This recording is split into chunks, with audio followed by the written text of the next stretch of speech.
is the guaranteed rate college football pregame.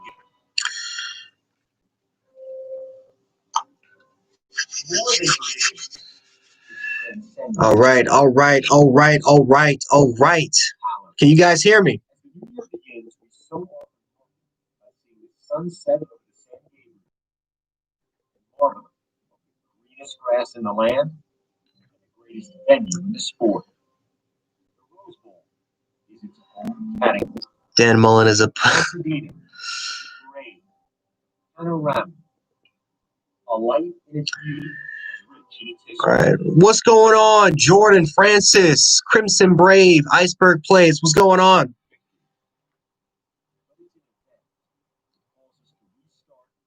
Appreciate it, Iceberg. Can't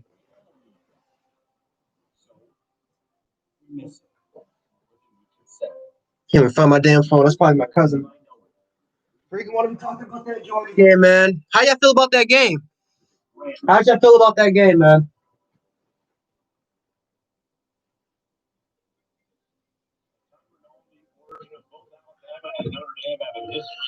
Roll Tide, Brian.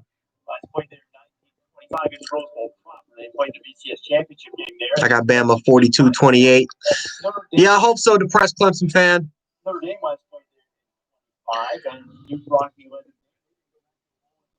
Clemson fan, man, listen, I want y'all to blow out Ohio State. Please blow them out. I am tired of Ohio. I am tired of the Ryan Day bullshit over there. Please blow them out. I want to see that rematch. I want to get that rematch.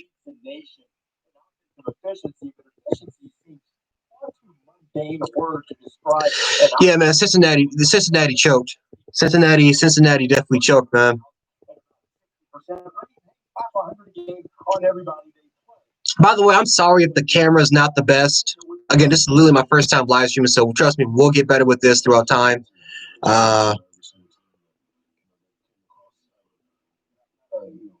It is what it is, man. Appreciate y'all guys stopping by, man, trying to get some football. Listen, man, I'm excited. I can't wait for this game, man. I've been waiting for this for too long.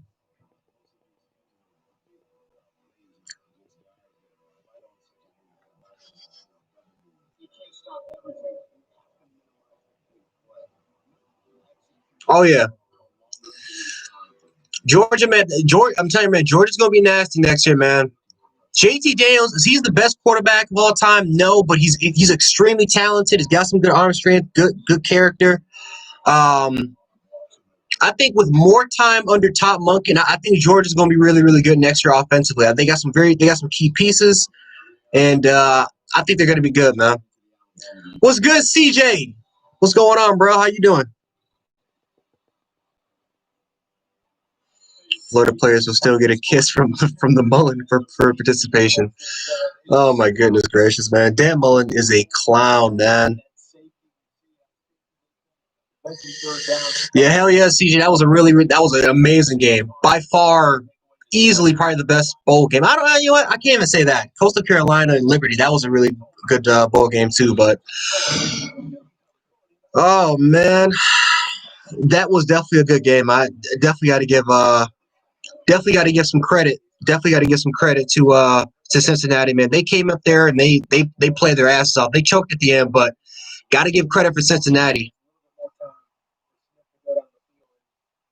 Ryan Day can suck it. I'm tired. Ryan Day is he's one of those coaches that also makes excuses out the ass. Made literally tons of excuses after they lost to Clemson. No. Nope. Daniel Wright is one of those guys. He's just gonna rub me the wrong way. He's just gonna rub me the wrong way. I mean, every time he's in the game. Every time he's in the game, man, it's just blown coverage after blown coverage, missed assignment. I mean, when he's on, he looks like an All-American, but it's just too inconsistent for me.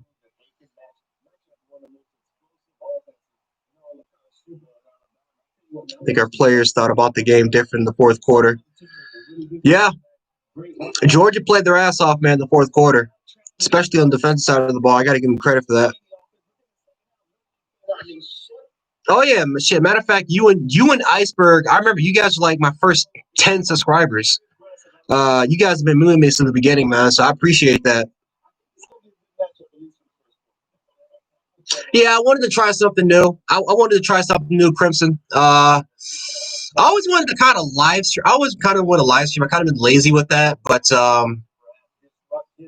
shit, here we are. So, like I said, hopefully we can do more of these things, man. Love interacting with you guys. So, yeah, more live streams in the future, man. Can't wait. Yeah, man. Born and raised here in Buffalo, New York. Cold as hell. Matter of fact, I'm actually kind of shocked it's not snowing. Like literally last week we had like 6 inches of snow. So, and by the way, too, for anyone who's also noticed that we actually do have for some reason, we have a Bama pub down here. We actually do have an Alabama pub down here. There's also a Georgia Bulldogs pub here too. For anyone who's kind of wondering, it's kind of weird. South Buffalo it's full of Irish residents, so Notre Dame has their own stuff down over there in South Buffalo. But for some reason, in the Riverside, there's an Alabama pub, and somewhere on the west side, there's like a little Georgia bar over there too. So even though Buffalo's in Northern Territory, it's SEC territory over here, man. So it's a lot of SEC bars. It's kind of shocking in my opinion, but still pretty cool.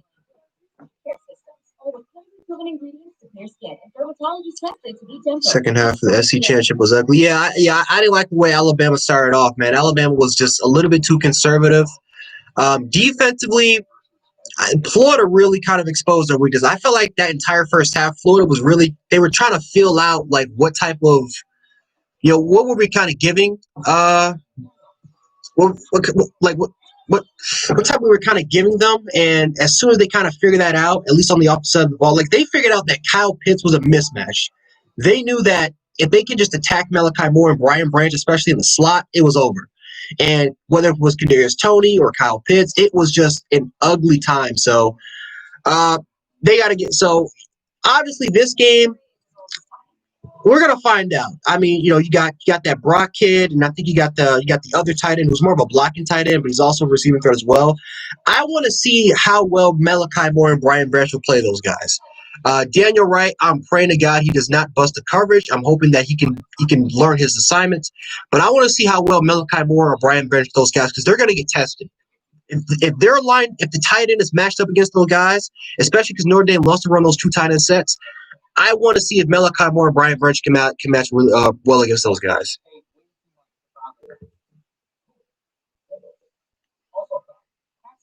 Georgia will beat Florida bad next year.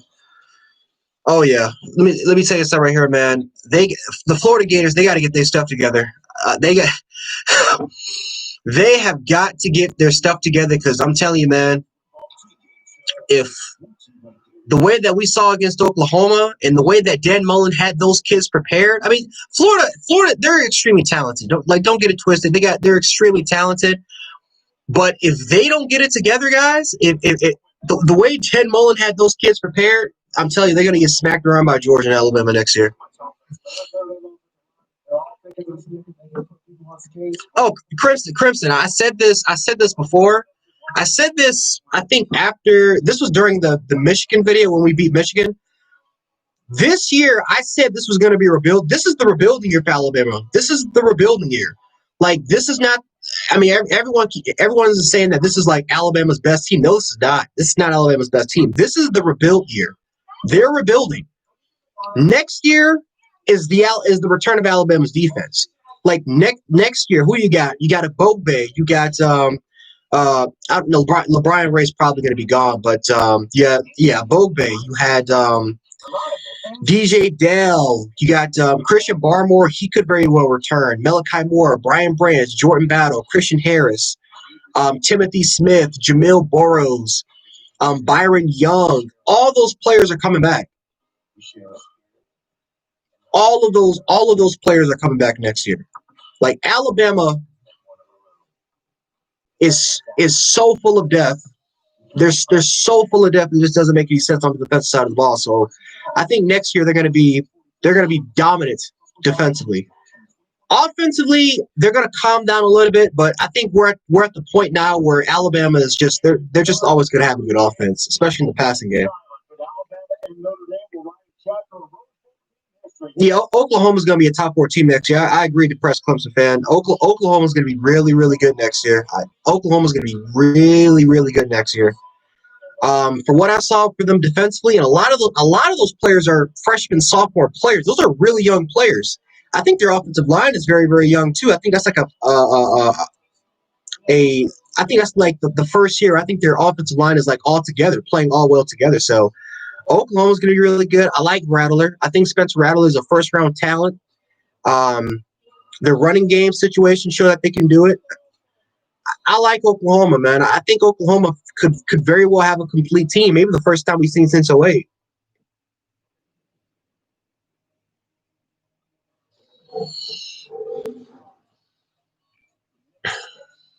Yeah, Crimson. I can't see Mac Jones come back next year. Like there's just no upside for it. I mean, this is the best that Mac Jones is ever going to get. I mean, you got possibly the best offensive line. To believe it or not, I mean, we've been saying this for like 3 straight years now, but this is the best offensive line Alabama's ever had.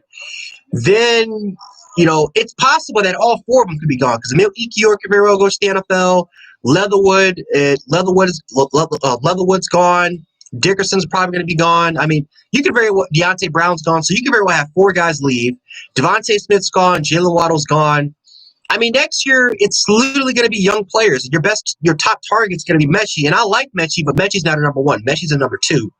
So I just don't see the upside for Mac Jones. I think Mac Jones, if he comes back next year, I think he's kind of going to regress a little bit because Mac Jones he's had to rely heavily on protection.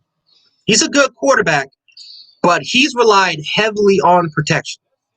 He's heavily relied on it, and I just don't think Alabama's going to have that same type of offensive line. I just don't see the upside. Like this is what you see from Mac Jones right now.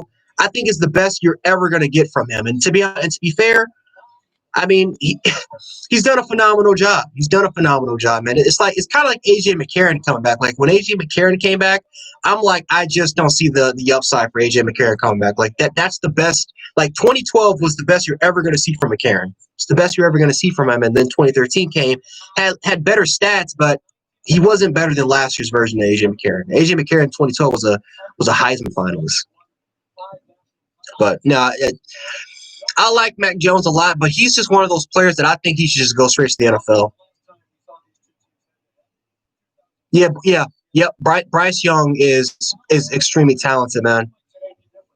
Extremely talented. I've seen him live, man. I've seen him live. I actually seen the kid play in Cali. I mean, the dude. When I was he is extremely talented, man. He has a rocket of an arm, great velocity, great touch in his throws. And then he has a factor that Mac Jones just doesn't have, mobility. He's elusive in the pocket. He can scramble outside the pocket. The one concern that a lot of Bama fans have is his height. He's 5'11". I know he's listed as 6 feet. The dude's like 5'10", 5'11", and has a long wingspan. He's a very, very long wingspan. So he can hit the ball over the lineman, but Bryce Young definitely has probably the most upside, I think, out of any Alabama quarterback in history. I like Tua. Tua had a probably the best arm when it came to those short 10-yard, 20-yard passes, kind of fit those passes through there.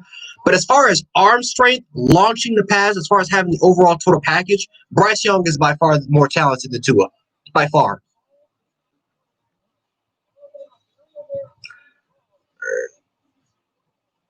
All right, give me a second. Yeah. No, I'm good. All right. Bye. All right.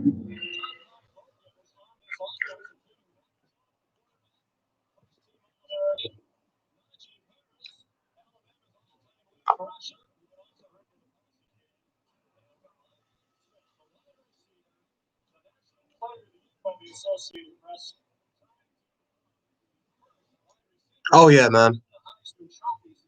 Bryce Young is one hell of a player, Crimson. He is one hell of a talent. I'm gonna be honest with you guys. The one thing that I did not like from Sarkisian was how they kind of used Bryce Young, because let's be honest. I mean, when Brian Dable was what he did with Tua, Brian Dable was not afraid to let that kid throw the football. Brian Dable kind of exposed what he actually wanted to do. Because I love Jalen Hurts, but in 2017, Tua was the better quarterback. I think we all knew that after watching him in spring ball. But because what Jalen did in 2016, Jalen of course had to be the guy. But as soon as Tua had his opportunity, Brian Dable did not let him just run the football all the time. He let him throw the football. He exposed what he wanted to do to Tua Tagovailoa. And by making him throw the football and exposing that playbook to him, it won us a national championship against Georgia. So I don't like how we use Bryce Young by pretty much making him run, throwing screen plays and him handing the ball off 50 times. The one passing plays we actually do, it's RPOs. So I don't like what we did there. But hopefully that doesn't backfire us in the future. But Bryce Young is one hell of a talent.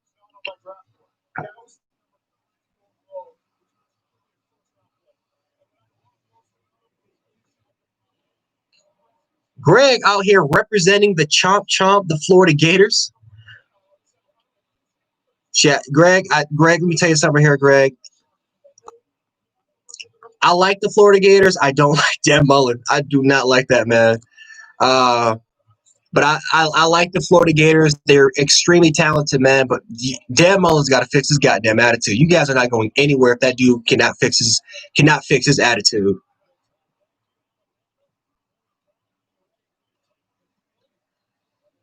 Okay, what's going on? What's going on, Enderith? What's going on? Loan out. All right.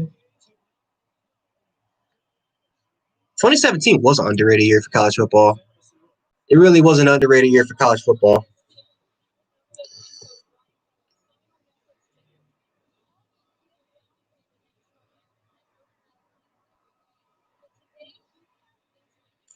You know what's funny too? What's funny, Clemson fan, is that I was actually invited to go out to the Syracuse game. I'm like 2 hours away from Syracuse. I was actually invited to go to that Syracuse Clemson game, but I'm like, I didn't even want to go because I thought Clemson was going to blow the doors out of Syracuse. And then all of a sudden, I took a nap, and by the time I woke up, my boy's calling me and he's telling me, "Yo, you should have been here. We stormed the field." I'm like, "What are you talking about? Syracuse beat Clemson." I'm like, "No, you're fucking lying." Check the score, and boom, it happened. So I'm actually kind of pissed off I didn't go to that game.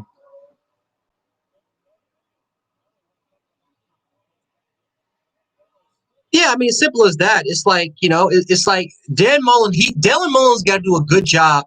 He has to do a better job of kind of just developing his players. I mean, the fact that he called his kids scout team players, I mean, it's like, come on, man. A lot of those kids that are on the football field were kids that he recruited. They weren't just walk-on players. These are players that he recruited himself. So he's got to do a better job of not just developing those players. But if you get your ass kicked by Oklahoma, we got our ass kicked. We got our ass kicked. We need to do better as a staff. I need to take some accountability, and I need to do better in order for my football team to potentially contend. I mean, that's literally all you had to say, man.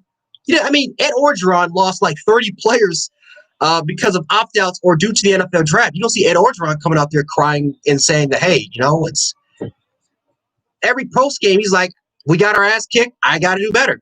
And LSU fans don't like it, but what else can he say?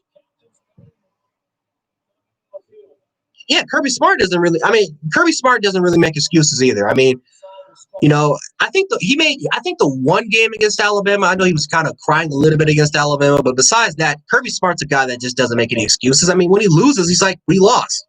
At least when he loses, he admits we lost the game.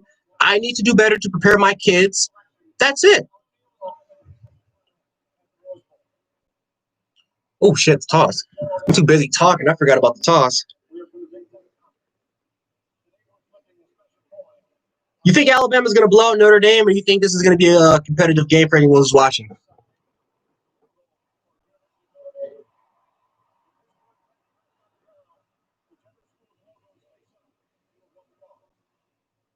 Oh yeah, Greg. After watching that Cincinnati game, it's like I just don't understand I just don't understand how in the hell you can start Sense betting over JT Daniels. Was JT Daniels, was he still hurt? Was he not ready? JT Daniels should have been a day one starter, but again, I don't know the full situation that's going on over there, so I don't, we can only speculate what's going on over there. It looks like Notre Dame is receiving the ball. All right, so Notre Dame has some confidence. I like that. I like it. You got to have some spunk. We're going to turn this game up a little bit.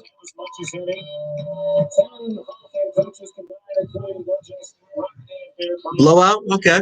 Blowout.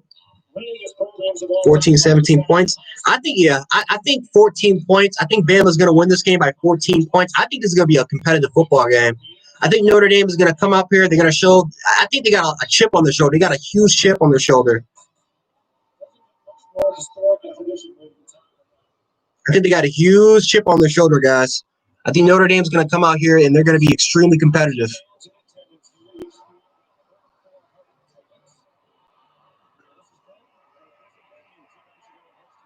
You hear?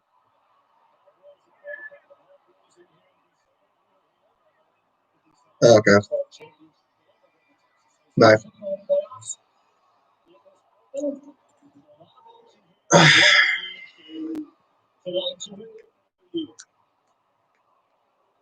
But you know what though? It can also be a strategy. Notre Dame is going to try to keep the ball away.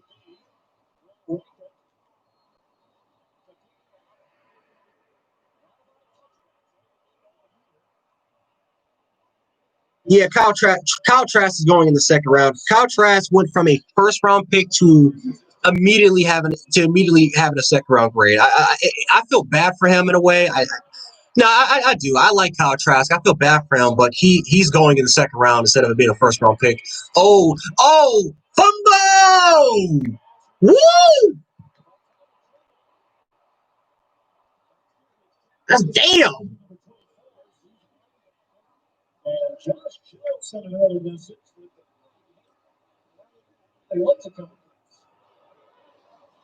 Yeah, I think it'll be close. I think it's gonna be a close competitive game, but I think Bama will pull away with it.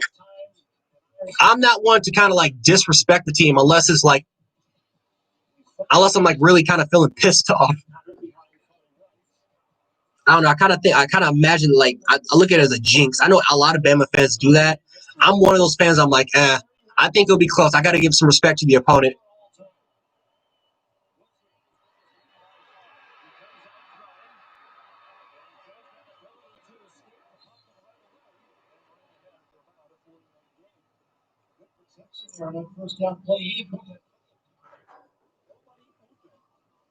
Things we're going to see out of Ian Book in this offense is they are going to change personnel. You see how Ian Book immediately looked for that tight end? Ian Book immediately looked for the tight end. Immediately was looking for the tight ends. Those are going to be the matchups, those tight ends. We got to do a good job of wrapping those things up. Now watch how they're going to try to establish a run game here. They're going to easily try to establish the run game. Run.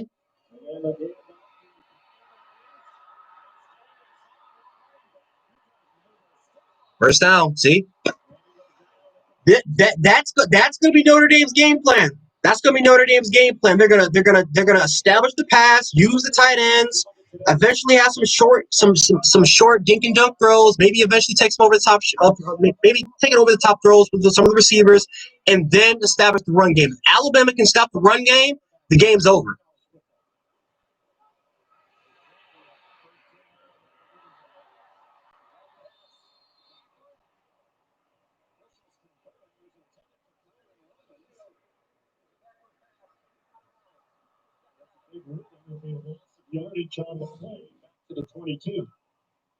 Was that a backyard?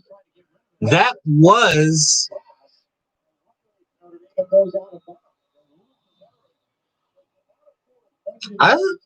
Close, very close. I like Ian Book a lot, man. I like Ian Book a lot. I don't know why, but for some reason he reminds me of Logan Thomas. And I'm not talking about like bad Logan Thomas. I'm talking about good Logan Thomas before he actually, not Logan Thomas, Tyrod Taylor. He reminds me of Tyrod Taylor from Virginia Tech. I don't know why. He reminds me a lot of Tyrod Taylor from Virginia Tech, man. Elusive in the pocket, very, very dynamic. He doesn't turn on the football a lot, takes care of it. Reminds me a little bit of Tyrod. like a slower version of Tyrod.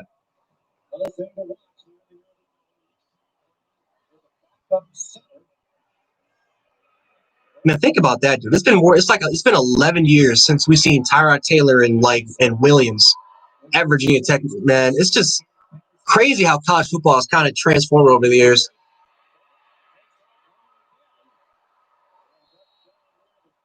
I remember growing up, Virginia Tech was a powerhouse back in the day.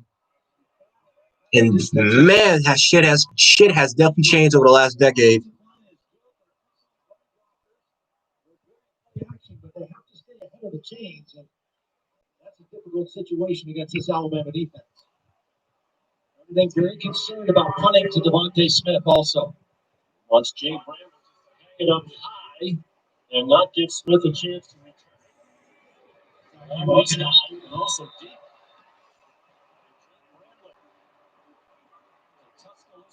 Here comes Jones. I'm not gonna lie to you. I kind of wish we could. I kind of wish we can go to commercial break. Not even gonna lie. Kind of wish we went to commercial break. I'm kind of thirsty. Literally, all I ate was breakfast. Have not eaten anything else. Only slept literally for about an hour. I've been making a lot of videos too. I've been making a lot of freaking videos that I haven't even posted up yet. So that's kind of why I'm still tired. I only literally got like 1 hour of sleep, but fuck it, it's all worth it. New year, man, new goals. Okay, Miller, Forstall. Hold on to that football. What's going on, Tiger Raven? Alabama will win. Hopefully we can definitely pull out this W. And go to the national championship. Every day, won the job, and he has still been a great mentor to Bryce.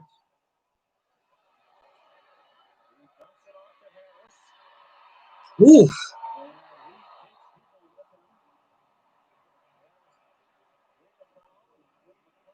It's a midfield. Three receiving touchdowns in that high scoring game on December 19th. Yeah, man. Let me tell you something, man. Being a Bills fan for over 20 years, to see the Bills actually have 12 wins, it's kind of surreal. And to be honest with you, if I wasn't an Alabama fan, I probably would be I probably would be crying and I'd be freaking out for like weeks. But because I'm so used to Alabama winning games, then it's kind of like I kind of expect 14 wins or 15 wins. It kind of gives you. I think being a Bama fan is like a little bit of a curse because you have high expectations even for your NFL football team. But I don't know. Being a Bama fan, I have to look at when I first started watching, and that was like back in 05, 06, 07 when we had Mike Shula, and you had DJ Hall, and oh man, we had some good times and we had some good moments and upset, but holy crap, did we have some shitty moments back in 06, man. Good Lord, we had some crap moments.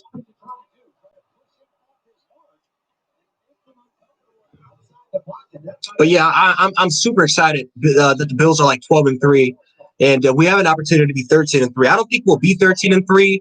I think we'll sit out our starters, but I'm excited going into the playoffs.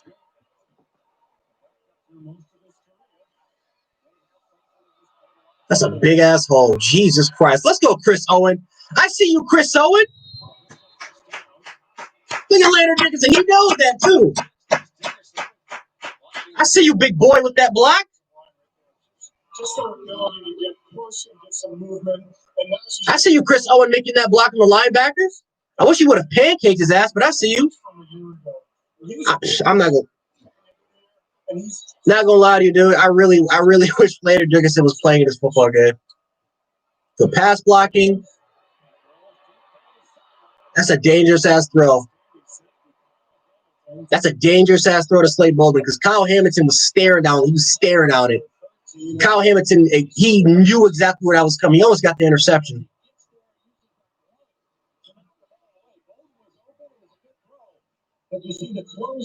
Yeah, the closing speed. Kyle Hamilton, he saw that shit the entire time.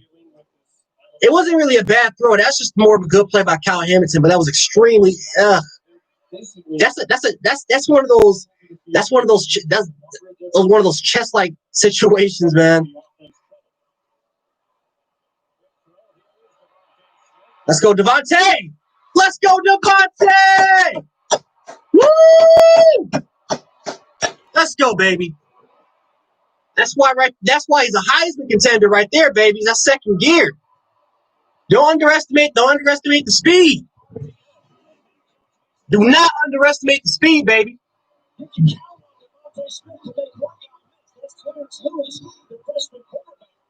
Only one other guy. The question is, did he step out of bounds? It doesn't appear so. That's a big jump. Let's get it. Let's continue it. We got the GOAT himself, Will Riker. How do you guys feel about Alabama? You know, I'm not even gonna say. I'm not jinxing it.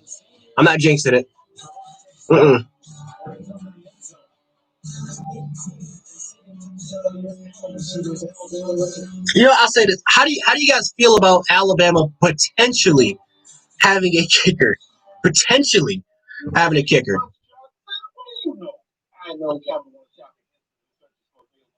Damn, has it been 30 minutes already? Jesus. What do I need to say for? Well, listen, just download it to your computer. It's free. Hey, I saved a chunk of change. That's where to go on you. It's always on me. Because you always lose. Capital One shop. It's kind of genius. What's in your wallet? You know you've made it with the whole world. This is Bulk 24 antioxidant. It's lower in sugar and has vitamins A and C. Call it real. 24. Let's see what you got options. That's right. Clemson does play Georgia next year. I forgot about that. The last time those two played, Todd Gurley was playing. Man, they had some good games. I think it was like back-to-back games, and I think if I'm I don't know if I'm correct. Georgia won one of them. I think the last one, which was in 2014. I think Clemson won that game. It was a good game though. I think it was Todd Gurley's. I know he had a kickoff return touchdown. He had a really good game, but they lost, if I'm correct. I think Clemson won that game with Watson. Watson was a freshman in 2014, I think, during that game.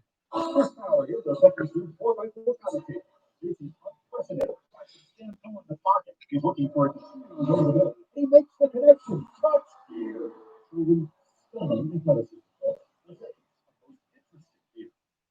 All in on a budget.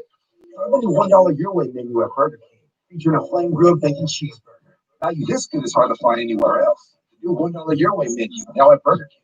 Your way better.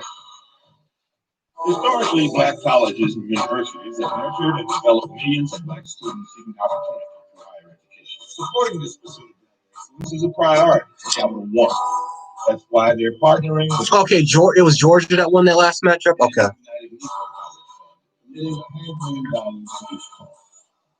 One remains committed to increasing the number of and sustaining the fundamental mission of inclusive. That's gonna be a good game, man. That's gonna be a really, really good game, man. And you know what? I think that game is gonna help out Georgia more than I think. Well, I think it's gonna help out both parties. I think for Clemson, I think you get to play a borderline top 10 opponent. I mean, we'll see what happens with Georgia, but of course, all those number one recruiting classes. I think that's a good test for Clemson early. Clemson normally has a tendency of struggling with teams that they should be destroying, maybe because they're bored. I don't know the situation, but they do tend to struggle against those mediocre teams in the ACC. I think playing against Georgia, I think that test early for them that year, I think it will help them, especially in the long run. I think that game right there is going to help them. They're not going to stumble. I think after that Georgia game, I think that's going to be a competitive game. And Clemson's going to be on a road next year with DJ Uiagalelei, and I probably butchered that last name.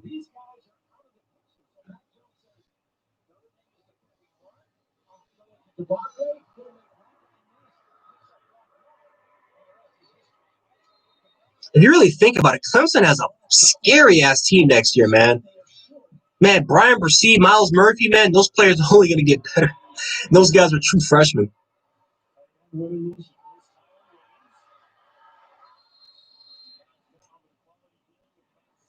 First down for Notre Dame.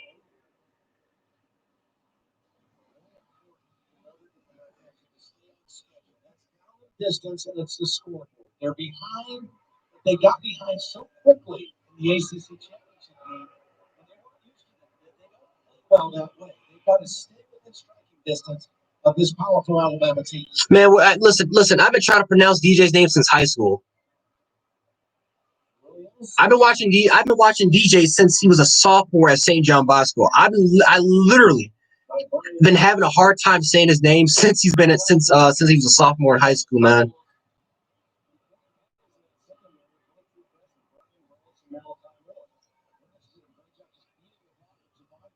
To be fair though, Tua's last name, I've been having a hard time. I'm still having a hard time trying to pronounce Tua's last name, to be honest. I try to say it as fast as possible so that people actually don't hear it.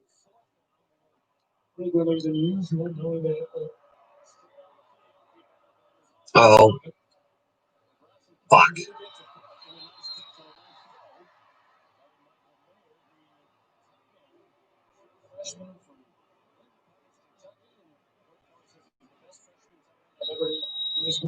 We gave him way too much cushion. We gave Meyer way too much cushion.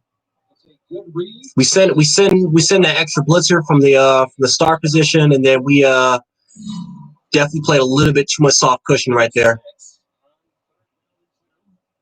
But how did that all start? That started with the run. We got to stop the run. If we can stop the run, the game is over. Yeah, at this point, they're literally averaging almost 5 yards per carry. Very earlier on, maybe we can make adjustments, but we got to do something to stop that run. I think Pete Golding has to know that if we stop the run, the game's over. Bama has won this football game easily if they can stop the run.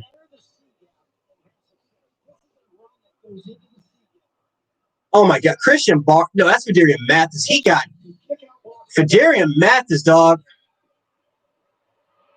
Let's go. That's what I'm talking about. Come up on his ass. Come up on his ass. Let's go, baby.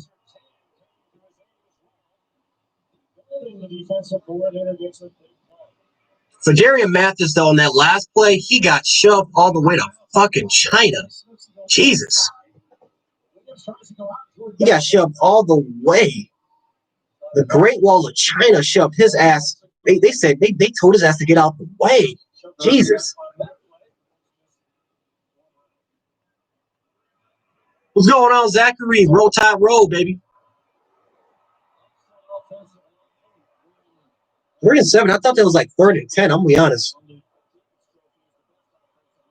Oh my God, set that edge, please.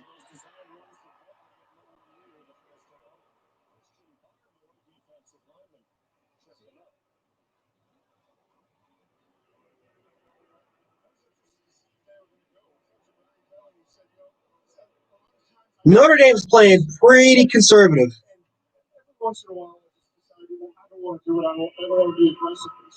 Notre Dame is playing really conservative. I don't know. You guys see this play calling? That is some very conservative play calling. I don't know why. I wouldn't really call a quarterback sweep right there.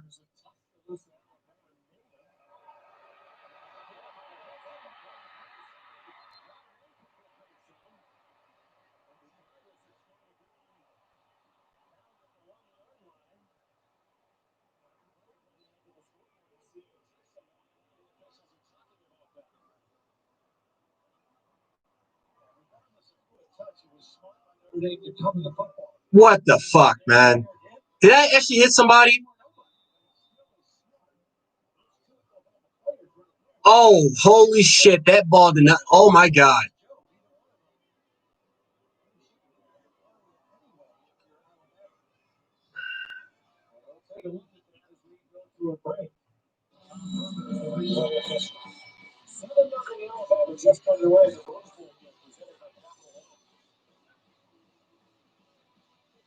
All right, I'm gonna be right back, guys. Give me about a couple of minutes. Just gonna make myself something real quick, guys.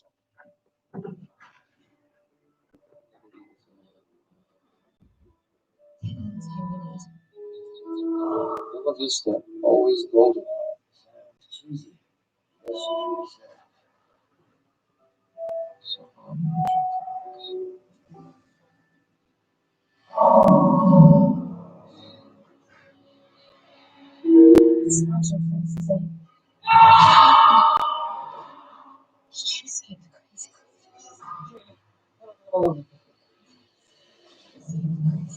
I warned you. It's how he's going to happen.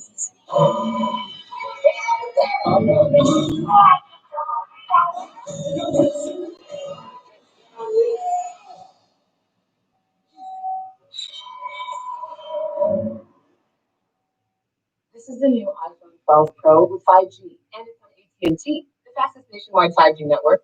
Now new and existing customers can get our best deal. Really? Mom, AT&T has the deal for new and existing customers. Oh, I will. So what'd she say? Wrong person. Got it, bro. Very excited on his way. Word of mouth advertising. It's what they did before commercials. It's not complicated. Everyone gets our best deal. Maybe on us.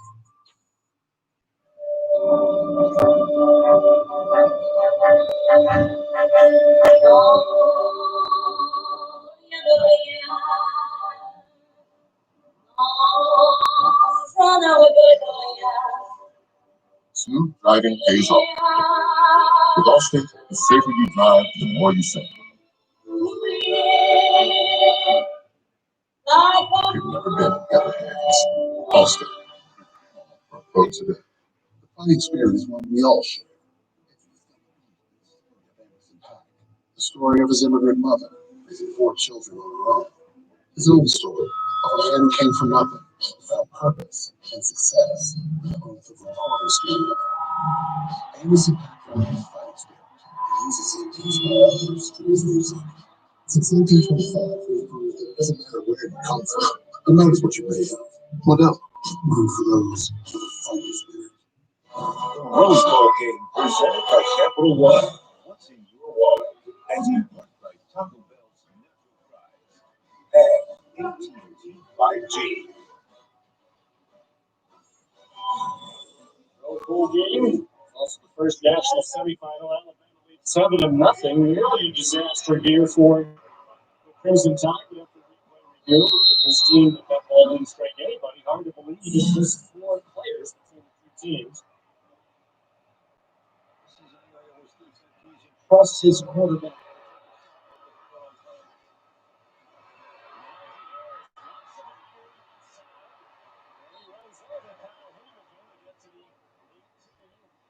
First time, we should also mention off of the 1 to the Irish first touched it. Less than 50. All right, I'm back. What the hell happened here? 15-yard gain. Oh, Najee Harris is being Najee Harris? Oh, okay. I see that's what's going on here. Even out there blocking on the perimeter as well. And the problem with defending this team is you commit extra bodies to run. Najee Harris. Oh, what I missed, New Jack? Now with Harris, the running back. Jones.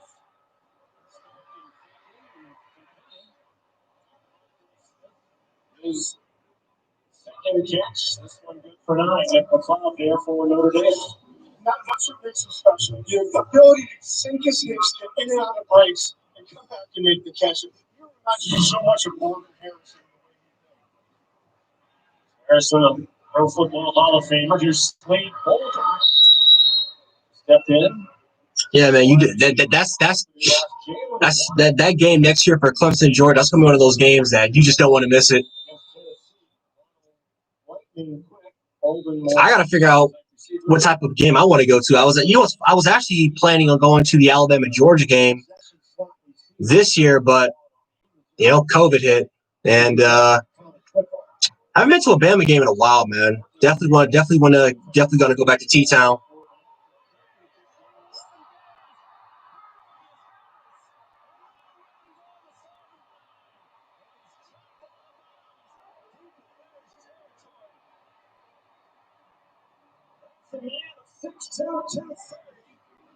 Strap.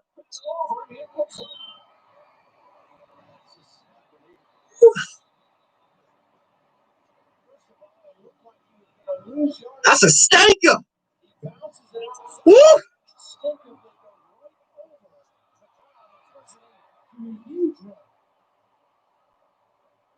It's possible. It's possible. Let me tell you something. I don't want to rush Jalen Waddle. I don't want to rush him, but if he feels like he can play some football, man, please. Because literally, the offense will be unstoppable. Who are you going to guard? Oh, you got easy. Touchdown. Touchdown to Billsy, baby.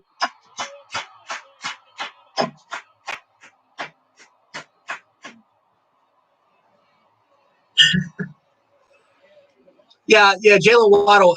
If we have him back and he's at full health, there's no one stopping this Alabama offense. Alabama's just too good offensively.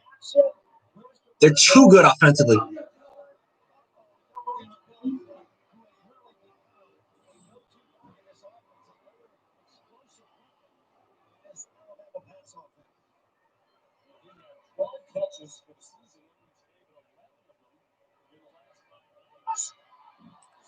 All right, 14-0. I'm gonna be honest with you. Even though defensively they're not stopping us, offensively for Notre Dame they're playing too conservative. They're playing way too conservative, man. I mean, who knows? Notre Dame could have maybe got some points on the board. They could have done something, but you're playing against this Alabama football team. You can't be conservative. You have to be aggressive if you're going to beat Alabama. You're going to have to be aggressive.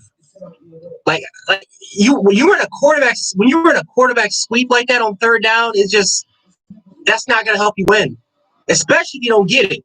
When you don't get it and you don't capitalize on the opportunities that we give you, it's a done deal, man. Because like I said, one thing about Alabama football that we've been over the years, we will give you crap. We'll give you. We're not immortal. We will give you chances to be in the football game. It's up to you to capitalize on it. If you can't capitalize on that, your ass is getting beat. Pain. Real food, right? Now, for contactless carry out and delivery. Oh yeah, Chris, and especially with the weapons that we got offensively. Leonard Dickerson's out. I mean, it looks like we haven't skipped a damn beat. Chris Owens is blocking amazing. Smell the difference. There's too many weapons.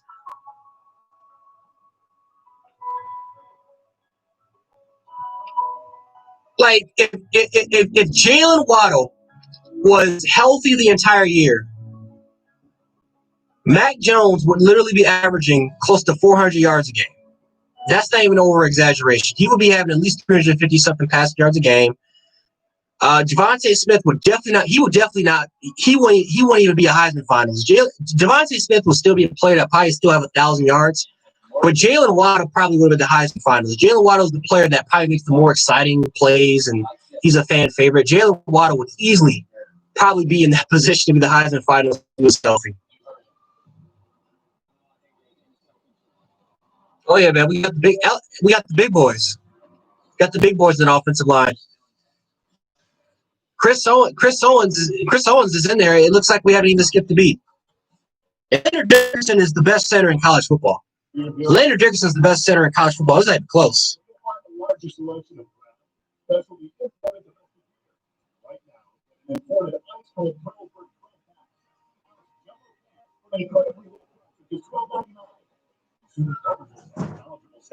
Easy in and easy out service, and the fastest empty container returns at all 18 Western New York locations. Visit consumersbeverages.com and your nearest Consumers Beverage Center. Buffalo's beer store. And then next year's recruiting class, which by the way, the video's finished. I don't know. I'm probably gonna put that video maybe out tomorrow. But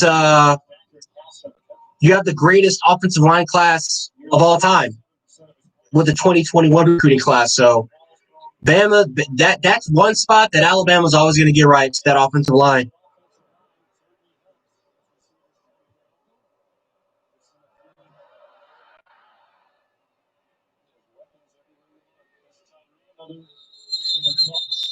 Let me tell you something, dude. The Buffalo Bills won the Super Bowl. A lot of babies are going to be made. You're going to see a record of babies being popped out if the Bills ever win the Super Bowl. Am I lying? I'm not lying. Babies.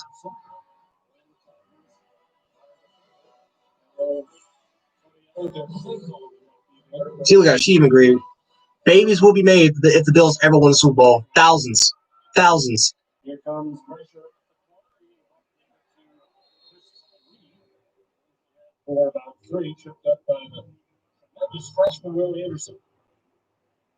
The boy looks like Kyler Murray out there. Such a great year. Najee Harris looking like a damn Olympian. He's in the point now where the calls are now. He's focusing more on his personal technique. Shit, if we needed somebody to hurdle 2020 last year, that would be Najee Harris. Georgia. Oh yeah, man. I'm trying to enjoy it as I can. I'm trying to enjoy it as I can because I know it's gonna be. I know. Oh, I don't know. Oh fuck. That's a big ass fucking play.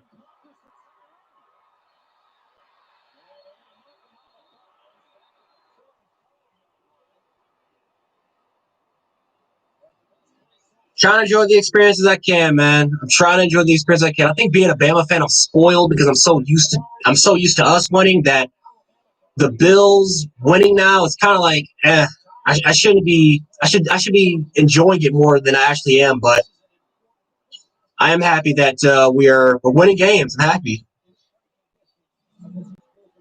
After all the crap I've been through with the J.P. Losman, Drew Bledsoe, freaking Trent Edwards, Ryan Fitzpatrick, Tyrod Taylor. I have been through it, man, with quarterbacks and players and Devontae Davises of the world of freaking literally leaving, just packing this shit and leaving and dealing with the Aaron Mabins and the Dante Winters and the Leotis McKelvins. Oh, man, it's been hell. It's been hell being a Bills fan, man. It's been hell. That's why when Bama fans kind of complain about the drought that they've been through, I'm like, nah, trust me, it's nothing. And trust me, I understand it was bad. It is nothing compared to what the Buffalo Bills went through. That's why when Bama was losing, I was used to it. I was so used to it. It didn't even bother me as much compared to how Buffalo did it.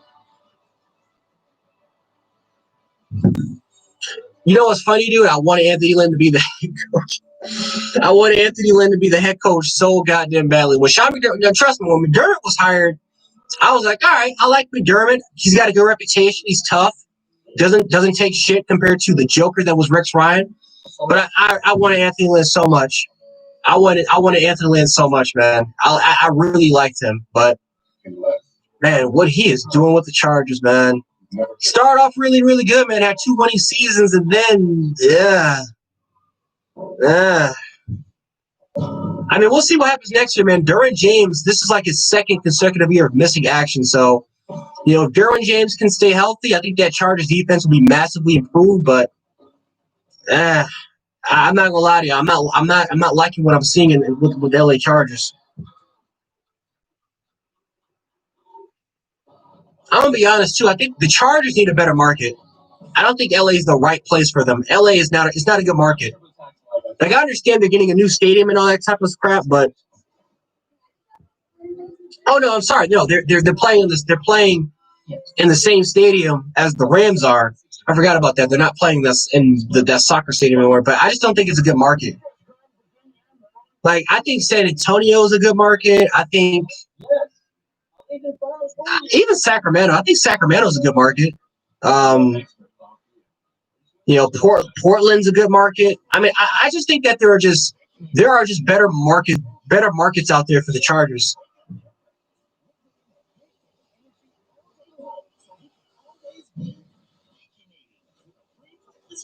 Oh yeah, I remember Tiger Raven. The Clemson Tigers back in the day were just an average football team, man. I do remember seeing CJ Spiller, man, doing his thing over there. Him and Jacoby Ford. That was back in the day with those Clemson Tigers.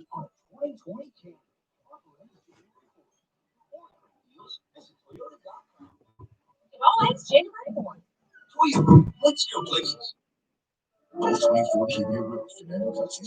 Yeah. To be honest, I didn't think San Diego was a bad place. I don't know, maybe because they just didn't have enough money. I didn't think San Diego. I thought was a pretty good place.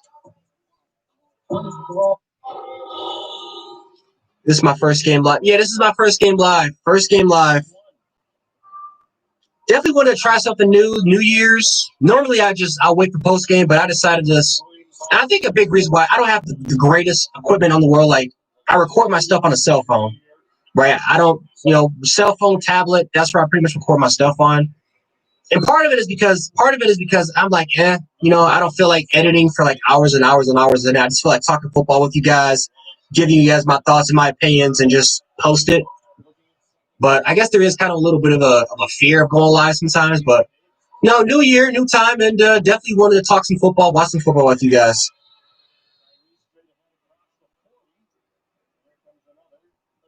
You know what's funny? I got an orange right here. That's actually pretty funny. I actually have an orange right here too.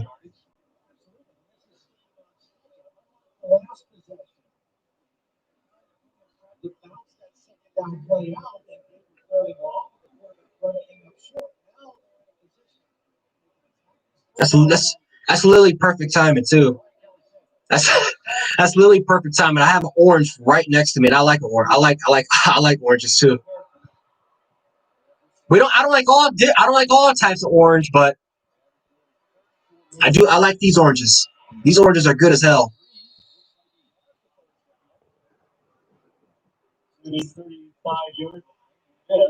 First and 10, fighting Irish. That's an example of how this team matches up a little bit better with Alabama. They run over their left guard, Aaron Banks. I'm not gonna lie to you, Notre Dame running the ball this well. This is actually kind of scaring the crap out of me. And I'm not just maybe I'm just looking far too ahead. Exactly, them cuties slap, man. Them cuties slap. And the halos, hell yeah. I am a fiend when it comes to when it comes to this crap. I am a fiend. These things are good as hell.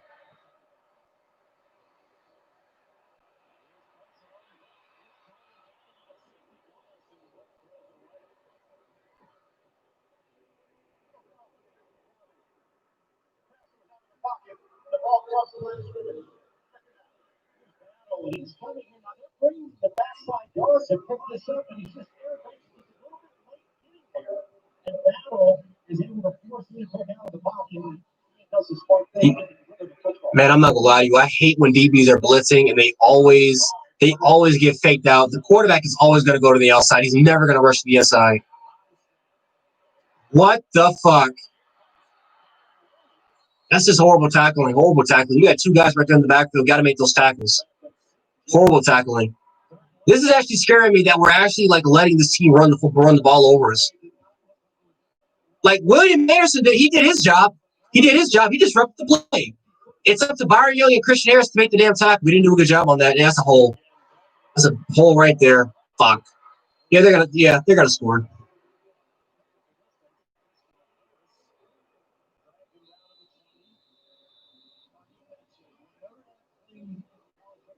That is true. Tennessee and Auburn are fuck Auburn, and then there's Tennessee, which is it's at the point where I'm like, I grew up watching, I think, Tennessee win one game. And that was in 06. Or maybe was it 07 or 6? I'm not too sure. See, that's how long it's been. But Tennessee, I grew up watching. Tennessee didn't win a lot of games. Tennessee didn't win a lot of games against us. I think it was 07. I think 07 was the last time they won. So it's kind of hard for me to hate Tennessee. It really is. Like for like new generation Bama fans, it's hard to hate them because you're used to them. You're used to Alabama whipping their ass. Like the closest game that we've ever had with them was 2016, and that was when we won. No, 2015, and we won that game 19-14. I know you had the Mount Cody block in 2009, but the last close game we had was 6 years ago or 5 years ago. I mean, that's just it's hard to hate them.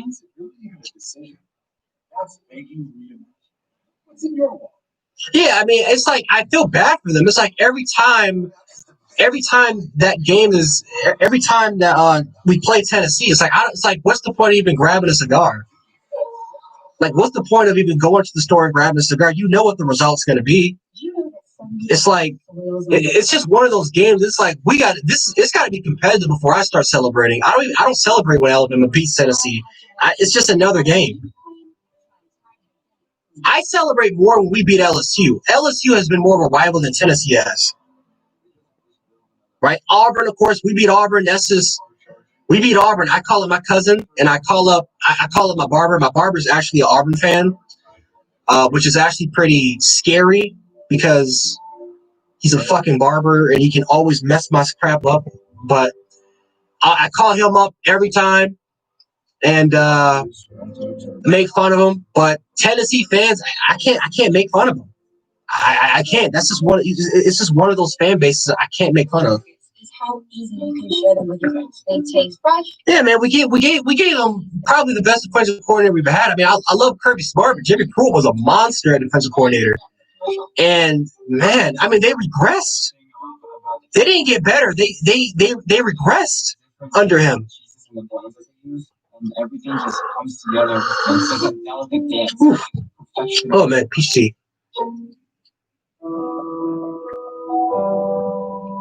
Yeah, that's why I try not to gloat too much, Aaron. I try not to gloat too much, man. It's like I say, you say, hey, bro. Every time I call him up, I'm like, how you feel? I'm like, how do you feel, man? How do you feel? And he tells me how he feels, and that's it. I don't really go in on him because if I do, I swear I'm afraid that he's gonna mess up my hairline. So I just say, how do you feel? And that's it. LSU fans, though, I have no mercy. I respect LSU fans. I have no mercy for LSU fans. I don't know. For some reason, it's a love-hate relationship with LSU. LSU is like it's my number 2 rival, but it's different compared to. It's like Auburn. There's always that game, but it's something special about playing LSU that it's the closest thing to winning a national championship whenever we beat LSU. It feels special. I can't even explain it. Oh my God, Dylan Moses, my goodness.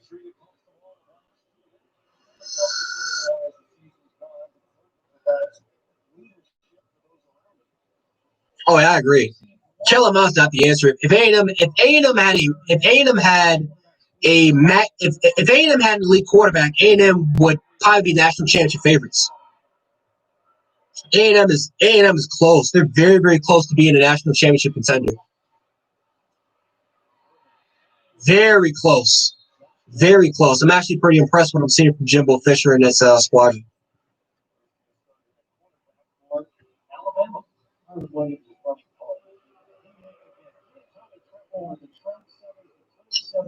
I actually got to look up the stat because I'm actually kind of concerned by this. This is actually kind of concerning the crap out of me.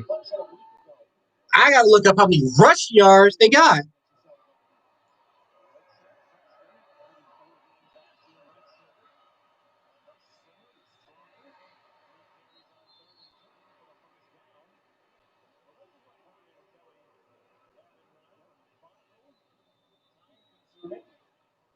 I got to look this up.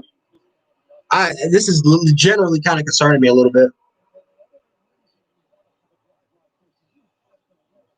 Yeah, I don't know either. I mean, who knows? Quinn Ewers is one of those guys that he committed to Texas, decommitted, went to Ohio State, but you never know, man. Maybe Jimbo Fisher can pull him off. They still got opportunity with Quinn Ewers. Even though, to be honest with you, he's a young kid. He's a sophomore. He's a junior. Young kid. He doesn't look like a 5-star to me. I think he's a little overrated. I'm gonna take that back. He looks like a 5-star. He doesn't look like the number 1 player in the nation. I think Walter Nolan, that kid is gonna be a freak. That kid's a freak of nature. I think Walter Nolan is the number 1 player in the nation.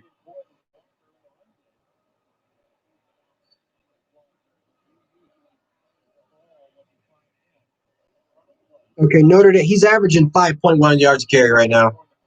averaging 5.1 yards a carry. That's a little concerning right now. Little concerning.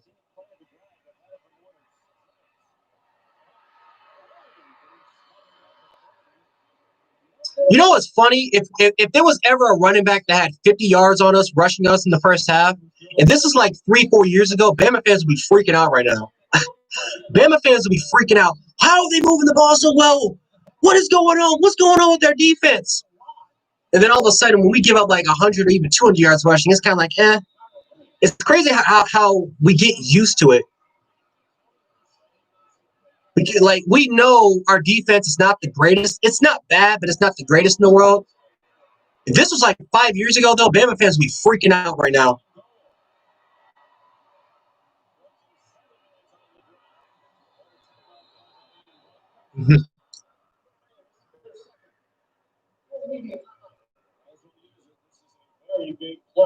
He's there, pushes the other way.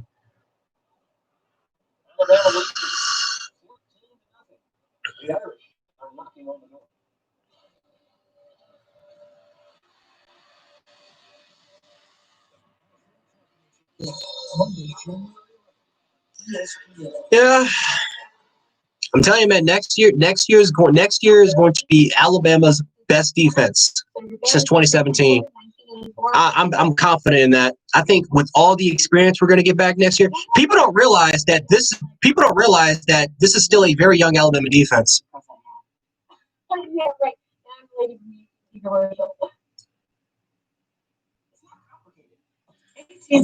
God, look at that, man. Oh, Wonder Woman 1984. That movie was garbage, but Gal Gadot.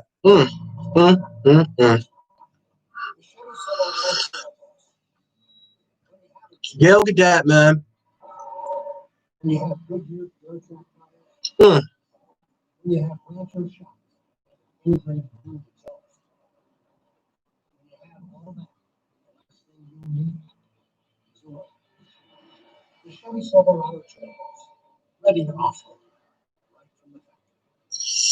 Not really. I think the linebacking position is going to be a strength. Remember, even though Dylan Moses is gone, Christian Harris, who's been the best linebacker, he's there.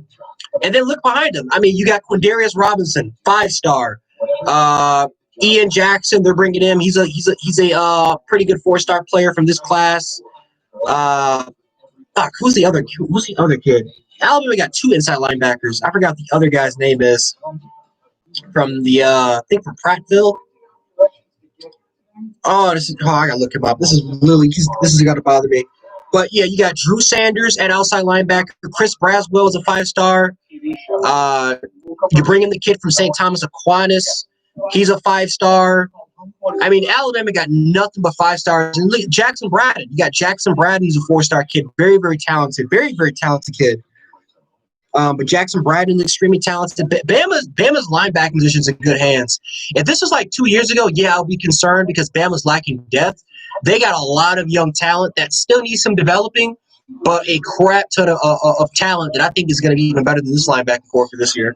And then remember Shane Lee. Shane Lee was the leading tackler for last year. I wasn't the biggest fan of Shane Lee, but Shane Lee's going to have a lot of experience, and I do believe that with Matt Rhea and with David Badlow, they're going to work on him. David, he's going to be at least 235 pounds. They're going to make him quick. They're going to make him fast. And I think with him, with the experience that he has with the playbook, Shane Lee's a guy that could be starting next year. But we have a lot of experience and a lot of depth at our linebacking positions. I got to look up this kid. This is about to piss me off. I forgot the other guy's name is.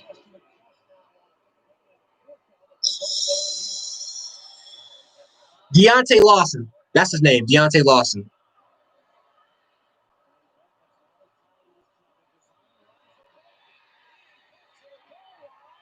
Damn.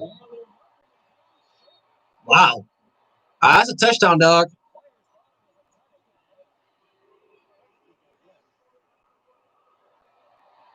That's a touchdown, dog. I'm a Bama fan, and let me see. Where's that knee? Oh, that's the right call? That's the right call? That's literally at the inch. Moses is going to be a second-round draft pick. I don't think he's going to be a. He's not a first-round draft pick. I mean, I'll be shocked. I'll be happy and I'll be shocked if he does. Moses is going in the second round. I'll say he goes in the second round. I think because of upside. I don't think it's going to be because of this year's film tape. I think it's going to be because of his upside, and I think because this is the 1 year where it's uncertain. A lot of these players have opted out. You just don't have enough. You got the film, but people will love to see what you do your junior or senior year. So I think for Moses, it's upside. I think his sophomore year, a lot of NFL scouts will fall in love with his sophomore year, and they'll draft him. I wouldn't be shocked if he goes in the first, but I see more second round for him. Yeah, he's still recovering. Clearly, still recovering from that ACL injury.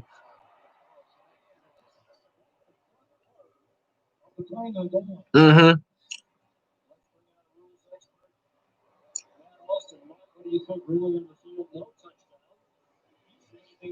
I remember when I tore my hamstring and I was playing football. I remember tearing my hamstring. And I remember coming back from that injury. I was not the same player. Like I was more of a four. I was a 4.8 runner. I'm not the fastest player in the world. But after the hamstring injury, dude, I just did not feel the same. Like I torn it, and after that, recovering, I just was not the same. And I think mentally, I was just afraid of tearing it. I was actually afraid of stretching. But it's something, having those nasty injuries is going to affect you. It's going to affect you mentally.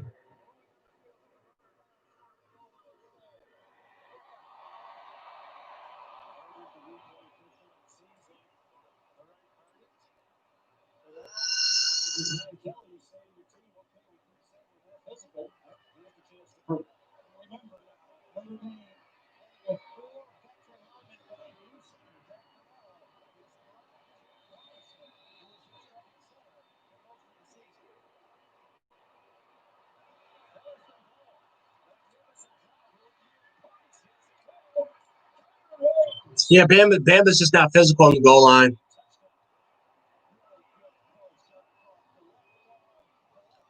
This is the one thing that I think Alabama's going to have a lot of trouble with, man. If they do get to the national championship, it's the physicality. They lack physicality. They're not physical enough. Just not physical enough.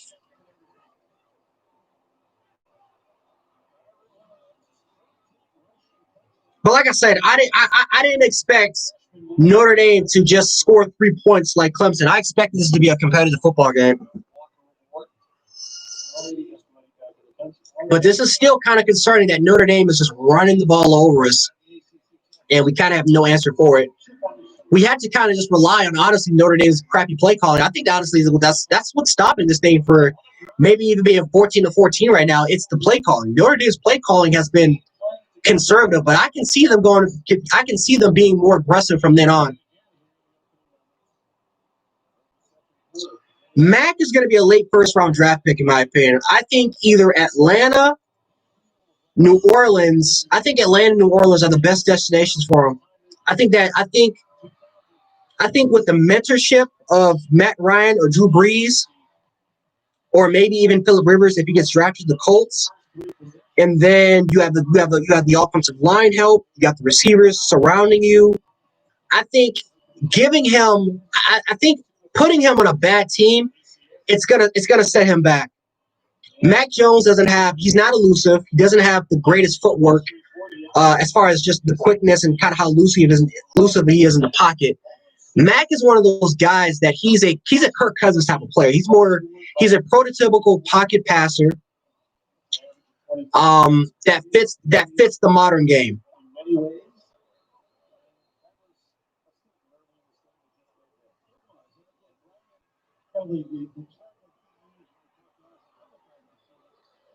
Yeah, I think Atlanta, Indianapolis, New Orleans, I think those are the perfect destinations for him.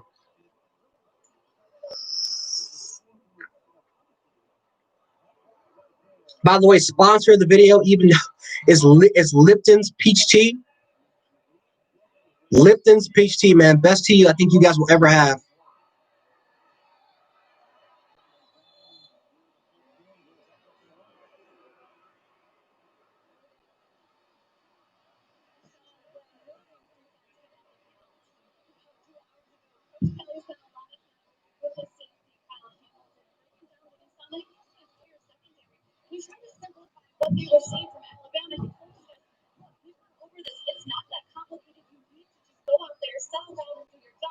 they are pleased with the physicality up front. That was such a major storyline coming into the game. And the coaches told the defensive line, look, the ball's getting out on the perimeter, but keep your eyes up and stay physical.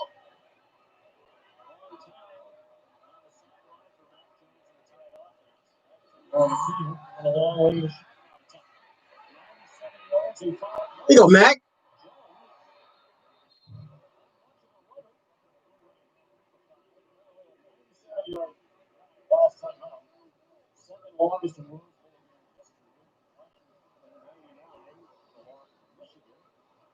Oh yeah, tell me about it, bro. Tell me about it. This is hot though. This is hot tea. I'm more of a hot tea drinker than a cold tea drinker. Even though I love Gold Peak. I love Gold Peak. I love Gold Peak.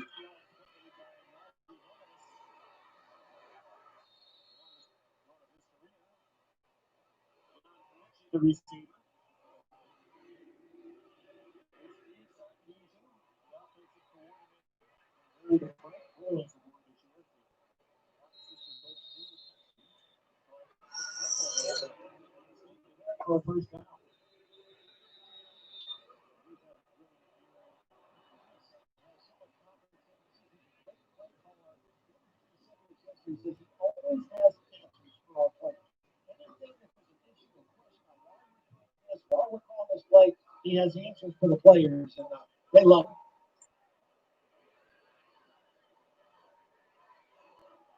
Oh yeah, Peach Arizona. Yeah, man, I haven't had Arizona tea in a minute. I have not had Arizona tea in a minute, man. Jesus. I remember going to the corner store and just picking them up, literally 50 cents. 50 cents for for Arizona. I have not drunk Arizona tea in a minute. I might go to the store after this and just pick myself up Arizona.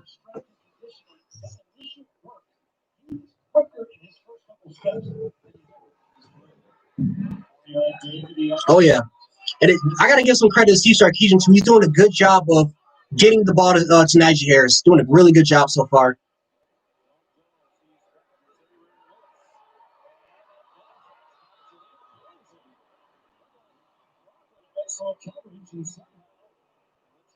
I thought that was intercepted. Not gonna lie. Ooh, that's one hell of a catch, baby.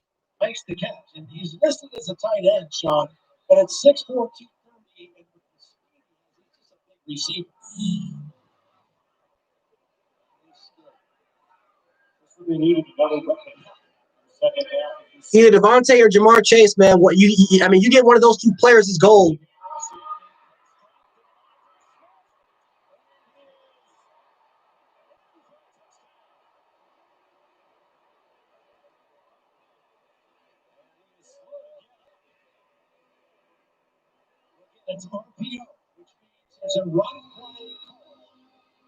Oh no, come on, Devontae. Get your ass up.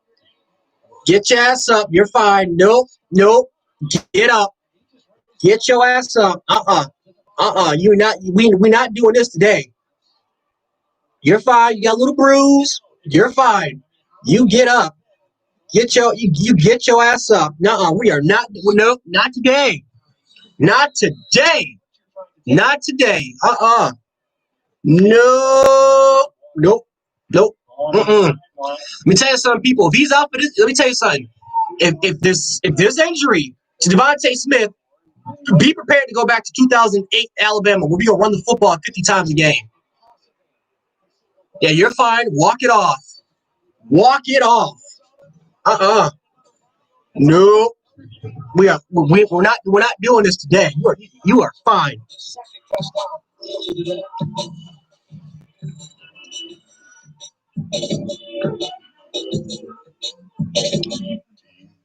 Yep. I hope so. Oh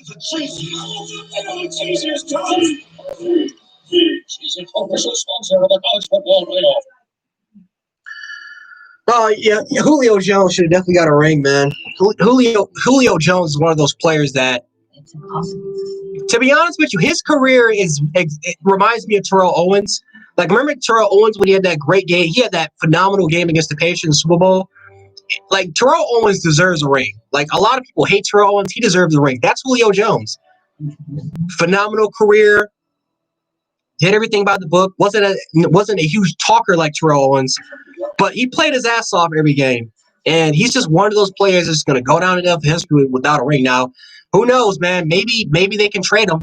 I think Atlanta, if Atlanta can trade Julio Jones and he gets on a contender, maybe he has a shot for another ring. But he's one of those players that's probably going to go down in history as just a great player, man, Hall of Fame caliber player, but just probably will never have a ring. Yeah, Crimson Brady. Let me tell you something, dog. I was about to flip my. I was about to go to Dallas, man, or Arlington, whatever that place is. I was about to go to Arlington, man. I was going to say, Devontae Smith, get your ass up. You are fine. Ain't nothing wrong with you. Nope.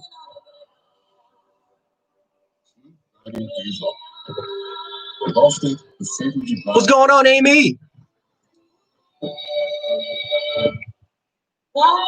Damn, I'm hot. Jesus Christ. Oof. It pays to have rings. Yeah, I see 2 seasons. Julio Jones has also been battling through injuries. Like the last couple of years, he's been battling through major injuries.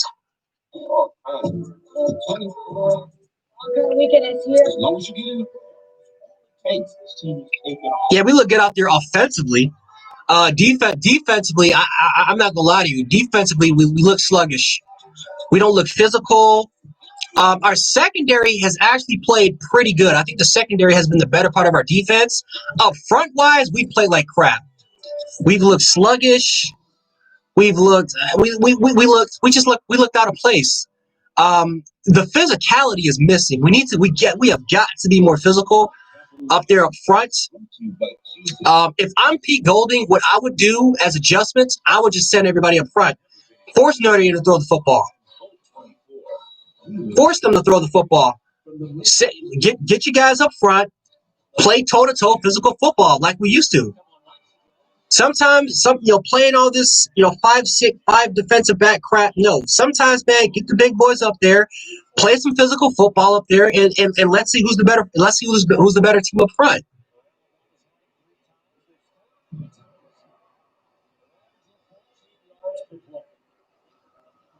I would love to see Julio Jones as a receiving coach. I would love to see Julio Jones as a receiver coach. I would love to see Julio Jones in the future. I think by the time Julio Jones is a coach, Nick Saban's probably going to be retired. So this says run, right? And that affects these 3 linebackers. As soon as yeah, can you imagine Julio Jones? Can you imagine your receiver aspiring to be a COD, and you're getting all these offers and all of a sudden your official home visit, you think you're getting Nick Saban or whoever the head coach is, and it's Julio Jones walking up to your front door? Man, give me those papers. I'm like, give me those papers. Give me those papers. That's my coach, Julio Jones. Give me those papers, baby.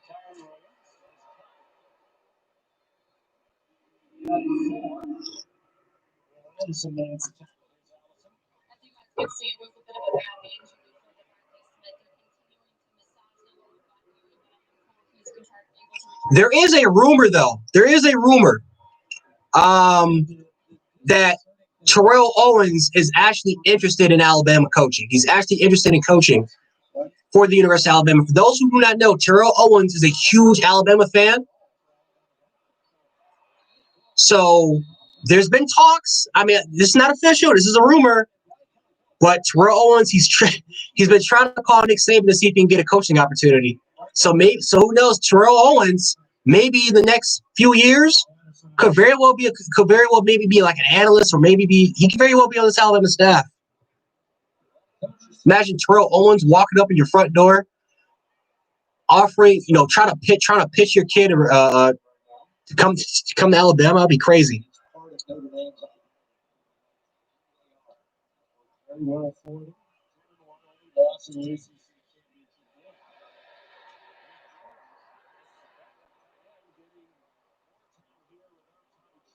Not gonna lie to you, dude. Notre Dame is doing everything I thought they would be doing.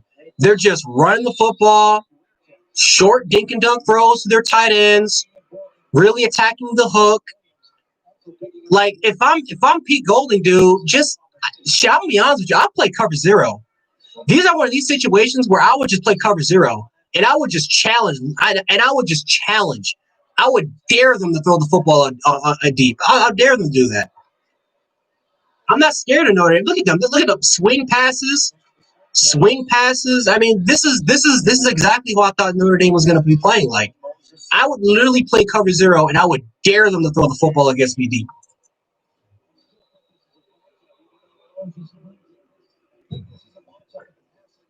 Look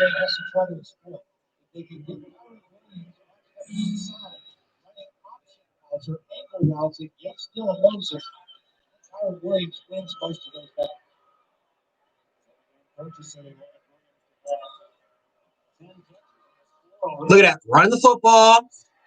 It's just run. It's just run, pass, run. It's run, pass, run. This is what Notre Dame's been doing the entire drive. Run, pass, run. Look at Christian Barmore. Man, you stop eating the goddamn cakes, man. Stop eating the cakes, man. You are fine. You are not tired. Man has played one half and is that damn tired. Jesus Christ. Jesus. Gotta stop eating them cakes, dog. Oh man. Can you imagine Kirby Smart playing against man? Can you imagine? I mean, Aaron, if how would Kirby Smart play this defense? I mean, sorry, how would Kirby Smart play this offense? In 2012, this is literally the exact same offense from 2012 when we played them in the national championship game. Maybe different schemes, but the same philosophy is there. They're just trying to establish the run, getting their two tight end sets, using their tight ends, and then occasionally they'll throw a deep shot to their receiver. That's always been Notre Dame football. That's Wisconsin, Northwestern. That's Michigan football. Notre Dame is in that same realm. Kirby Smart would literally stack the box every play and would not give that team breathing room. The only difference is that I think that this Notre Dame offensive line is more physical than, of course, than how they were in 2012, which Brian Kelly even said we've gotten more physical since that championship game. Well, just sat down with nice cold. Objection. No. Oh, Dr. Pepper's always relevant. Did you say, and I quote, "Matic, new winning misses"?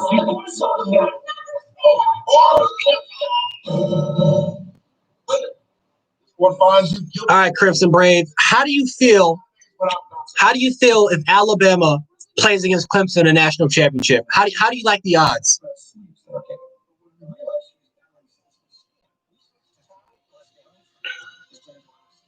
Because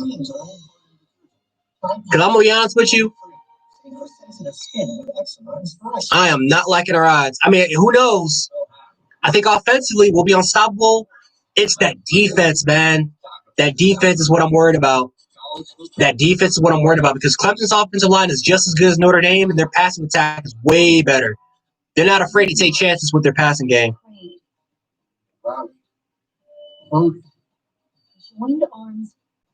I'm pretty nervous if we do play against Clemson. You never know. Maybe you never know. Ohio State can upset Clemson, but from what I've been saying, I think it's Clemson. It's Alabama Clemson. It's Alabama Clemson national championship. We can do this together. One interaction and one conversation at a time. To say it's been a journey. Yeah. Oh, if it's a shootout between us and Clemson, we're winning. No one's beating us in a shootout. No one's beating us in a shootout. Not even Clemson's beating us in a shootout. Clemson's winning if they can. Clemson's winning if it. I think the only way Clemson wins is they have to dominate. They have to kind of establish the rule and dominate. I think Clemson's one of those teams that when it comes to shootouts, they can hang, but I don't think they win a lot of shootouts. I think that when it comes to just pure dominance, that's Clemson's specialty. That's always been kind of Clemson's specialty over the last 3 to 4 years.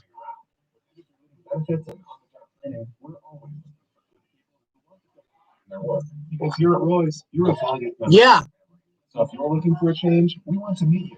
Just call Roy's to start your career in plumbing, HVAC, electrical, and carpentry today.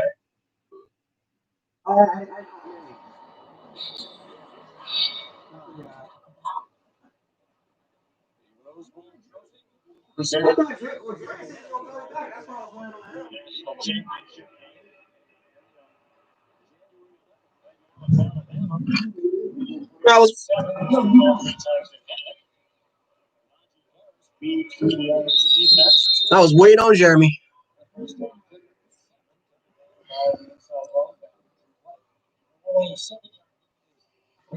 Yeah, we'll all be, Amy. We would all be shocked if that happens.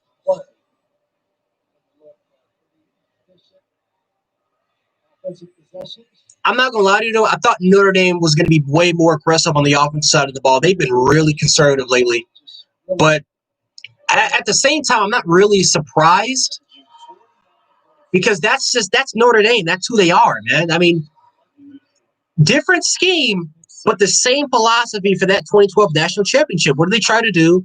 2 tight end sets, physical offensive line, try to establish the ball, and conservative throws. Kind of short dink and dunk type of throws. They're not like Notre Dame fans, and I'm not trying to disrespect any Notre Dame fans, but there were channels out there that says they were so confident based off that Alabama, how Florida was able to score 46 points. They said, we can beat them. We can definitely win in a shootout with Alabama. And I'm like, no, dog, you don't have the same personnel. You guys are more of a running football team. Like, yes, you scored 50-something points on Clemson, or I forgot the score. It was like, 50-something points on Clemson. But remember, a lot of those points came in overtime. Yeah. This is kind of like watching Pop Warner, isn't it? It's kind of, yeah. Well, you're not getting that until next. Well, I mean, you'll get that in the next game, which will be Ohio State Clemson. I mean, you never know, though. I mean, again, you never know. But just watching Notre Dame's offense, it's just boring. It's boring to watch. Mm-hmm.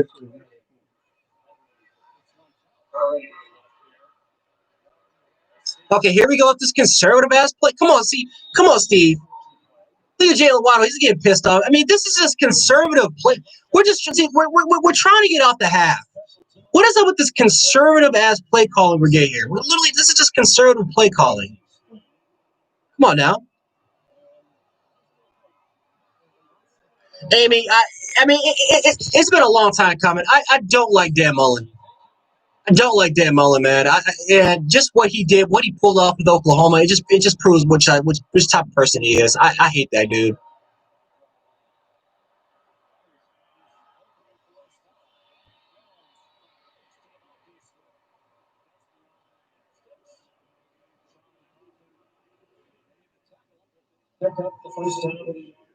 Exactly. Exactly because they do 5 wide. Alabama's not playing quarters. That's just not happening, especially in a 3-man rush.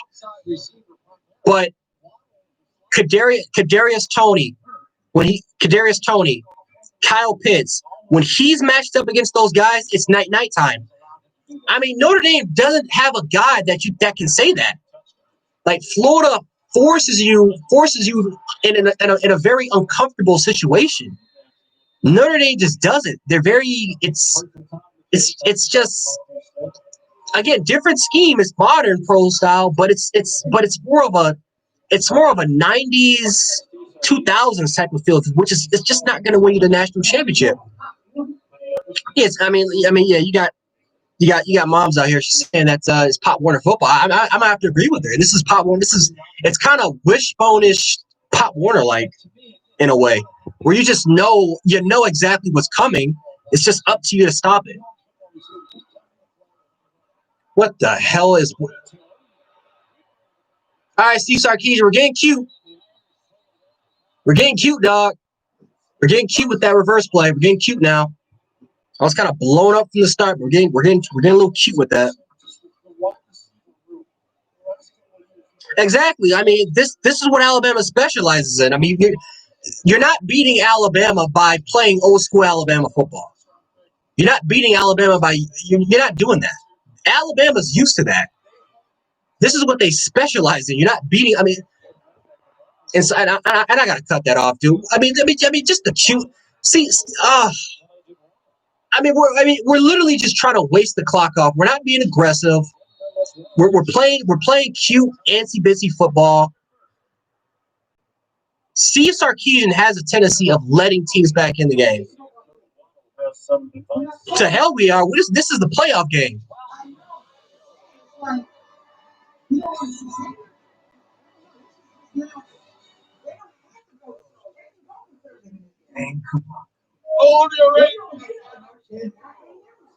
Exactly. Even with Alabama's defense, Jesus. But why not try to get the touchdown and go up 28-7, and then you get the ball back in the second half. It's all about winning the game. Well, I don't know. We were up 35-17 against Florida, and look what happened with that game. Here we go. Appreciate you, man. No, I'm trying to get as many points as I can. I'm not trying to sit up there and just waste the clock now. No, I want to try to get as many points as we can. Yeah, it makes me safe and secure. I don't have to stress. Yeah, you can't beat Alabama. I mean, especially with Alabama's defense back, you just couldn't do it. Like Alabama's defense is like top 20, top 20-ish. But even with the defense we have now, it's too talented. It's just too talented. You're not beating Alabama that way. You have to throw the football on them. You just can't just run the football and try to have these conservative type of play calls. That's not going to happen. You're going to have to be very, very aggressive in the passing attack if you're going to beat Alabama. Yeah, exactly. I want a 60 burger. I don't want no 28, 30 something. Just this conservative type of, getting out of here with that type of crap. No. I want to score as many points as we can. I want to dominate them. That should be every team's goal, is to dominate, so that the opposition has no shot. That's how the Bills lose. That's how the Bills stressed me out. We were up by like 2 or 3 touchdowns in the second half, then we just play like absolute garbage. Oh, haven't been. I'm just using that as an example. Just using that as an example.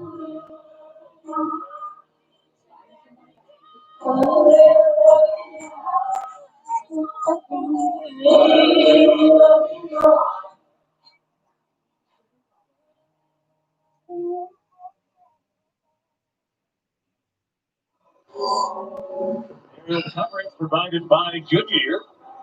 No matter what the season throws your way, keep moving forward. Goodyear, more driven. They could have. If Cincinnati just would have ran Cincinnati honestly should have won that game against Georgia. I mean, I think Georgia was the more talented team, but Cincinnati should have won it. I think Cincinnati, they played that game 95% well. They just made mistakes at the end that kind of just cost them, but Cincinnati played as well as you could potentially imagine.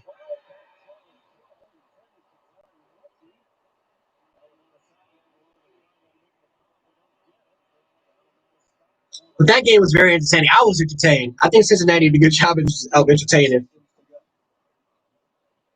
Well, Sarkisian, I mean, this is what happens, man. You play this cute, conservative crap, and now look. Now we're 4th and 12. You're in a situation where we have to try to run a comeback route. Now we're 4th and 12. Thanks a lot, Sarkisian. Yeah, Georgia's just one of those teams, man, with so much talent, but they just underachieve. They just underachieve, man. It's like at this point, Georgia, after 2017, the standard should have been national championship or bust. And they did lose to Alabama. It was Georgia, arguably could have won that game against us. Some people say they should have won that game. But then where was 2019 and then even 2020? It's like Georgia has issues that they have to kind of figure out from a developmental standpoint as far as getting these players to competing at a national championship level. That's the standard. You don't want to be at that Florida level just competing for New Year's Six bowl games. I mean, look at Notre Dame. Notre Dame has been doing that for years of winning 9, 10 games consecutively, but they just don't get the respect. So Georgia, they're too damn talented to be at that. They are a national champion. They are national championship level. They just have to kind of play like it. You always see if you get one first down. Maybe a little more aggressive. Oh yeah, definitely proud of the Bills, man. 12-3. 12-3. And we honestly should have been freaking 13-2 right now.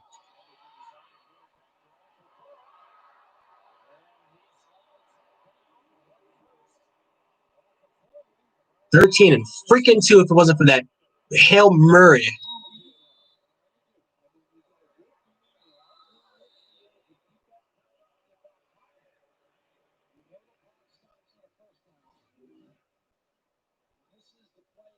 Oh, it still has me hot.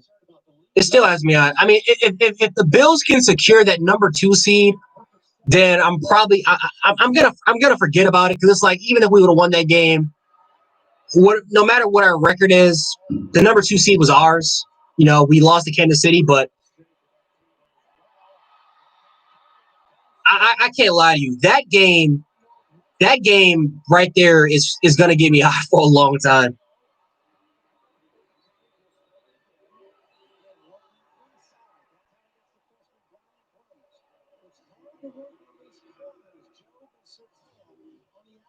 But inside, you have some matchups at baby. Branch covers Skaronic. That's the catch. The answer to your question is a Notre Dame tight end today.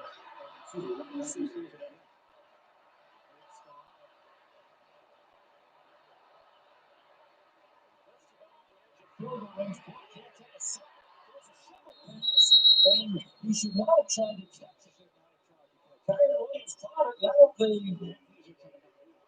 That's fine. It's on the ground. It's going to be if he does catch it. Get the ground. Yeah. Say, you know what? I need to drop this one. I'm going to drop this one. Yeah, that would have been smart. Smart. Game situation. I'll take this pass rush over last year's, Aaron, in a freaking heartbeat. In a heartbeat, I'll take this year's pass rush over our last year's. But I missed the Tim Williams, Ryan Anderson, Jonathan Allen, Delvin Tomlinson, Deron Payne days. I miss those days so much, man. And then you had Rashaan Evans as a rotational linebacker, who was the blitzer, who was more of he played more of an outside pass rusher, but he was a hybrid. He can play inside or outside. And then think about this: Christian Miller and Terrell Lewis for backups. Oh man, those were the days. Those were the days.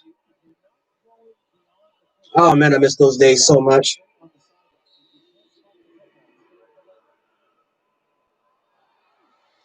The game is pretty good so far. Bama is up 21-7 right now. 9 seconds left in the first half, and Notre Dame, I think they're in field goal range right now. So they're going to try to attempt, but Alabama gets the ball back in the second half.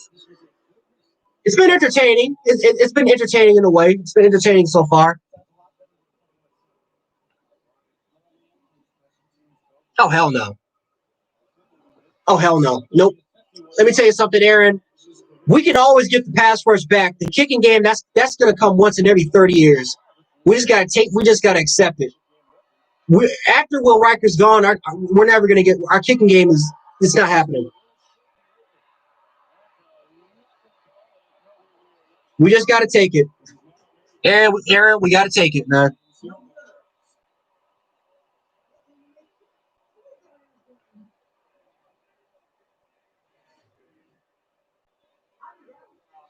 That's good. Holy looks down. That kick low. It might have been deflected. Will Anderson might have got a call on it a little bit. Oh, I hope so, Ames. On a long attempt. Working up to a good start this year. I think Will Anderson actually tipped that pass. I mean, tipped the pass, tipped the block. All right, so Alabama 21-7 going in the first half. Bama's going to get the ball back. Good start. Definitely was conservative on the offensive side of the ball at the end, but we have a tendency of letting the play slow down in the second half. We got to be aggressive. We got to try to continue that momentum going in.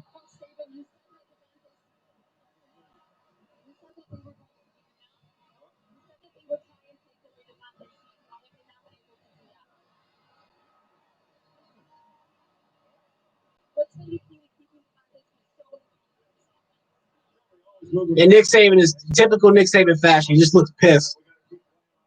He just looks pissed off. He looks so pissed.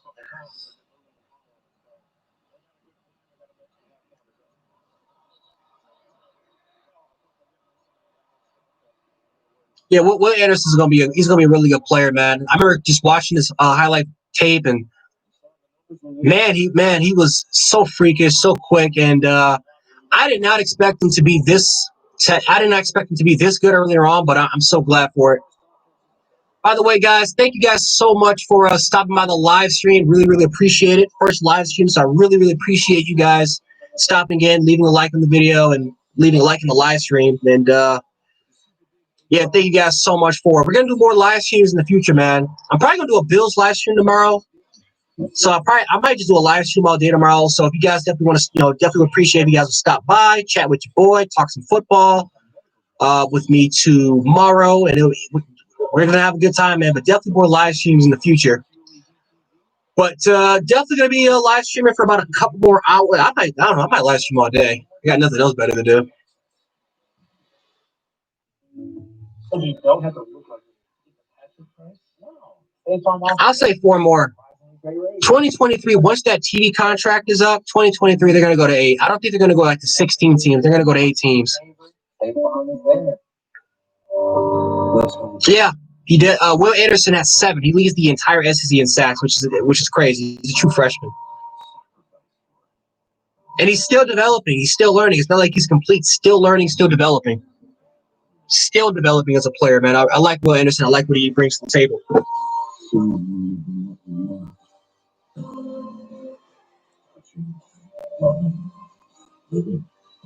Let's finish.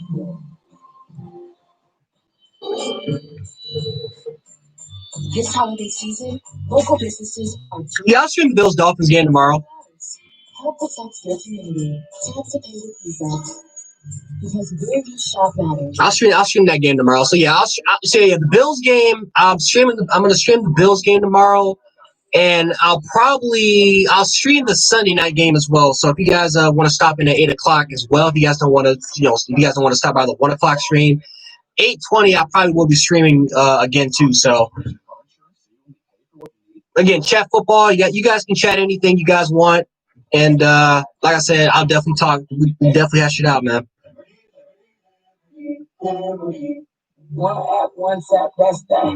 Yeah, he didn't even have a spring camp. That's the crazy part. Will Anderson, he came in like literally raw, had no spring, barely lifted weights with conditioning, and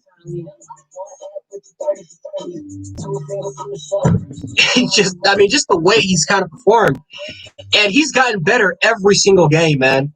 Every single game. By the way, Will Anderson has 35 quarterback pressures. Leads the entire SEC, and I think that's top 10 in the nation as far as all pass rushers. Will Anderson is a freak, man.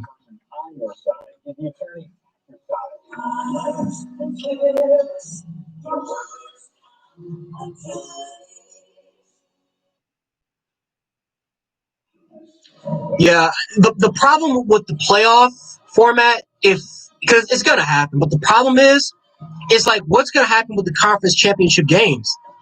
Because there would literally be no point of kind of playing in them, because some of the other teams, like let's say Alabama is 11-1, and they're 6th or 7th in the nation. And you have, let's say, LSU that wins the SEC. They have to play. They win their division. They have to play in a conference championship game. Well, I mean, what's kind of the point of them? What's kind of the point of them playing in it if Alabama or if Ohio State or some of the other teams they have these other? I mean, they don't have to play in these conference championship games. They can literally just play lesser games. Now, what they could do is give the top seeds the bye week. But the problem with that is that you're probably only going to give 2 teams a bye, while the other teams kind of battle it out. I mean, there are 5. Remember, there are tons of conference championship games that are going on, and you have 5 power conference championship games. So I don't know. It's going to be a mess. I'm going to be honest. I think we will be going in an 18 playoff format, but whether if it's 8 or it's 12 or it's 6, I think it's going to be a mess either way, because people are going to be saying, well, they're going to have a situation where, like, well, how is it fair for these teams to not play in conference championships and still get in? We're going to have a situation like that. That's it. Notre Dame's defense giving up too many explosive. Yeah, I think you make a good point there, Aaron. No one cares about bowl games anymore. I think, we got Cincinnati and Georgia, but no one cares about bowl games anymore. I mean, you can just use those extra games as bowl games. When you saw the running back go down the right sideline, I'm going to be right back, though, guys. I'm just going to make myself some food real quick, and I'll be back. So just give me about a couple minutes, guys.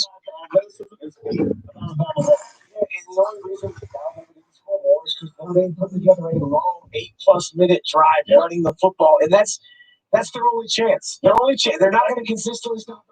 Alabama slowed the tempo down and might have got a little bit too slow for themselves, but when you got to fight and then keep the clock and run the football. But man, it's been rough sledding. Been worth watching Smith in the second half after taking that ball on his second touchdown, walking a little gingerly. Crimson Tide up 21-7 at the break. Of course, Ohio State and Clemson meet a little later on. The Buckeyes have never beaten Clemson. All of these meetings coming in the postseason, dating back to the Woody Hayes final game. They're leaving their team hotel. Team hotel they're leaving has not been the one that's good. But Clemson is 0-2 in the college football playoffs in New Orleans. They're a different hotel. They were in the other hotel previously, too. So some good luck on that side. But you know what is really good luck? Head coach, it's not hotels, it's not history, it's having a guy like Trevor Lawrence, a quarterback.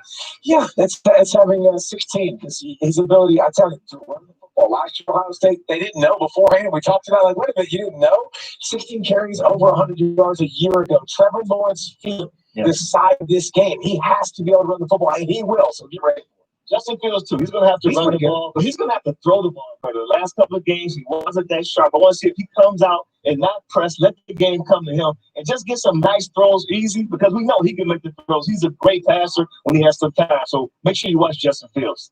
Tigers and the Buckeyes kick off 8 o'clock Eastern time, 7 o'clock here in New Orleans on ESPN in the second college football playoff semifinal. We started the day with a New Year's 6 game. Cincinnati coming in undefeated, hoping to prove a point against Georgia. Went right down to the end. Show you the highlights when you come back. Presented by Capital One is brought to you by Ford. We're all in this together. Let's protect each other. Let's finish strong. Your boy is starving. Lost your. We have to stop. This is fun. Yeah.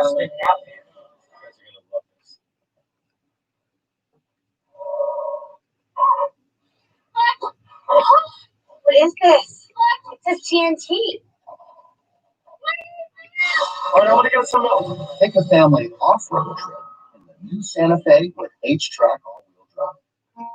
For your kid's birthday, you want them to feel like the only kid in the world. But this year, it made it really difficult to have a birthday party. My mom took me to Chick-fil-A. Chick-fil-A just goes above and beyond. Yeah, me and you both, man. Make it special. Me and you both, Aaron. A little note from mobile order that said, "Can you please take I do wish that bowl games meant more. They used to, but with the entire playoff format, I mean, as you guys seen, like the GOAT himself, Dan Mullen, All these players opting out. He has lost interest in the Year 6 bowl games.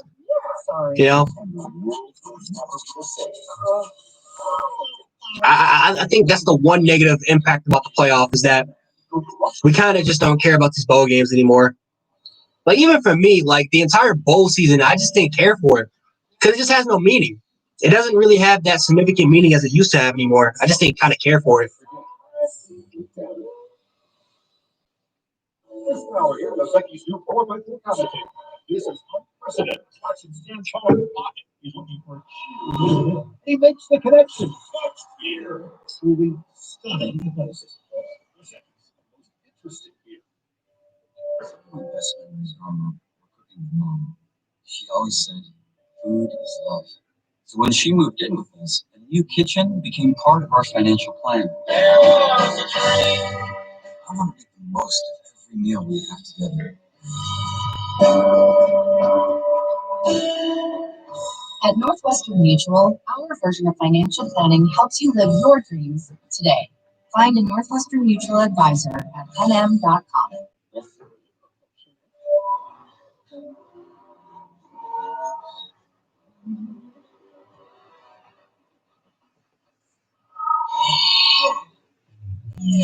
Product not yet ready. America, break free from 2020. Now through January 7th, 25 minutes for no longer $10 a month, no commitment. 2020 is over. Start 2021 with tons of ways to get moving in our clean and spacious clubs. And spread out while you work out. Let me tell you something, Caden. I am a huge Kellen Moore fan. I am a huge Kellen Moore. Kellen Moore is my favorite college football quarterback. I love Kellen Moore growing up. I love Kellen Moore when he was at Boise State. My favorite college football quarterback by far. That's why I damn near almost cried when he went undrafted. But yeah, Boise State had some monster teams. Boise State still is the closest team that's probably that probably played in the national championship. That almost played in the national championship. I would love to see Boise State in the college football playoffs. I mean, we've seen way too many years of phenomenal teams that I think could beat anybody. Boise State just lacks talent. I think that's the one thing. They've always had good coaching. They've always had a way of developing players. I think the one thing that they just kind of lack is just talent. And to be fair, that's just because they're not a Group of 5 power team. If Boise State was in the Pac-12, Boise State, I believe, would have the talent then to potentially be a national championship contender. 21-10 after Bearcat turnover. Zamir White. Zamir White matched. I used to call Kellen Moore Kellen Koo. I've never seen a quarterback so composed in the pocket in college football than Kellen Moore. Nothing ever faced Kellen Moore, dog. And he was like 5'11". He had a small frame. Nothing ever affected Kellen Koo. That dude was clutch. I love Kellen Moore. I love the great Kellen Moore, man, as a quarterback. Especially when he had Titus Young and Austin Pettis as his receivers. Then Doug Martin was in the backfield. Man, them Boise State teams were filthy.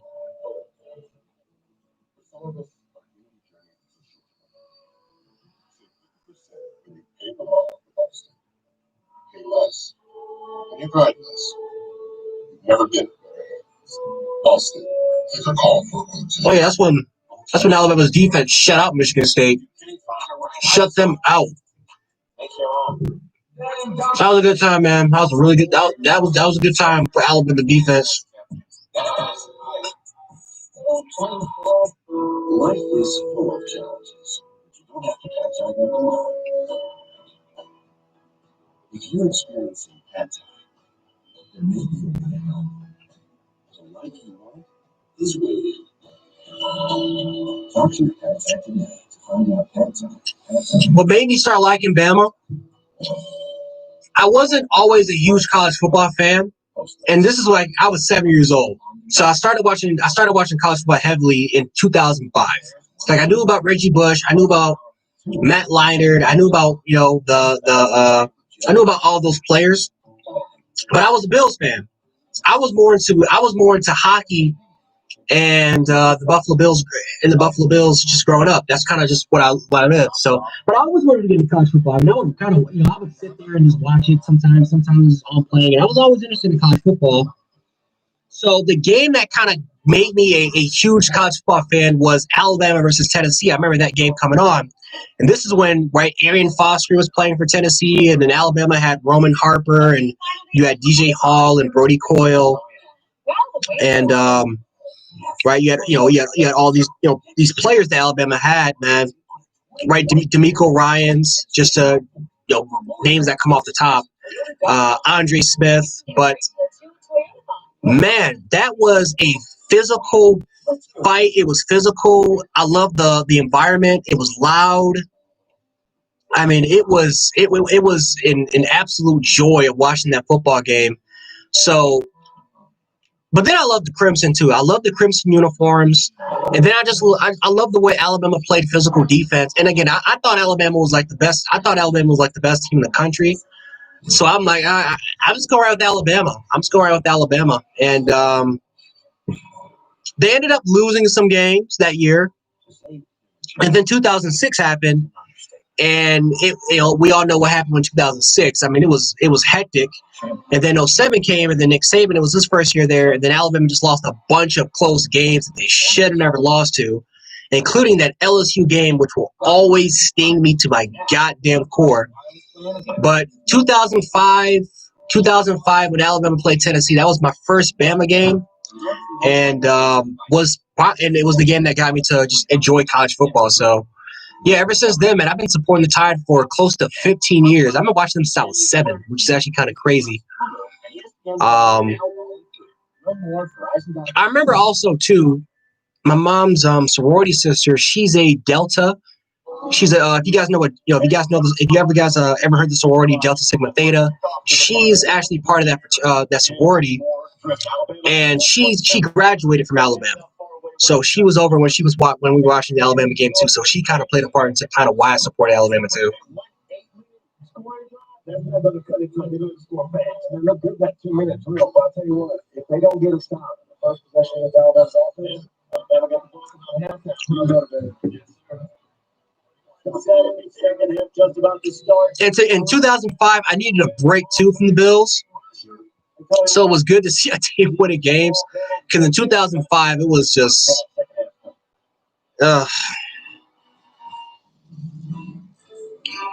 2005, man.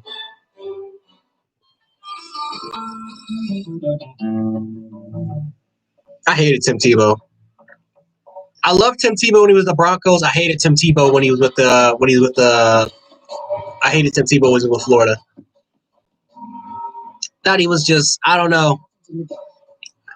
I thought he was fake. I'm not gonna lie. I thought he was fake. I thought Tim Tebow was very, very fake. But Tim Tebow's a nice guy, man. He's a good dude. But I hated Tim Tebow growing up.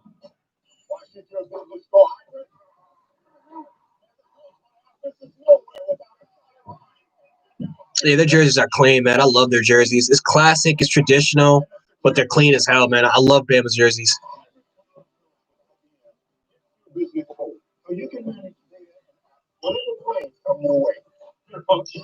When security meets fragility, you're unstoppable. Bring it in, guys. Bring it in. I actually have a DJ Hall jersey, but it doesn't fit me. I have a DJ Hall jersey, but the jersey doesn't fit me. It's in the basement somewhere. I'm gonna have to grab it one day. We're using the speakerphone. Is that a good idea? One of the ways I do that is to get them out of it. I'm looking for a grub brush. Garth, is the answer, huh? Yep. I'll see it. We all see it. He's clear. Okay. Blue progressive will protect you from becoming embarrassed, but we can't protect your home and auto when you mow with us. You don't know. On a superstitious fans view by Dr. Pepper. Where are you? Honey, come on. I got the Dr. Pepper. We're gonna be late for the game. For my lucky pants. You see them? There was a problem at the cleaners. Yeah, I always wish we had like alternate jerseys like Oregon does. I mean, I'm fine with the traditional classic, but I wouldn't mind having like an Oregon modern type of jersey type of style. Like I wouldn't mind like having like a dark crimson, like a all black, or just something more a little unique. I mean, we're classic, we're traditional, but just to see kind of like different uniform combinations like everyone else is doing, I think that'd be pretty cool. Yeah, just for a change up, not for like a permanent thing, just for like a little change up for like one game. I think that'd be pretty cool.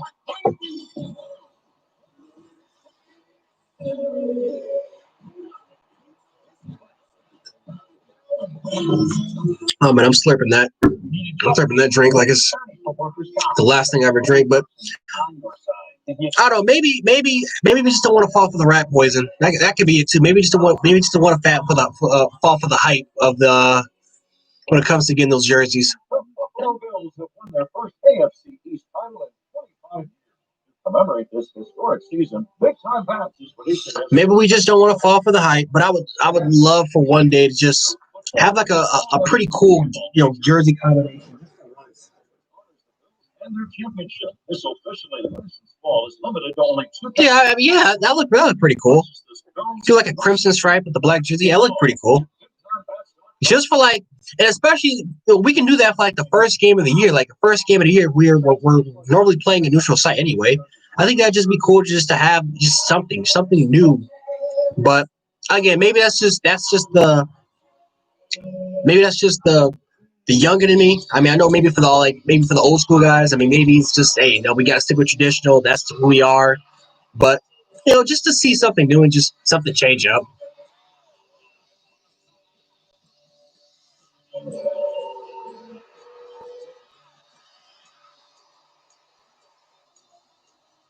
I'm nervous about Tua. I'm nervous about Tua tomorrow, man. It's not because I don't think he's going to throw for 500 yards against us. Yeah, I'm just nervous that he gets hurt. Every game I watch that kid, I think he's going to get hurt.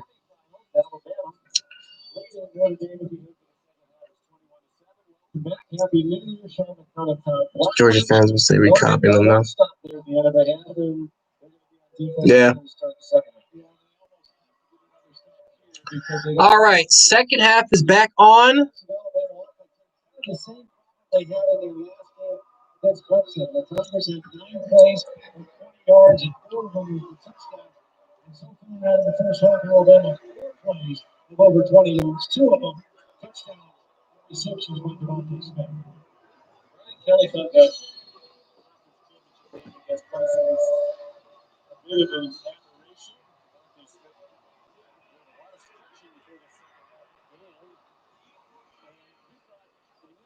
The college football player from Notre Dame, they'd already beaten Clemson, maybe the one as focused as they should be. He didn't think that's who they are. And they played better than that today. Offenses in the history of college football. Yeah, that's a pretty good. That's pretty cool, Kaden. It's like anything. Like I'll be stuck even with some ugly uniform combos. I would just like to see a change up for once. Just a little bit of a change up.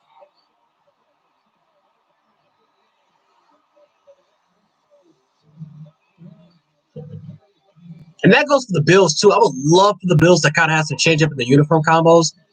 Now, I mean, it's the red alternates, the white alternate, but damn, like I wouldn't mind seeing the old school jerseys being brought back, man. The old school jerseys and old school combinations with their helmets.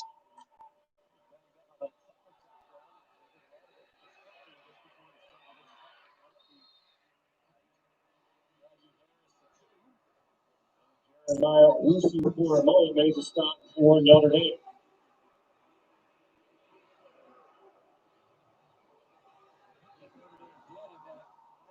Possession where they got to stop. They got a couple of negative yardage plays. They were able to get a little bit of pressure on Mac Jones. They want to help their secondary, which isn't a strength of the team, but at the point now where you need to take some chances.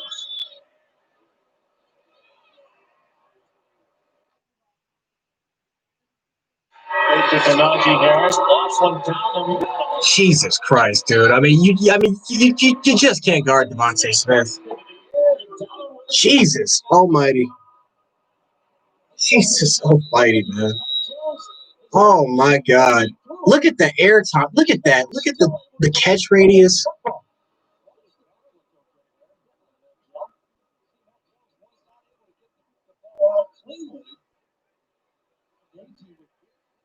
Oh, God.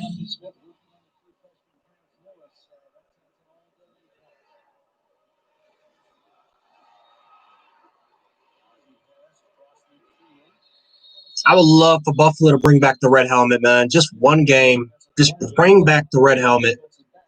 I know many people weren't fans of the red helmet. I was a big fan of the red helmet.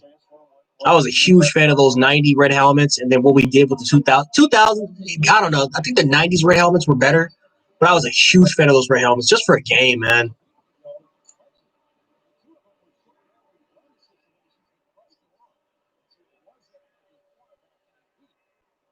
Okay, so let's see. We got trips to the left side, split 5 out wide, little screen.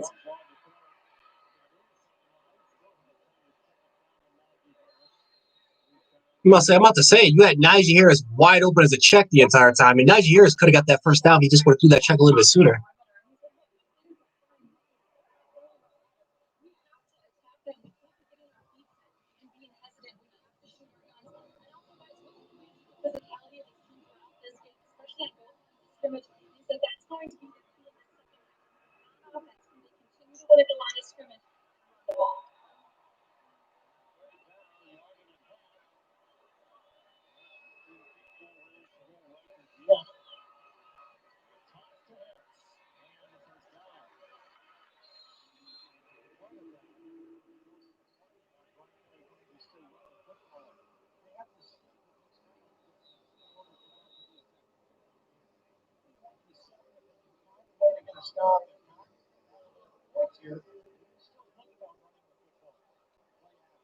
Doing what they do. 28-7. 6-yard run. Najee Harris over 100 yards.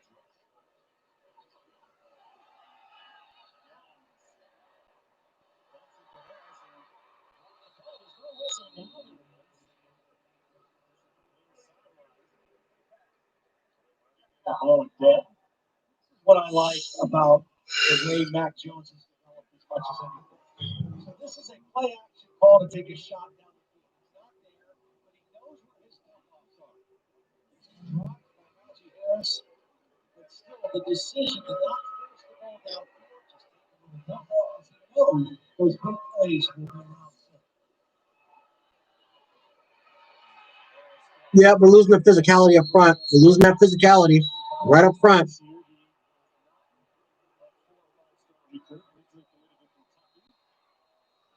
We do this every half, man. Almost every half we do this. We kind of lose that physicality up front in the first half. In the second half. We do this every half, man.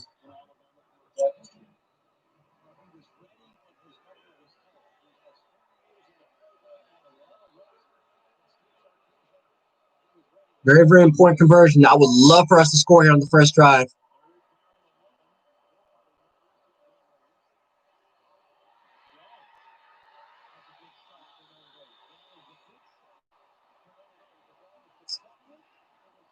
That's a big stop by Notre Dame.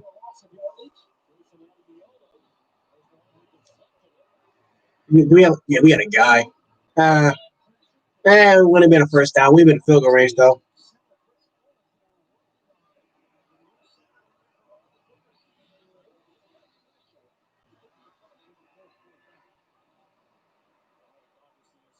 Really well doing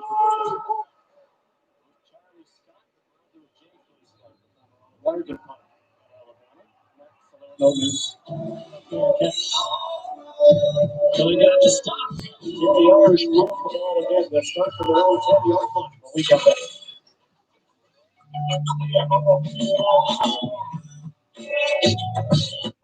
I wish I could get a deal on a smartphone, but I'm a new customer. Actually, now new and existing customers can get our best smartphone deal. It's historic. Oh, no. That is historic. I would say the Jets, but no, I wouldn't even say that far. I remember those kind of debates back in 2011, but nah, I think that NFL teams they're too good. I mean, they're professional football players. 10 years ago, Even the great Alabama would probably get their ass kicked against the NFL football team. Individuals and families across the nation. 47,000 customers a month, lowering payments, providing jobs, and investing in neighborhoods and communities nationwide. We know what it means to put down roots and bring dreams to life. At Home Depot, we know. Home means everything.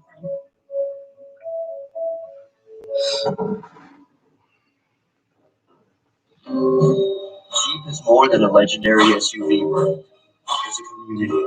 We share a love of adventure. We share a spirit. Yep, and this is my problem of why did we play so conservative when we were going into that half?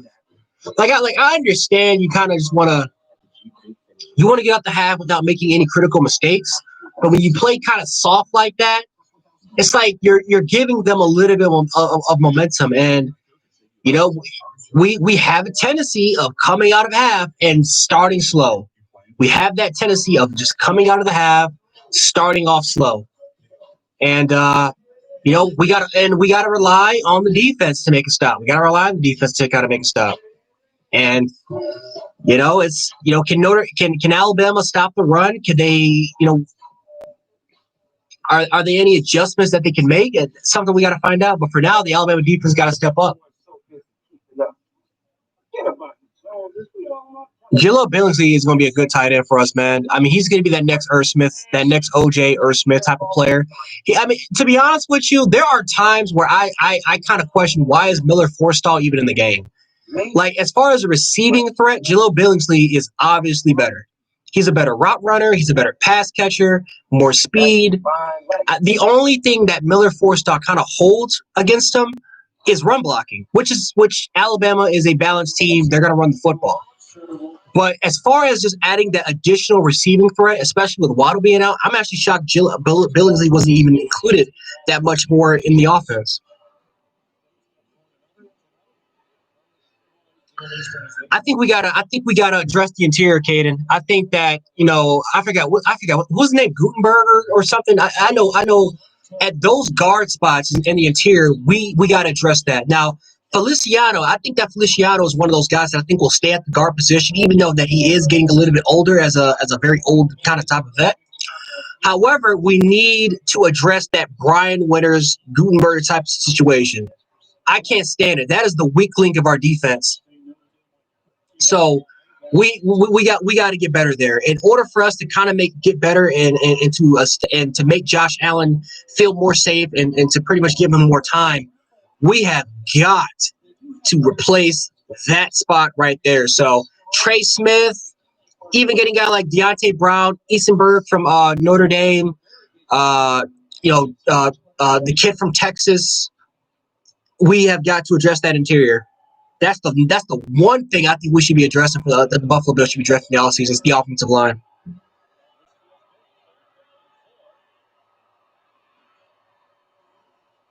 Yeah, Brian Winters is just God, is he awful. I don't know what the situation was with Quentin Spain. Like, I seriously don't understand what the situation was with Quentin Spain. Like, I don't know if he just didn't want to be there or if he had conflict with the coaches. You can't tell me that Brian Winters was that much better than Quentin Spain, especially when you just signed Quentin Spain to a $15 million contract.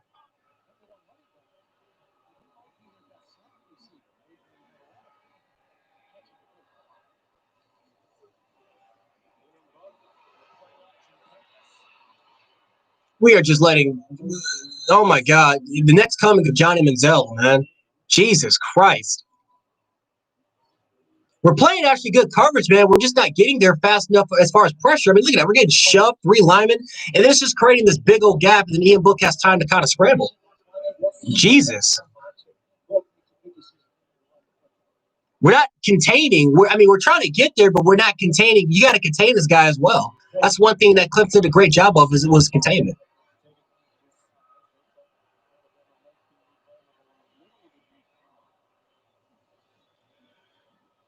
And we are giving these tight ends way too much cushion, man. You see, here we go. Pete Golding. What the hell, man? Why are we giving these tight ends so much cushion? I don't understand, man. They're not going to take shots deep.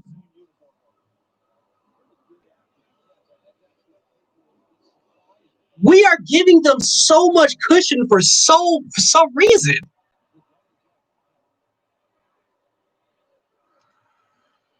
And now they're just running the ball. We're just losing containment to what the hell?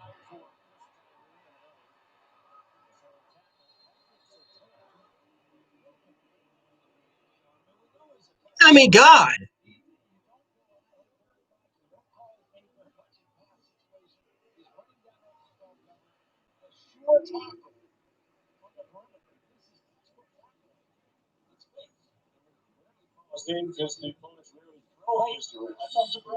I mean, it is. It's just frustrating, Amy. It's like, what are you?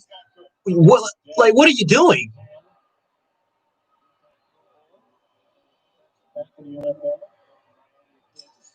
Oh my God!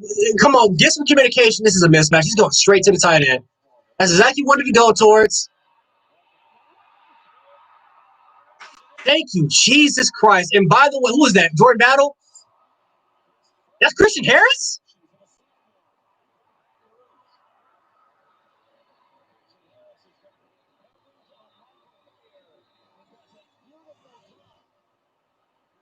Look at Christian. Look at what? That's not Christian Harris. That's Fred. Is that Fred Warner?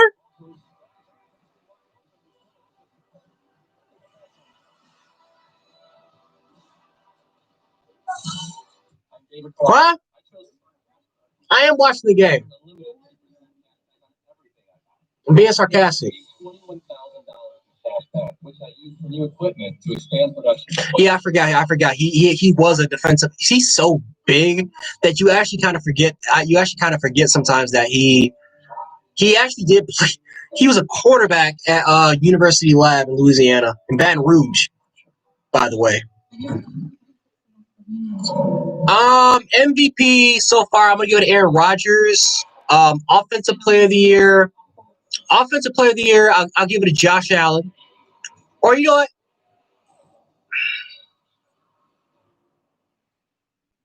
I'll say Derrick Henry because I'm a running back guy. I'll give him offensive player of the year. I mean, for God's sakes, Derrick Henry might rush for 1,900 yards. For God's sakes, got to give him some type of credit. And then the defensive player of the year, I got to give it to T.J. Watt. Josh Allen though is definitely top 3 and probably MVP and offensive player of the year. He should be, easily should be. Oh,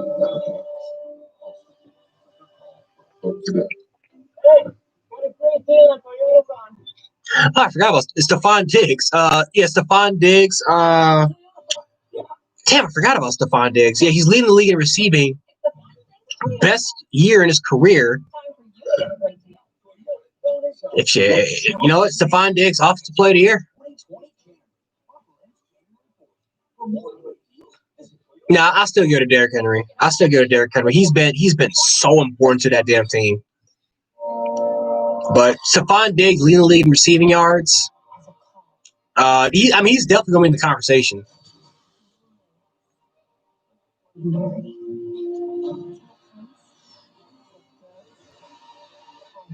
You know what's funny about Stephon Diggs? If we didn't trade for Stephon Diggs and got Justin Jefferson, what honestly would have been the difference? It's not bad, but it's like we traded up for Stephon Diggs, and obviously that's worth it. But at the same time, you could have got Justin Jefferson if you wanted to, and you wouldn't have even skipped the beat. The Rose Bowl game presented by Capital One. What's in your wallet? And in part by Taco Bell's Nacho Fries. All time between these Byron Jones. Byron Jones is a corner that you can just leave on an island. Xavier Howard's a good corner, but he's more of a zone coverage corner. Byron Young is a player that you can just leave on an island. You can literally just leave that dude on the island. I think he'll be a really good corner. He's not gonna get you a lot of picks.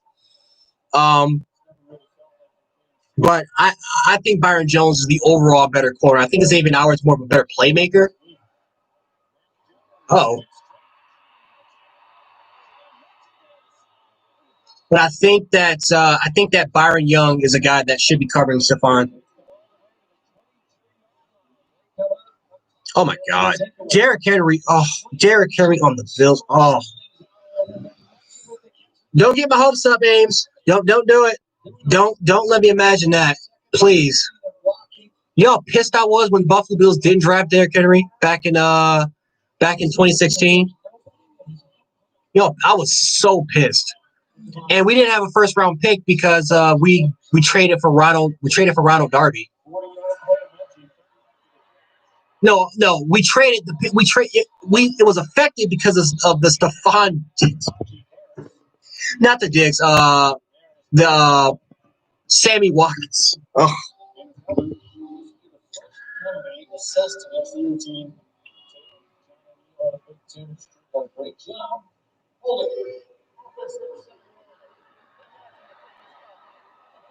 Oh, here we go with the holding. Oh, come on, Chris Owens. I'm literally praising you, and this is what you're doing.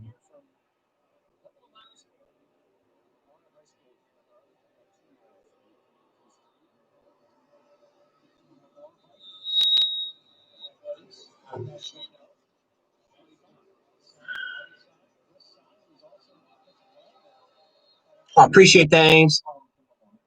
That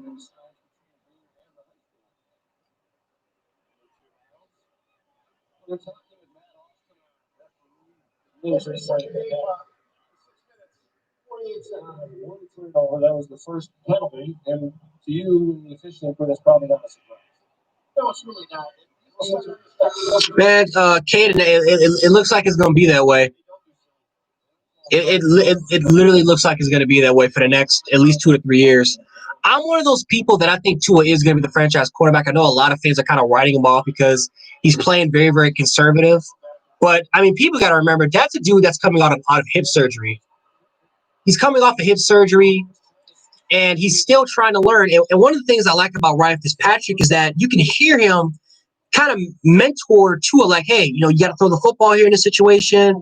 You know, don't be afraid to kind of make these mistakes. It's like Tua is still learning the game. So by kind of rushing it, and I mean, like I said, this is a good quarterback class, and they're going to have like the 3rd overall pick.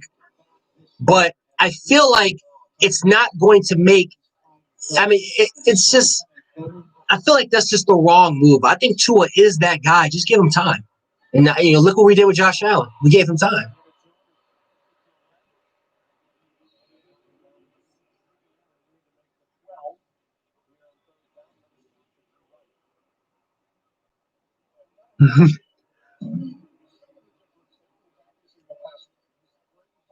I love giving people nicknames. I felt Ames was perfect. I felt like Ames was literally your perfect nicknames. I felt like it. I'm glad I was right, though. I'm glad I was spot on with that nickname.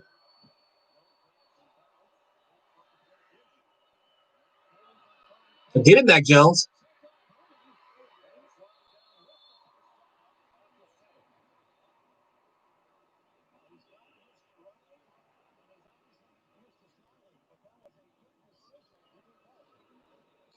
My favorite player at Alabama, Jalen Waddle.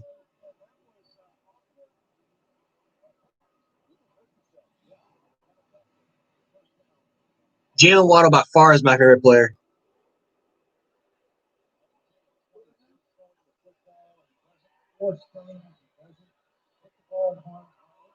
Easily Jalen Waddle's my favorite player. And I damn near cried when he was hurt.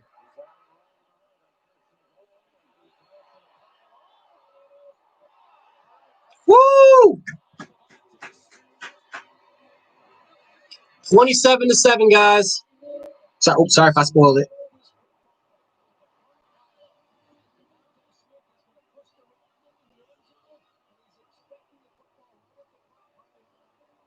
Got both feet in bounds, too.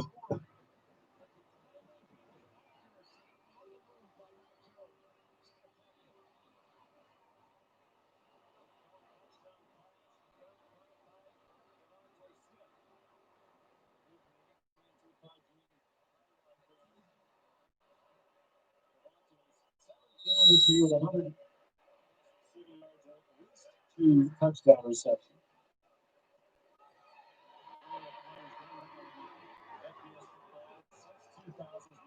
Oh yeah, baby.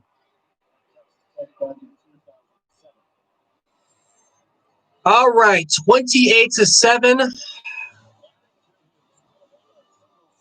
Man, let me tell you, if Devontae Smith doesn't win the Heisman Trophy, I don't know who else should. I mean, maybe. I love Mac Jones, but come on, man.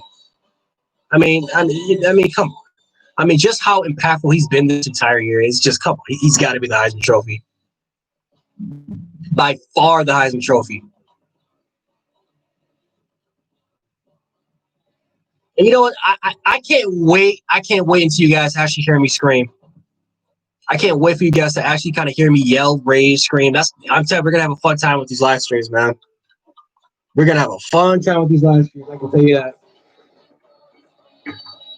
Because when I'm really pissed off, well, I'm more pissed off when Bills games happen, but man, that's going to be a fun time. You won't hear it tomorrow because I'm expecting the Bills to kind of lose. I don't think we're going to play our starters, but playoff time, you expect to hear a lot of screaming. Junior fries, $1 each. So save that bacon and eat it on your burger instead, because getting more for your buck at Amy, that's my nickname. I'm not even trying to lie or anything like that. That's my nickname. That's literally my nickname. Jay, it's my nickname.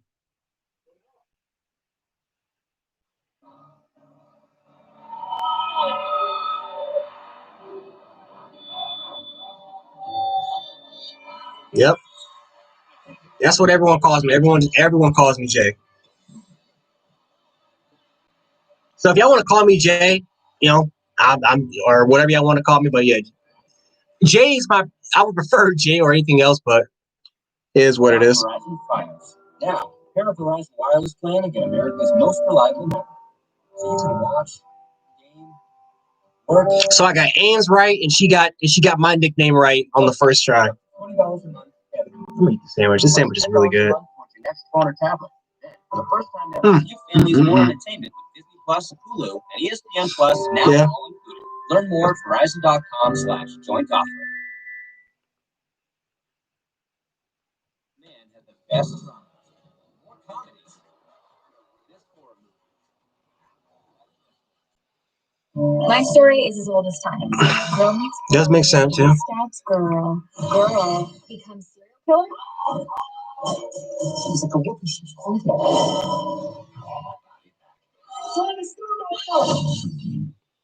Get the hottest new releases. Verizon Files on demand.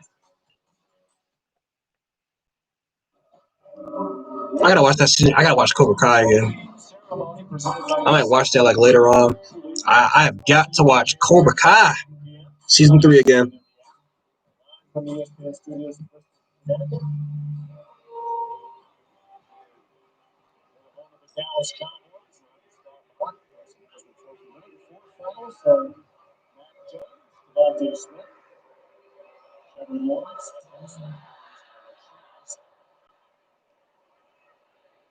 I don't think we'll play our starters, and if we do, we'll play them like a series.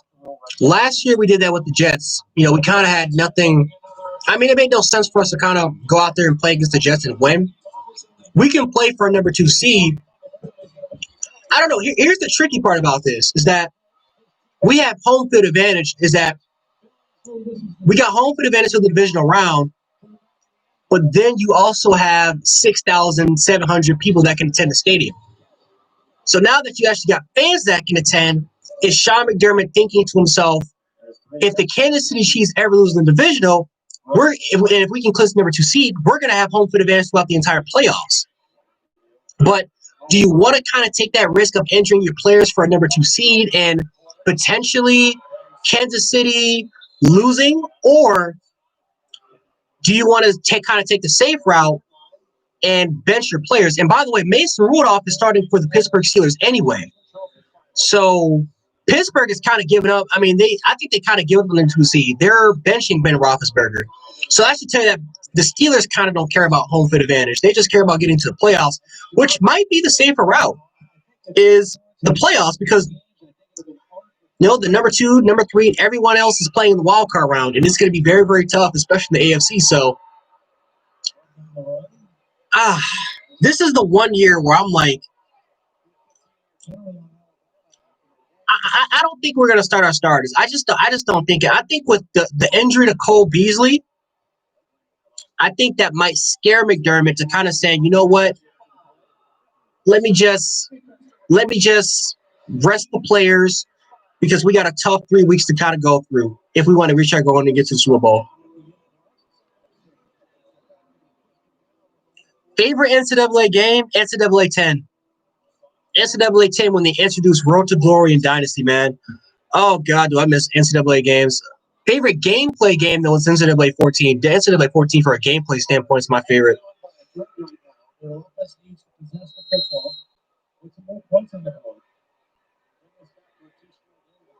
Yeah, that's just the thing. It's like Cole Beasley being injured and that the fact that he's week to week and he might not even play in the wild card game.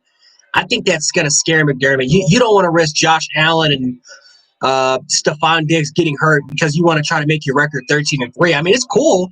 You haven't had a 13-3 record since we got a sack. We haven't had a 13-3 record since 91 or 92. But you got to kind of play safe. Yeah, NCAA was goated. You had a great staff.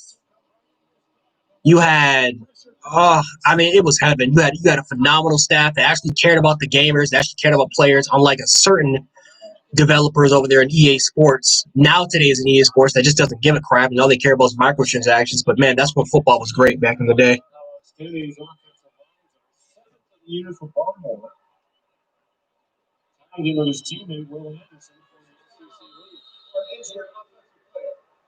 Let's see him book. Hopefully he's okay.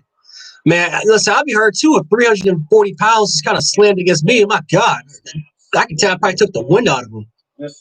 You got 300 pounds coming at you full speed. You just landed on top of you. Trust me, that does not feel good. Look at that. Just landed right on the shoulder. Ooh.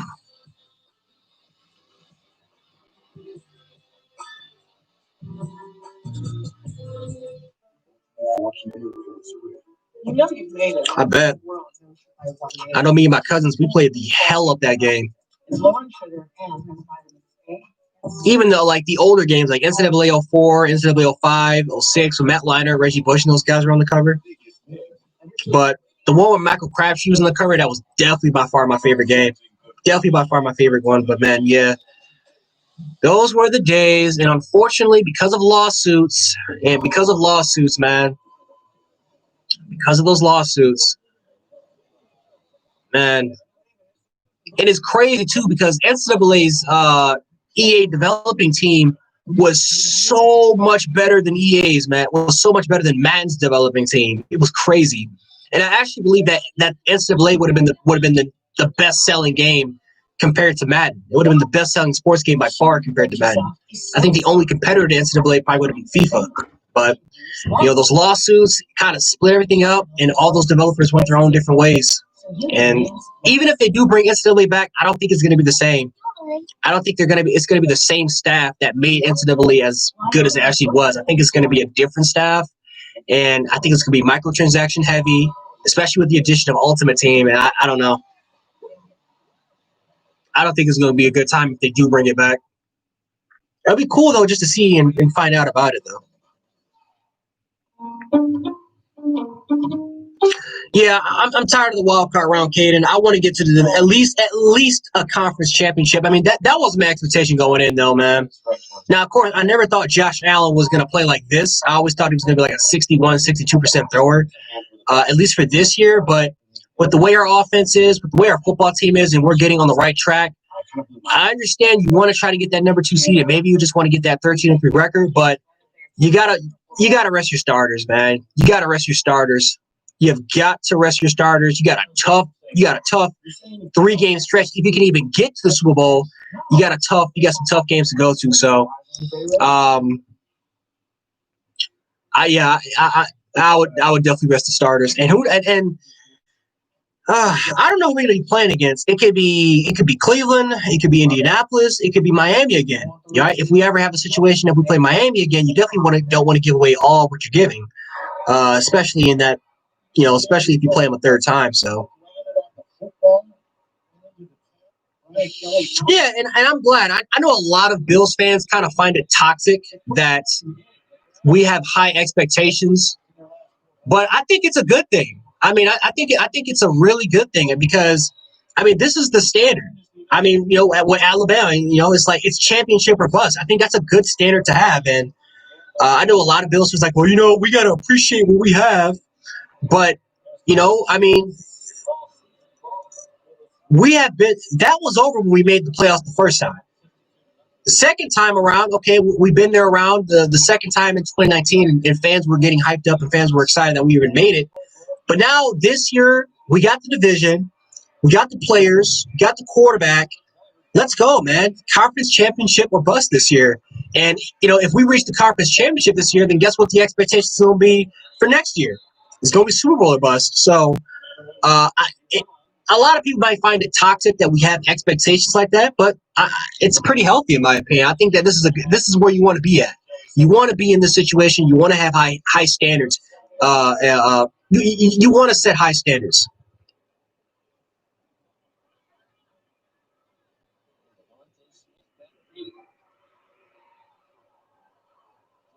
Mm-hmm. And damn, yeah, Notre Dame is giving up.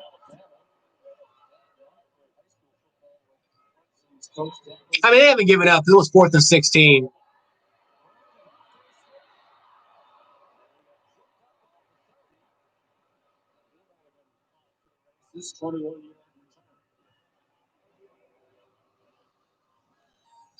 Dude, why in the see?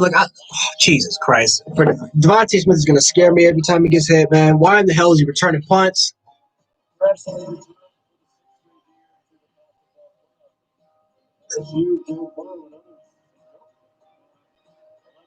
ball went over Michigan.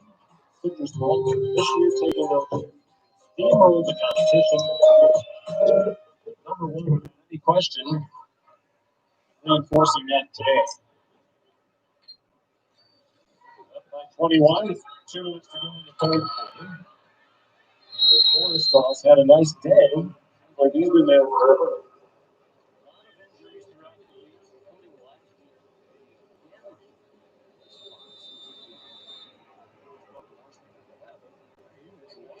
I don't understand, man. But then you can literally see him limping a little bit. I just don't like. He's a very very dynamic player, but man, we got some dynamic players too. Like what Jace McKellen, I think would be a good returner. Jace McKellen can return punts and kicks. Kyle Edwards, Javon Baker. I mean, Jesus. Anyone but your best player on your team, man. It's just You don't want a Jalen Waddle situation happening to your best player.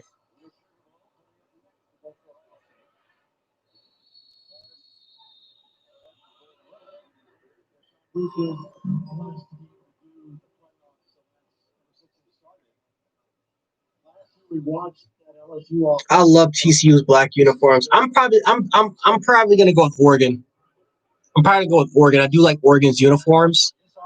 I hope they can bring these back. I love their pink helmets, man. I always wanted them to go like pink on pink. I always wanted some team to kind of do that. But I love Oregon's pink helmet uniform combination.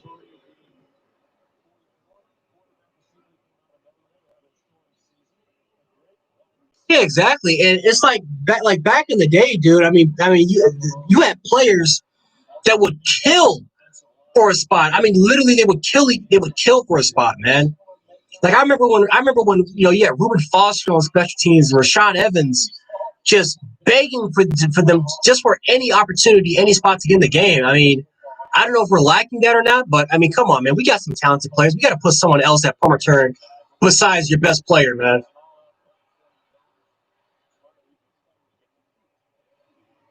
I'm gonna say the Browns. I think the Browns beat Pittsburgh. I think we'll play the Browns. I think it's inevitable.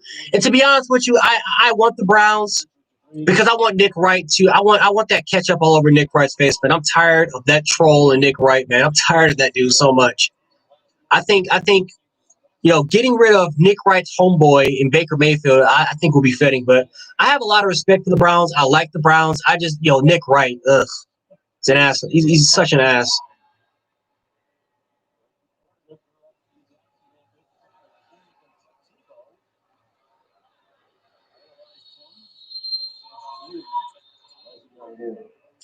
My least favorite team in college football is Auburn.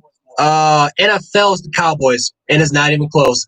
Like my least favorite team in all of sports. Let's not even take the NFL. It's the Cowboys. Fuck the Dallas Cowboys. I'm sorry.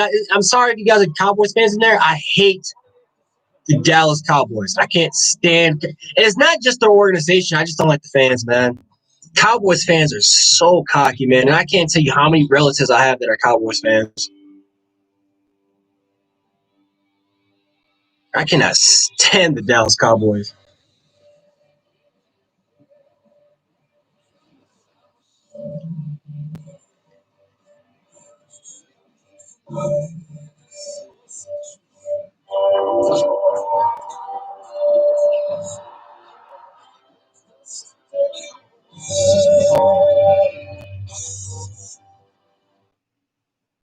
You hear that? Jerry Jones. Yeah, Especially how they treated Dak Prescott. there's not much more you need to say. Only a Taco Bell. Some of my best memories growing up were cooking with Mom. She always said, food is love. So when she moved in with us, a new kitchen became part of our financial plan. I want to make the most of every meal we have together. At Northwestern Mutual, our version of financial planning helps you live your dreams today. Find a Northwestern Mutual advisor at nm.com. First closed. Is that the law?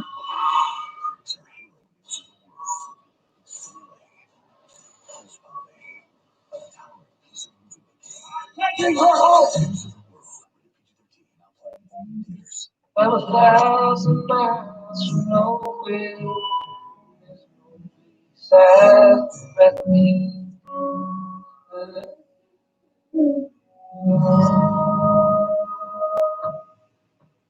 I'm 1,000 miles from nowhere, time for the better to me. I'm 1,000 miles from nowhere.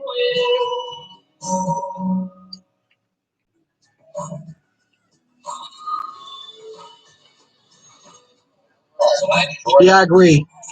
Dak got treated like garbage, man. I mean, Dak Prescott should have got paid in 2017. And I think ever since what happened in 2017 and how he kept paying all these players, and especially how he paid Ezekiel Elliott after Dak Prescott, after his contract, it's like, his agent and Dak during contract negotiations, but, like Dak Prescott was loyal, showed up to practice every single game. And then you got a guy like Ezekiel Elliott who held out, who threatened not to play, and you made him top priority instead of making your quarterback top priority. Like, Dak Prescott has been through the ringer. He's been nothing but loyal to that damn organization. And to see him with that injury, man.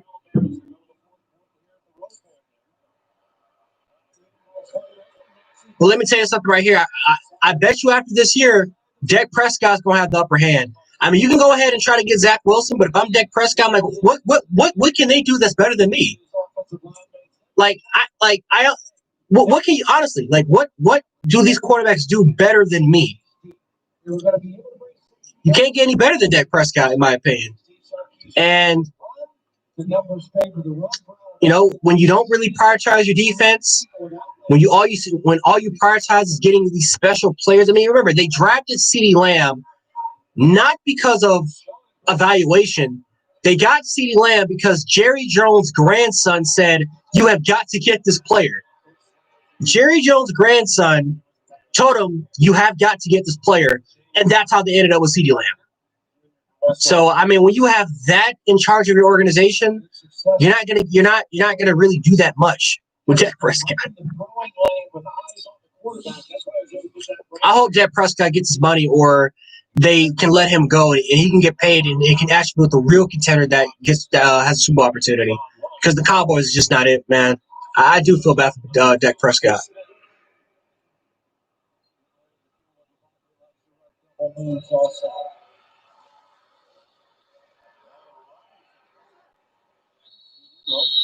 I'm sorry. Listen, I like Brian Robinson, but Chase McKellen is by far the better running back. And it's not even close. I like Brian Robinson, man. He's one of those dudes that if he asks for something, I'll give him anything he needs, man. A car, some clothes. I'll steal a PlayStation 5 for him, man. But Jesus, Chase McKellen is by far the better running back. Why isn't Chase McKellen getting more touches?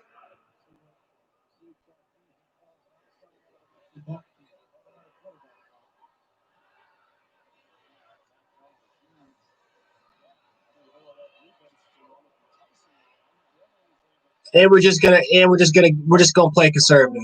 That's what we're doing now. We're just gonna play conservative and try to run up the clock instead of just we're just gonna play conservative. Oh, we're at field goal range. Okay.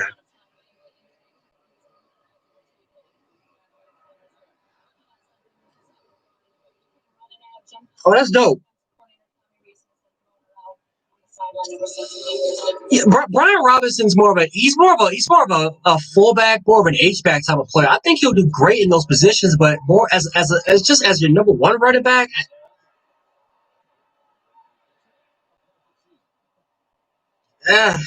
Like it's right. It's just he hasn't clicked. It's just man. Like Jason McKellen is by far the better running back compared to Brian Robinson.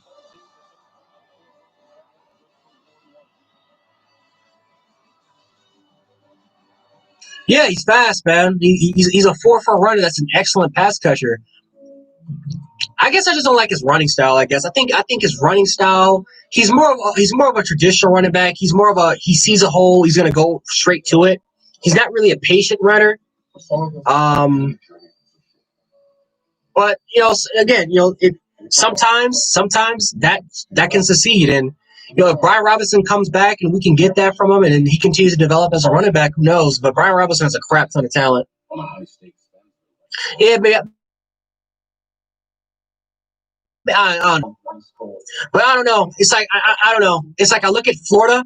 It's like I always imagine Florida, how many points we were up by, and then they just came back and almost won the game. So I don't know. I'm just one of those dudes that I want to score. I want to knock them out the game completely. I want to knock them out completely. I want to be up by 50 points, so I don't even have to worry about it. Did you know that your clothes can actually attract head hair? The new Bounce Head Hair. Yeah, that's the plan. That's definitely gonna be the plan, man. Definitely be live streaming a lot more. Definitely have a lot of fun with you guys, man. Chatting up with you guys. But yeah, live stream. I will be live streaming tomorrow at 1:00, and then I'll probably be live streaming at 8:20. But yeah, definitely gonna live stream from now on. Just like it, of course. As once I start to go out a little bit more and I start to grab some more equipment and maybe get a better laptop and I start to upgrade and stuff like that, the quality and everything like that will get a lot better. But got big plans for 2021 is for this channel, so hopefully you guys can stick around with me. But yeah, thank you guys so much for just stopping by the channel and just chatting up with your boy.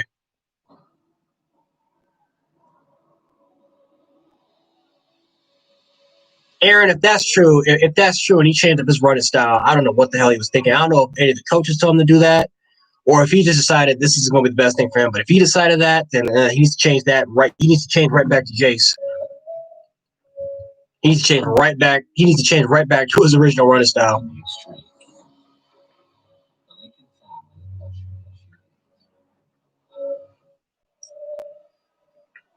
And yes, I'm drinking applesauce. I know a lot of people kind of find it disgusting, and they just like, why don't you use a spoon? I'm lazy. I like to use. I literally just drink it. I'm sorry. That wasn't working for him. Well, whatever he's more comfortable with, whatever floats the boat, man. Whatever floats the boat.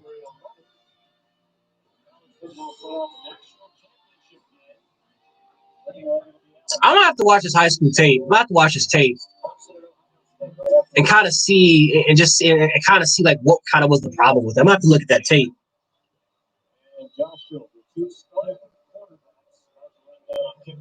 Okay.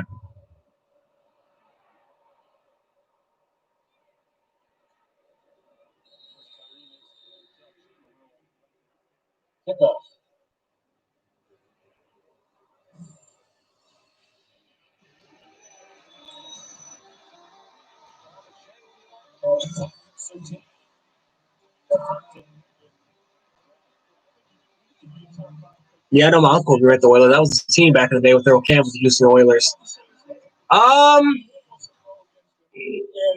could bring back one team.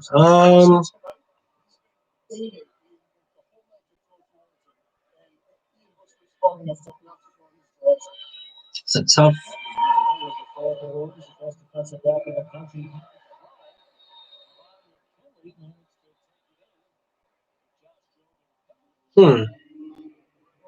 I could bring back an NFL team, man. Yeah, I'll go with the Oilers. It's like the rest of the names are kind of escaping me. I'll just go with the Oilers. Best draft prospect from Bama, Devontae Smith. The player with the most upside, though, is Christian Barmore. Christian Barmore, I think, has the most upside. Christian Barmore has the opportunity to be a special talent. I think Christian Barmore is the best prospect with the most upside, which is pretty much all about.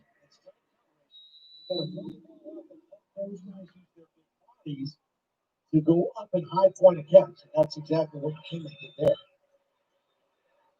Take the Jets. Man, listen. Keep the Jets in the AFC East. That's 2 wins every year. That's with the way the Jets organization is being run. That's 2 free wins every year, man. Please keep the Jets in the division.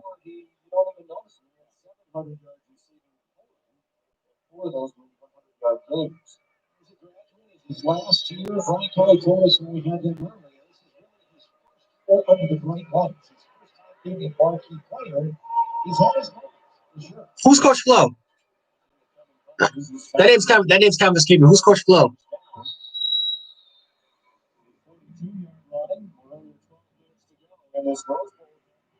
That's gonna bother me. I'm gonna have to look that up. That's really gonna bother me. Coach Flo. He only had 50 yards against a week ago. Oh, Flores? Is that what you mean, Flores? Coach Flores?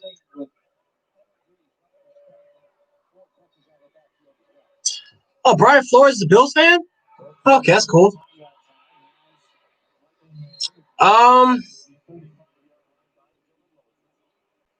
mean, I don't know. I mean, it's just like you're on the opposition. I mean, you're a Bills fan, but at the end of the day, your job is he's getting paid to kind of kick your ass. So if I'm Brian Flores, I'm like, hey, dog, I love the Bills, but I got to kick your ass, man. I'm getting paid. I want to keep my job.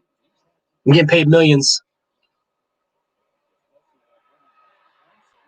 Unless the Bills like offer him like a secret job or something. I don't know. If the Bills like offer him like, hey, we'll make you the head coach. We'll make you the head coach of the Buffalo Bills if you can lose to us. I think that'd be pretty cool. I do like Brian Flores though. He's an excellent coach though. I think he's the next. I will agree with Colin Cowherd, aka as one of the great benefits. You say Colin Cowherd. I do agree. I do think that he's the next big coach. I think he's really, really good, man. I like Brian Flores. And Michael Mayer beats Dylan Moses in coverage. That's a nice completion for a first down. Yeah, got to keep McDermott. That relationship, that combo with Brandon Big Dick Bean, or Bean. Just we call him Big Dick Bean over here, uncensored over here. The Big Dick Dean, and of course with the GOAT himself, McDermott. You got to keep that combo.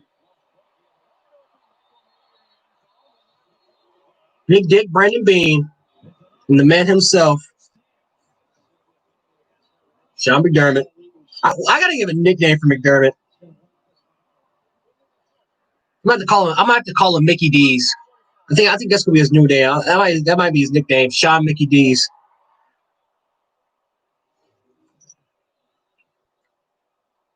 Most overrated team in college football? As a wide receiver, he never really gets set. He's kind of bouncing around. A&M.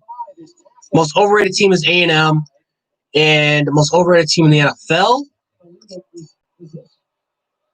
Tampa Bay Buccaneers. I think the Buccaneers are very overrated. They're a good football team, but they're overrated. Like, people is making them out to be Super Bowl contenders. They're 1-5 against teams that are 500. I think they're getting way too much praise.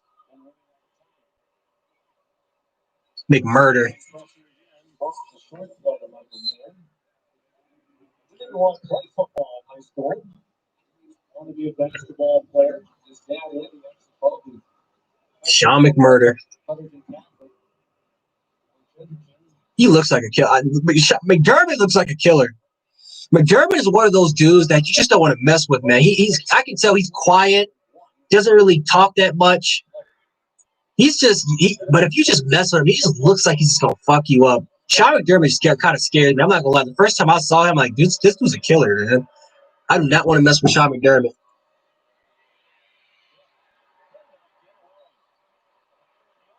He just looks like one of those dudes, man.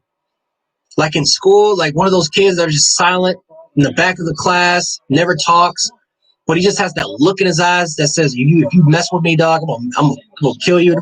That's McDermott. That's what he reminds me of, man. Yeah, he did, man. I mean, we went from think about what the Bills had to go through over the years.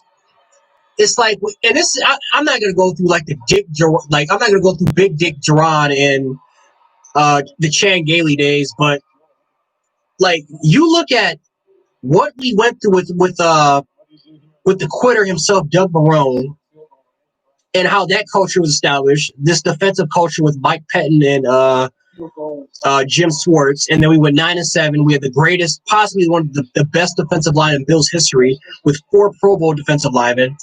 And then you bring in Rex Ryan, who's the clown, the Joker himself, screws up the entire culture. No one wants to play for him, and messes literally everything up. And then you have Sean McDermott comes in there and just absolutely changed the entire culture. Him and Brandon Beane changed everything. Everything. Brought in literally his own players, which were from the Carolina Panthers, but brought in a bunch of Carolina Panthers players. He changed the culture in the locker room. He took, like, remember when Buffalo had all those game machines and they had all these slot machines and all that stuff? That took that shit right out. He says, we're not doing that. This is not an arcade. This is a professional football team. Like, McDermott seriously changed the culture of the team, and I'm happy to have him as my coach. Yeah, and then of course Dick Duran and Chan Gailey and Greg Williams. Greg Williams was also a head coach for a little bit. It's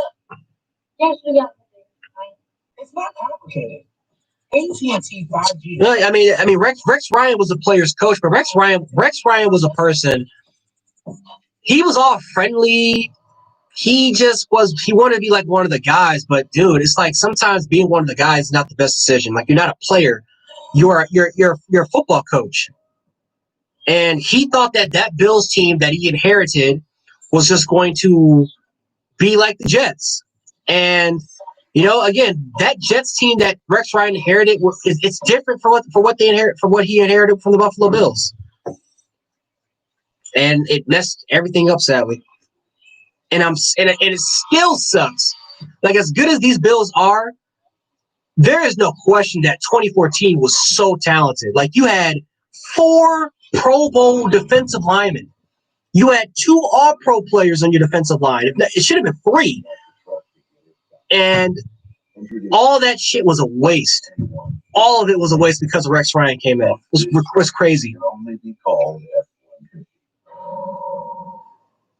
Yeah, we cleaned up a lot, man. We cleaned up the penalties. We're a lot better in the passing game. We're getting better, man. Defensively, we're getting a lot better. I think that the run game needs to be more physical as far as run defense. But we're getting better, man. We're getting so much better on the defensive side of the ball. And that's kind of scary. Like, look at Kansas City. Kansas City dealt with the same situation. Started off with a crappy defense, Second half of the season, everything kind of gelled together for them in the second half of the season, and it actually ended up working in their favor, and they ended up winning the Super Bowl. So the Bills have that same talent. Well, they're not as talented as they were as Kansas City last year, but they're up there. So defensively, they're stepping up big time right now. No fees or minimums on checking and savings accounts. Banking with Capital One is like the easiest decision in the history of decisions. Like, I think I'll go with Cardigan. that's banking reimagined. What's in your wallet? I do not like Taylor Swift, man. Taylor Swift just thinks that she's just the shit, man. And in part by I am not a fan of Taylor Swift. Todd?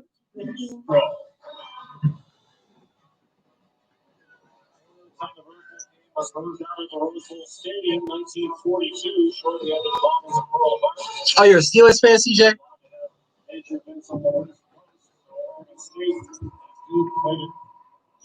Shit, I hope so. Yeah, I hope so, man. Y'all might play Cleveland. Y'all might play Cleveland again for that third round, man. We got to see what y'all do against Cleveland.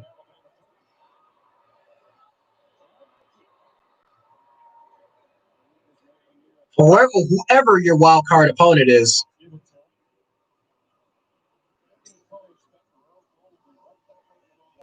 Yeah, Big Ben just looks like, I don't know, man. Big Ben looks like just a. He looks like Peter Griffin throwing the football, man. He had some zip. He had some zip on it last game. But I don't know, man. He just looks like a 280-pound Peter Griffin type of person just throwing the football.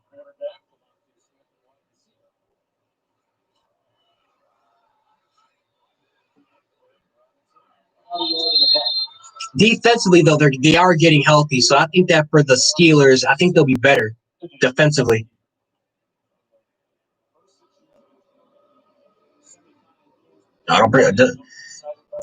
Dan Mullen, that piece of garbage, and Dan Mullen over there.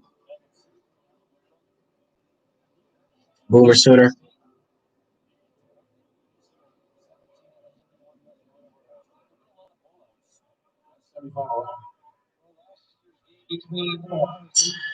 You got a good quarterback class, CJ. You got a good quarterback class going on. Who knows? Mac Jones. What you saying for Mac Jones? Maybe. Oh, come on, Devontae. You got to catch that ball. Maybe Kyle Trask.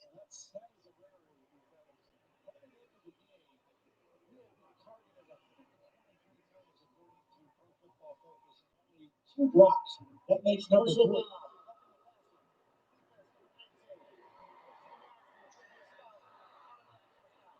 Daniel, I'm going to say something that I think I probably would never ever thought I would ever say, man. Oklahoma scares me next year, man. Oklahoma scares the crap out of me next year, man. From what I was able to see, like I said, Florida had a bunch of opt-outs. That's fine, but Oklahoma is scaring me. They're getting 2019. Yes, defensively they weren't. We all know they weren't the best, but compared to how they were in 2018, they had a massive improvement under Alex Grinch. And then 2020. They scared the crap out of me. I've always said if Oklahoma has a defense, Oklahoma is easily a national championship contender. Oklahoma scares the crap out of me next year. They scare me to death, man.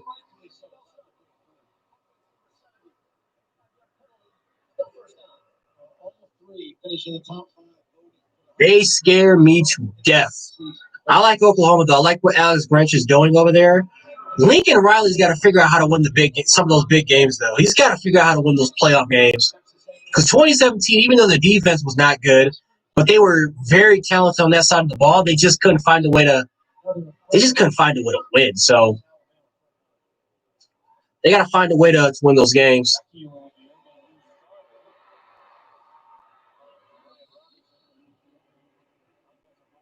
Yeah, I can see it.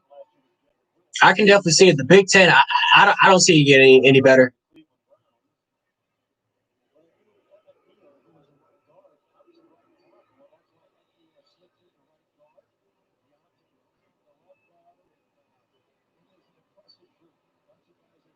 Oh, Buckeyes fan. Okay. Oh, okay. With the Buckeyes, I see.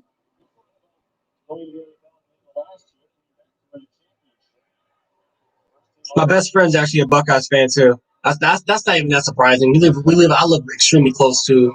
We're not close, but I don't live that far from Ohio, from that campus. My best friend is an Ohio State football fan.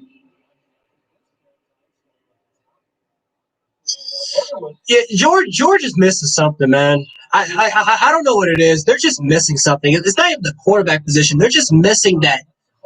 They're just missing that extra ingredient. I don't know what it is. They're missing something important though to getting them to where they want to be. Like, yeah, they can win a bunch of New Year's Six bowl games, but Georgia should have never ever struggled with Cincinnati. Cincinnati's a good football team. They're a top 10 football team. They're not better than Georgia. Georgia, as far as a talent perspective, talent-wise, they should have blown Cincinnati out. There is something missing from that football team.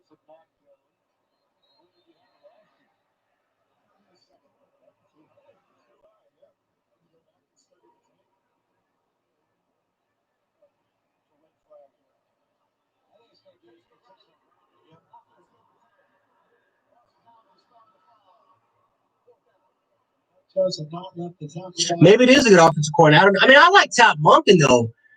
I don't know. It's like Todd Monken's a really good offensive coordinator. I don't know if it's just the personnel or what, but I don't even know. I like Todd Monken. No, I mean, if Notre Dame does score again, I mean, the score is probably going to be 14-31. I know that there's going to be some fans that are going to be disappointed that Alabama to put up 50 or 40 points like we normally do. I mean, like I said, Bama's below their season average of 31. They're below their season average right now. And they put up 31 points, but this is below their season average as far as points per game. So is it worrisome if they do play a better defense than Clemson or Notre Dame in the national championship? Who knows? I mean, Clemson put up 34 points against Notre Dame, so I don't think it's that worrisome, but I don't know.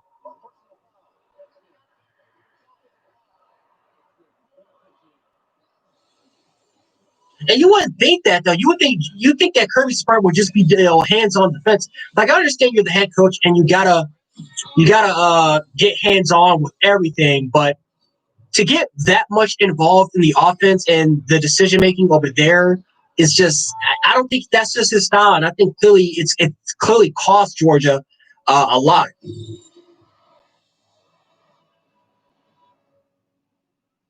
Oh yeah, yeah. Oklahoma would have definitely scored points. This would have been a much closer game.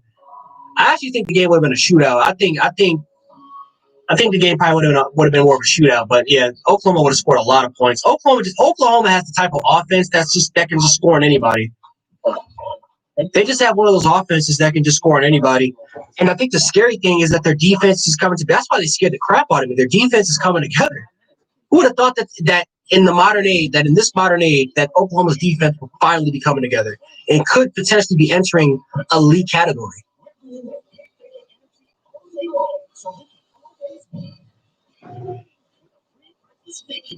That just doesn't sound right, man. A baconator with orange juice. I mean, that just does not sound right. Man, we gotta get it together, man. How huge you are to the success of Mm-hmm. You deserve every ounce of recognition that you've received, and I'll hold on to it. Thank you. Thank you. Know what you're going through, and I just want to say thank you so much.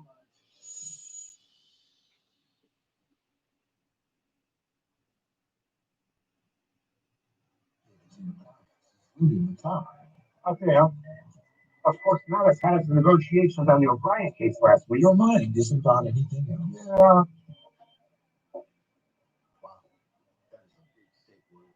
Imagine the huge settlement we got from Kramer. Reminds me of that case you won last week. Because he's always trying to win your case. It's Mattress Firm's year-end sale. Hurry in for savings of up to $500. When you get a king bed. That's a good question. That's a really good question. Base one is $6.99 on ceiling, or 6% on select ceiling mattresses, and get a queen mattress for just $299.99. If this was 2 years ago, I'm going with Tua, but I gotta go with Hurts. I got to go with Hurts, man. Hurts is a winner, man. Hurts is just a winner. Is he the greatest passer in the world?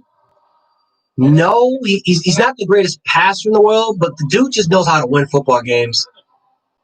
And I think with his mobility, I think with his running mobility, I think with his mobility, like if he could just improve his accuracy and improve more on his quarterback mechanics, Jalen Hurts is going to be a problem. But yeah, I'll probably go with Jalen. I think Jalen is more ready than Tua right now in the NFL. I think what Jalen did with Lincoln Riley really, really, really helped him out. I think that Tua, from a passing standpoint, is better. But just as a football player and just as a dynamic player and just having more tools with his legs and with his arm, I gotta go. I think Jalen Hurts is more ready right now, but I think Tua has more upside than Jalen.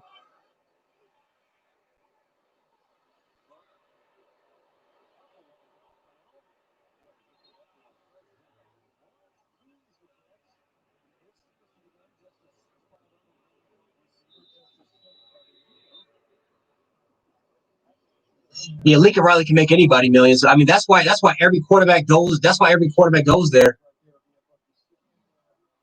Every quarterback, man, it's like the standard should be Oklahoma. And that's one thing I hope Alabama can do is that hopefully the standard will be from the quarterback position will be Alabama.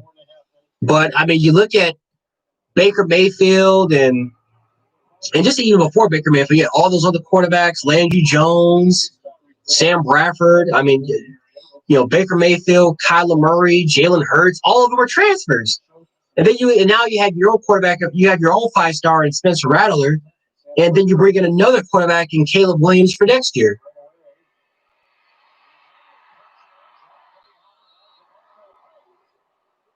Like, just, oh, man, Lincoln Riley is just a monster when it comes to quarterback development.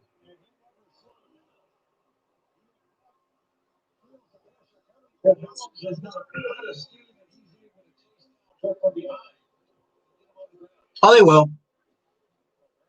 They will.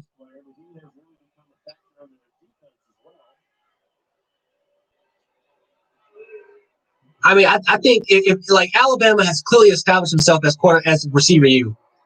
This is, I mean, we are in the conversation for being a receiver U. I mean, we've always produced some good receivers, but we've never ever produced receivers at this crazy rate that are going to be first-round picks for next. That are going to be first-round picks. Like, think about this. Like, Alabama might have 4 first-round picks in the last 2 years in the receiving position. That's Ohio State level, and with the way Alabama keeps producing and the way that we keep developing these receivers and stuff like that, it doesn't matter what coach we have. I mean, Nick Saban's going to find a coach that's going to develop these kids, and eventually, if you have the receivers, if you have the tight ends, you got the right offensive coordinator, you're going to bring the quarterback.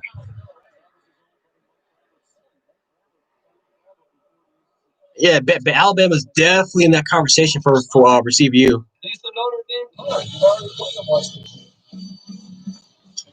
DeMarco Hellams.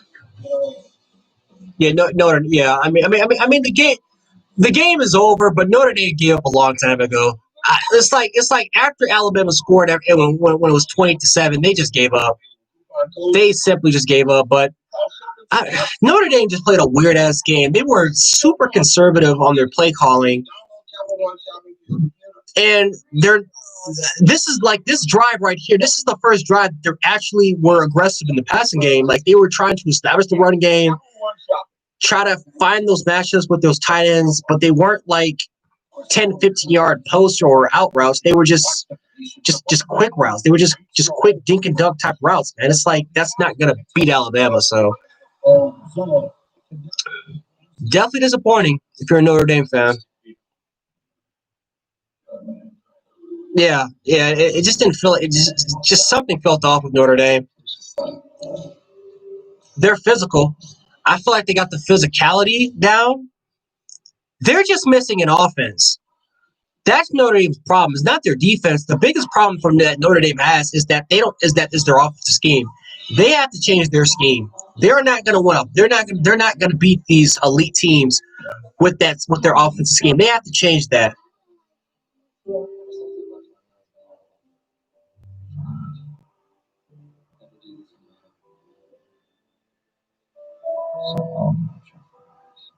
Never talk about fixing off the video. I don't even know why I thought that was actually a real movie trailer.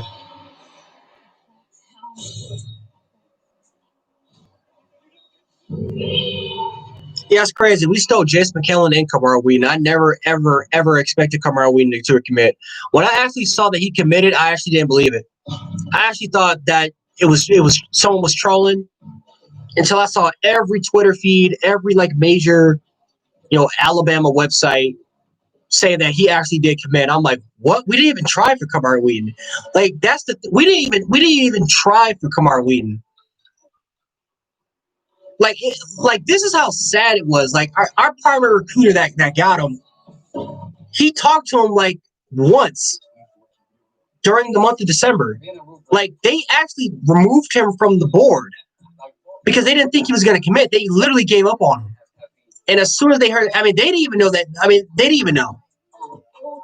Like that's crazy. That is crazy, man.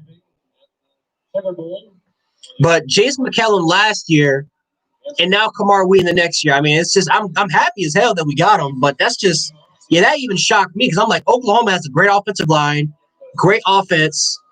You got the personnel, and you could be a starter your freshman year.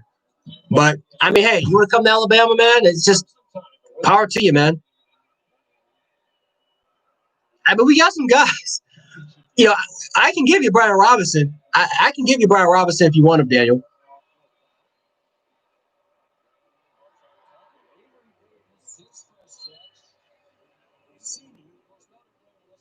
Coastal Carolina was screwed from the playoffs, and I'm one of those guys that, yes, if Coastal Carolina would have went to the college football playoffs, they would have got absolutely mollywopped. But it's like you create this criteria, and you don't even follow the damn script. Like you create this entire script of how this is the playoffs and here and that, but you don't even follow it. Like you don't even follow the damn criteria. It's like this year the playoff committee exposed themselves, and Coastal Carolina beat the team that beat the Big 12 runner-up, or at the time was the number one team in the Big 12 in Iowa State. And they have more top 25 wins than a lot of those teams that were even ranked above them. So, I don't know.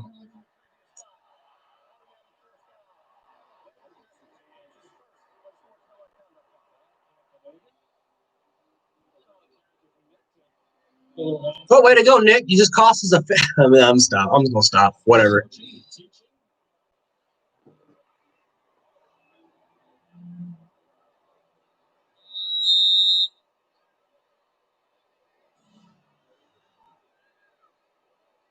Nick Saban lost his damn temper.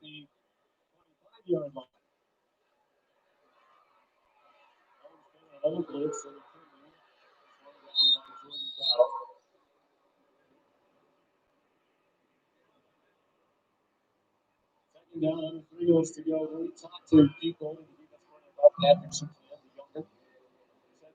Talk about sport. Phases here.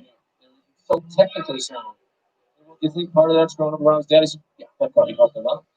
Patrick told us his fundamentals with him at age 5. So yeah, I think so.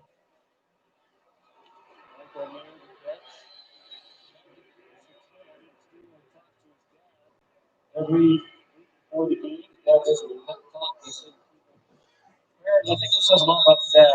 Prayer every week is the same. Win, lose, or draw, we're here for you. We're your number one fans. Is one of the most all-time favorite Bills player.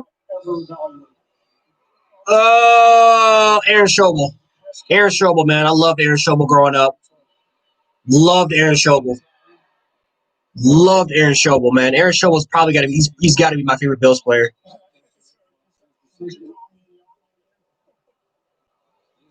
One of the 6 first team. You know what's funny about the shoes is that I actually got 30 pairs of. I actually got like 30 pairs of J's and all that type of stuff. I gave them away. Well, I didn't give them away. I sold them, but yeah, I got like how many pairs I got? Like 9, 10 pairs. I don't know. As you get older, man, you just like back then, just like I have, my mom, she would pay for like $200, $300 for like phone deposits. I would order shoes online. I would try to rack up as much money as I could, working all that type of stuff, and pay $400, $500 for like shoes. And then I would save it, and then I would save them up. And then and it's kind of like how the years, like the months and years kind of gone by, their value actually went up. And I would be able to sell it for like double the amount of money. But I just kind of stopped doing that. Sneakers just don't know about it anymore. Like all I wear now is Tim's and Arachis. That's literally the only. I mean, I got some J's that I keep just because I like them, but for the most part, it's just Tim's and Arachis. I'm even starting to become a Croc fan. And your boy's about to get some Crocs. Yeah, your boy. Oh, we got the 4 stuff. Nice. Well, Nick Saban, dog, it didn't matter. It is what it is. It does. These type of games, I kind of don't even care. It's like, as long as we win the game and get to the national championship, that's all I care about.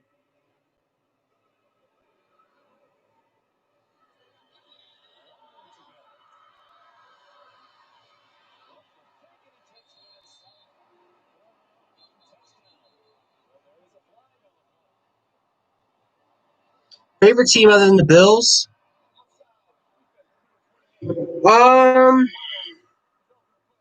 I'll say the Ravens. I'll probably say the Ravens because literally I grew up playing for the Buffalo Ravens, so I'll probably say the Baltimore Ravens.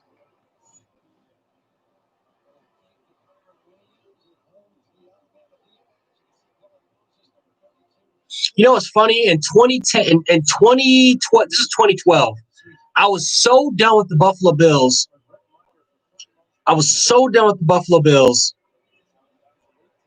That I actually tried to bandwagon with the Baltimore Ravens. Now they were 10-6, so no one expected the Baltimore Ravens to win the Super Bowl.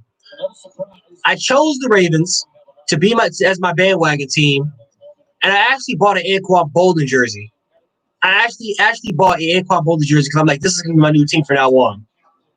And they actually ended up winning the damn Super Bowl, which is crazy. And then the next year, I went right back to being a Bills fan. And I mean, you guys know the moral of the story. I've been, it's like you can't leave your team. It's like you were born to this damn team. You've had a Bills jersey since you were a baby. You can't leave it, man. No matter how much you want to leave. I mean, now I don't want to leave, but for so many years, man, we were just getting our ass kicked left and right. It's just, it's been so hectic being a Bills fan over the last 20 years, man. But yeah, I actually tried, man. You got to show us the outfits. Yeah, I might do that one day. I might do a video just showing you guys the outfits. I actually do have exclusive Bills gear.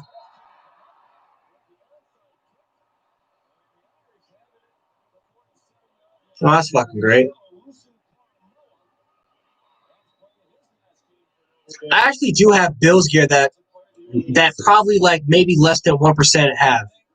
I have a lot of Bills gear that not a lot of people got. Like I got some pretty rare Bills gear that you only will probably get from the stadium. Not from the stadium, but you will literally get from the locker room. So I got a hookup that works from the Bills equipment management store. So I might do that collection.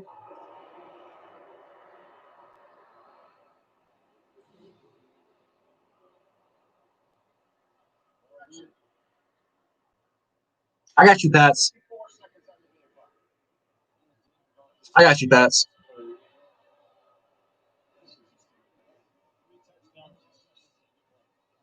In the Rose Bowl record, that 3 for Michigan against Texas in a great 2005. USC. Yeah, I got you. I got you, Pats.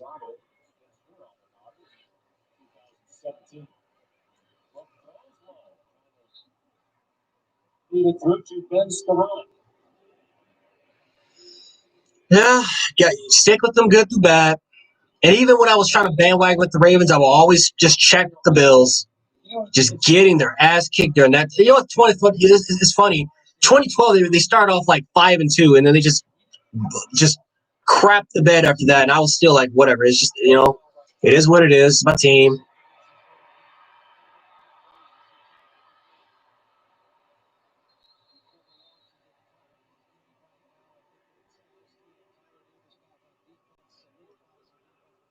Clemson's going to win the football Mm-hmm. game. Justin Fields. I bet you do. Last year, if his thumb is good, I'm about to sell some of it, Bob. Well, I'm not gonna get rid of it. Some of the Bills gear I got. It's literally I can't get rid of it.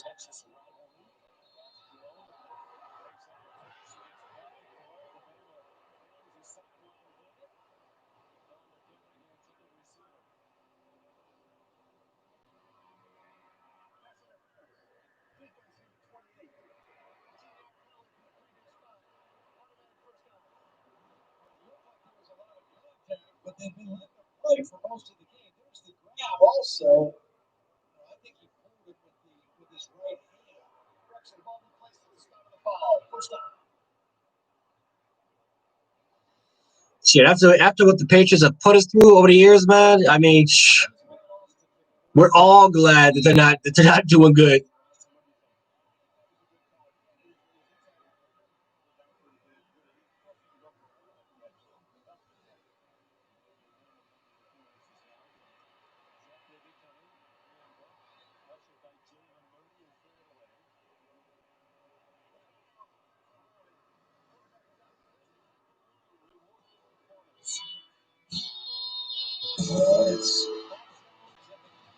The connection he has with Devontae Smith.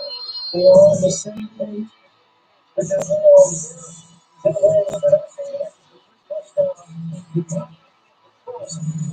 guys is pretty fun to watch.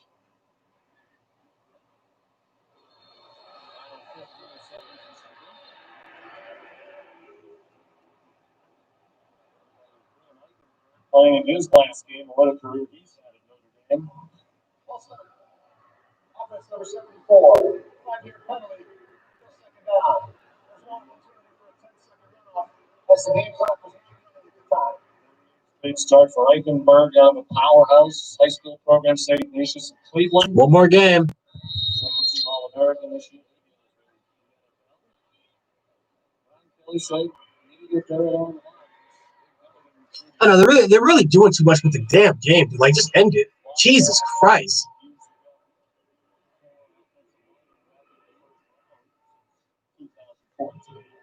You know what's more satisfying to see the Patriots lose? Just Bill Belichick flipping out on the side.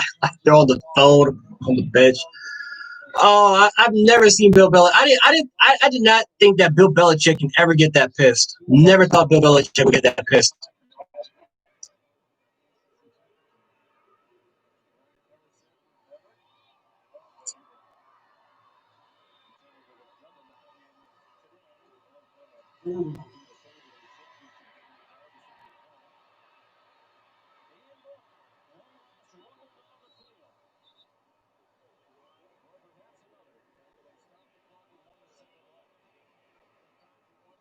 Oh my God, we got a second left. Can we just end this crap already, man?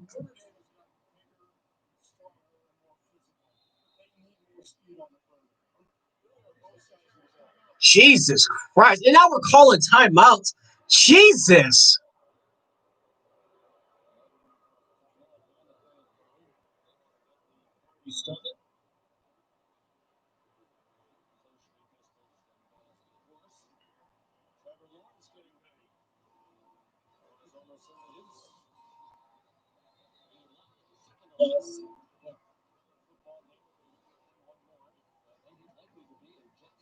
Not bad against this guy. Yeah, he's pretty special. Yes. He will be the first overall pick by the Jaguars. All right, guys. Number one, they would have taken him too. Who do you think? Who do you guys think is going to win that Ohio State Clemson game? I forgot that game was coming on today. I thought that game was coming on tomorrow. Who do you think is going to win that game? I'd really like to know that.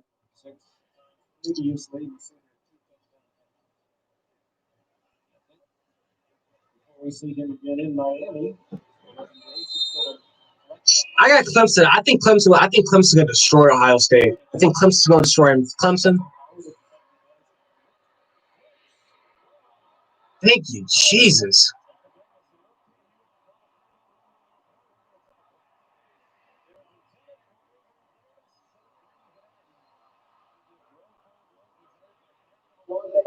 I think Clemson is going to destroy, absolutely destroy Ohio State. It'll be very interesting to watch, though.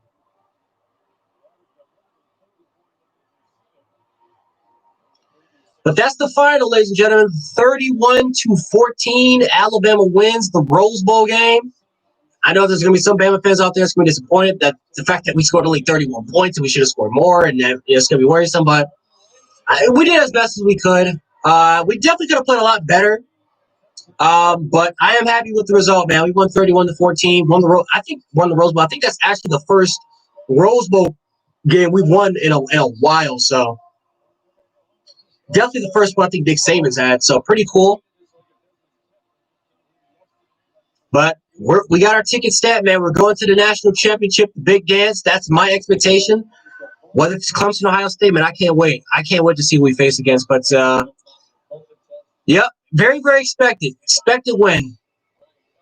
I am pissed off Notre Dame scored 14 points, though. That's just a fan of me.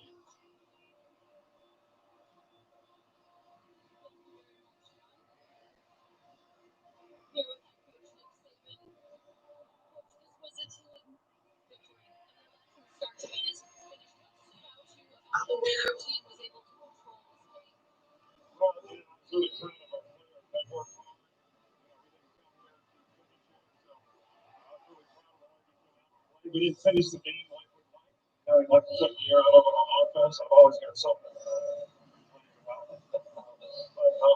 Anyway, great team win. We played well on special teams. Offense did a good job of controlling the tempo of the game. Defensively, we got stops to be able to get up the field where we needed to. So it was a great team win. And these guys have really earned the opportunity to play in the national championship game. So we'll see what we can do with it. Yeah, I would love to have another shot. I mean, either one. I mean, we got to get revenge on Ohio State or Clemson. Either one of those two teams. Ohio State for 2014 and then of course 2 years ago we got to get revenge for that disaster. So either one of them, I'll take either one. But of course, I want to play the best team, and whether it's Clemson or Ohio State, man, I want the best. I want that national championship. Even though my expectation was, I thought that we can reach it. I didn't think we were going to win it. But of course, the fan in me is always gonna support Bama, and the fan in me is always gonna want a national title.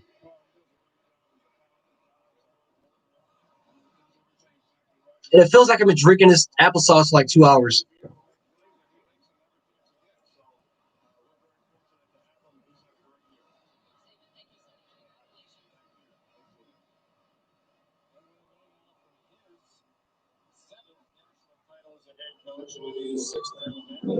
Oh, yep, they're the Roses, baby. They're the Roses. Okay. By Capital One. Another record-setting day for Devontae Smith. 3 touchdowns, now 20.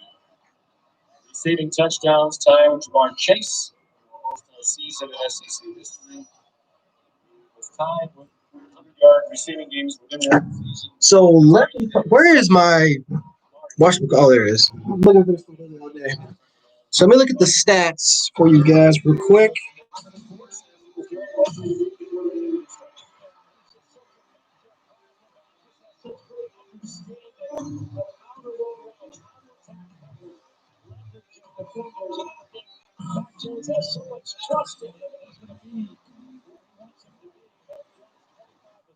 Just under 300 yards, 4 touchdowns. The big three did it again. Najee Harris, 125 yards rushing. A very, very difficult team to defend because whatever you try to take away, they'll exploit something else. As we spin it ahead, do you think they are clearly better than Clemson and or Ohio State? I don't think clearly. I think they have been the best team from wire to wire. I think, Clemson had a couple games without Trevor Lawrence. I think they're playing their best ball. Ohio State has had kind of a disjointed year, but they've got the talent to play with either one of those teams. So I really think that they're the best team, but they're capable of being beat by either one of those teams that went tonight. This was the 5th win of the season for Alabama against a team ranked in the next year. Definitely deserving of that number 1 national championship for next year. Next season in Alabama, you think of consistent excellence. This is the 13th Okay, so the fan in me is always going to say Alabama, but non-biased me for the national championship, I want to say Clemson will go because I think Clemson's too talented and they're competing in the ACC. So I'm going to say Clemson. And then this is going to surprise a lot of people. Based off what I was able to see from yesterday, I'm going to say Oklahoma. I think it will be Clemson versus Oklahoma in the national championship. That's my early prediction for next year. I think Alabama, Clemson, Oklahoma, and then I think we're going to have a scenario this time where I think we'll get a Pac-12 team in. I think Oregon will make it to the to the college football playoff. And I think Oklahoma, Clemson, those are my two favorites, at least for now. Everything can change. I think Oklahoma gets back to, based on what I saw from yesterday, and we already know how good they are, how good they always will be on the offensive side of the ball. I think Oklahoma versus Clemson for the national championship. I think Alabama's still going to try to develop. I think defensively they'll be there. Offensively, they're going to try to find a little bit of the rhythm. I think the SEC will be a little tougher too. So I'll say, I think Oklahoma, Clemson. And I'm just throwing a bone out there. I mean, I could just say Alabama and Clemson for the national championship again. I mean, that probably would be the more realistic thing too. But just to kind of spice it up, because college football has been boring. It's been very, very predictable. But I think that'd be a cool matchup though if those two face against each other. Yeah, when Oregon's competing in anything, as far as like the high bowl games, like the Rose Bowl, or when they're competing for national championships in college football, it just makes the sport better because they are because of their brand, that swag brand, man, and the fact, and when they're on top, that swag type of brand, it's just gonna make the sport better.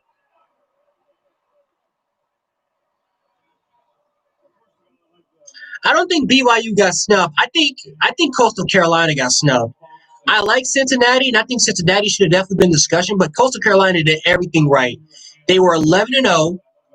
They had 3 top 25 wins, more than a lot of the teams above them, and they had. I mean, it's like they had some pretty impressive wins too. It's like, yes, they would have got slaughtered if they played against Alabama. There's no question. Any other team in the conference playoff they would have played against, they got slaughtered. But when you create a criteria and a certain team meets that damn criteria and you don't put them in because they're not in a Power 5 conference, that's not right. And if you're just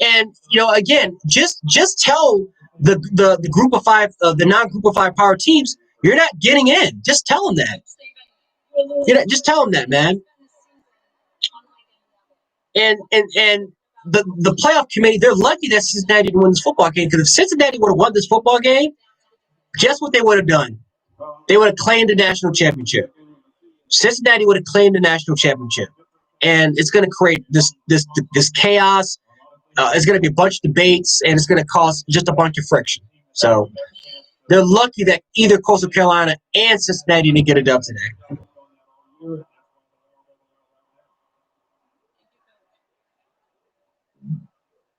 Set that down, so we got some other hardware to hand out as well. We're going to start with offensive player of the game. 130 receiving yards on 7 receptions, 3 touchdowns. Honestly, I would keep the playoff format.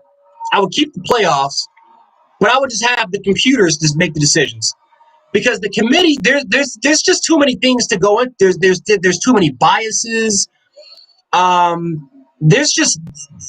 It's like, and it's opinionated. It's like they assume that okay, Ohio State's 6-0. Let's get them in the playoff, instead of just following their criteria that they made.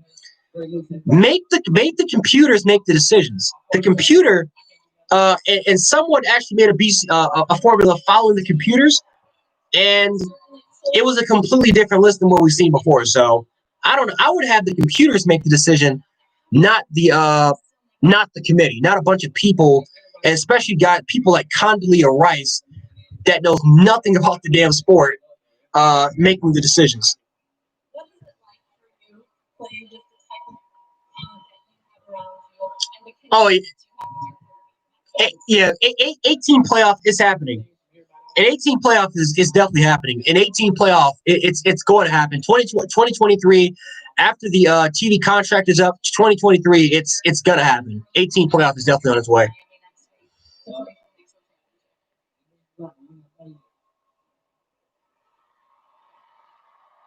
Yep, Devontae Smith, Rose Bowl MVP. We're not done yet. Great quote, bro. We are not done yet, dog. One more game to go.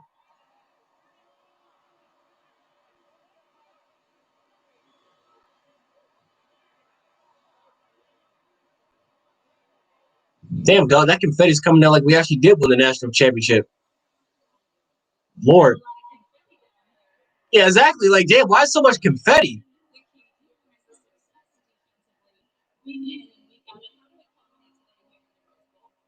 Well, we were preparing this game last week. We didn't finish it how we wanted to. We had a chip on our shoulder, and we worked in practice every day. Thank you so much, Patrick. Congratulations to all the members. Yeah, Cincinnati choked, man. I mean, 3rd and 2, when they didn't run the ball, I'm like, Cincinnati, man. I mean, it's got to hurt a little bit. No, it's got to hurt a lot because imagine the headlines if they would have won that game against Georgia. If they won that game against Georgia, they're claiming a national championship.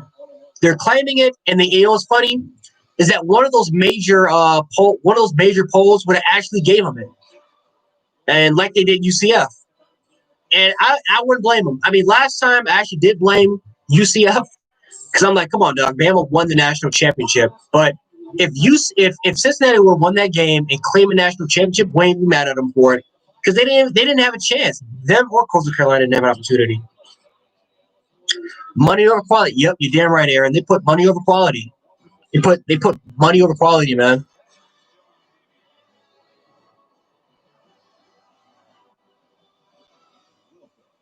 Guaranteed rate college football pregame.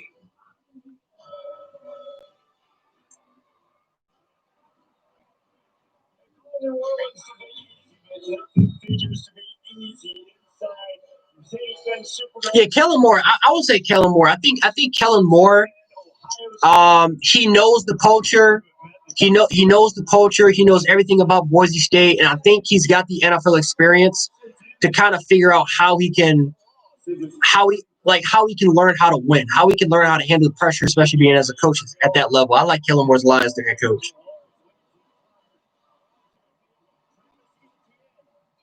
I wouldn't blame him, Zach. Zach, I wouldn't blame him at all, bro. Like if these teams that say we're splitting with you guys and we're simply just going to join the FCS or something like that, I wouldn't blame them because they're not going to get a chance. They're not getting an opportunity. Like even if they were to expand it to an 18 playoff, do you think you have teams like Georgia or some of the other bigger Power 5 teams? They're just going to get in instead of the Group of 5 teams. Like remember when UCF was undefeated, they were 12th. They weren't even a top 10 school. They were 12th in the country. Cincinnati was, even though they were 8th, if the final polls for 18 playoff would have came out, Georgia would have went to 8th, and Cincinnati would have went to 9th. So I wouldn't mind it at all if these teams would have just boycott, go to a different, and just kind of separate themselves compared to the FBS because it's bullshit what these teams have to kind of go through. I got Clemson smoking Ohio State, Amy. I got them smoking Ohio State. I like Ohio State, but I think Clemson's just on another level. I think Ohio State's football team is a lot worse than it was last year, and a lot of those players that played on that Clemson team is on this team now. I think Clemson smokes Ohio State. Yeah, it's like you kind of want to root for Ohio State, but at the same time, dude, you just gotta look at it's like you gotta be realistic. It's like if I wasn't a fan of Alabama, it's like you kind of want to root for the underdog, but you know exactly who's going to win, and it was going to be Alabama. They just can't stop him. I mean, the young man, he's an excellent route runner. He has great hands. He's just so consistent. You saw that Nick Saban said he's the hardest worker. He takes everything from the classroom and takes it on the field. Just an outstanding player. The AP Player of the Year, the first time ever for a wide receiver. Man, I hope Devontae Smith wins the Heisman Trophy. That dude deserves it, man. When you think about Notre Dame and their performance, we're going to talk about that, I'm sure, at nauseam and at length. It didn't matter who was in. It doesn't matter who was in for. Alabama's clicking. Their offense is unstoppable. Really good defense tonight, too. So it doesn't matter about Notre Dame or who else you would put in there. Alabama was the best team in the country. They've shown that throughout the season, and they proved it again. That's why they're going to play for another time. They're going for the 5th time in the college football playoff era. This is the 7th season of the playoffs. So who will meet them? Clemson has been a customary foe for the Crimson Tide. Ohio State beat Alabama in the very first playoff. I think Clemson's the home. I think Clemson's the home team. Clemson should be the home team for this game. It'll make more sense than number 2 seed. We will find out. Damn, are there any fans that are in that stadium? Look at that. That's crap. I mean, I understand that there's we got COVID, but Jesus Christ, that stadium looks empty. Like there's like 12 people there. My God.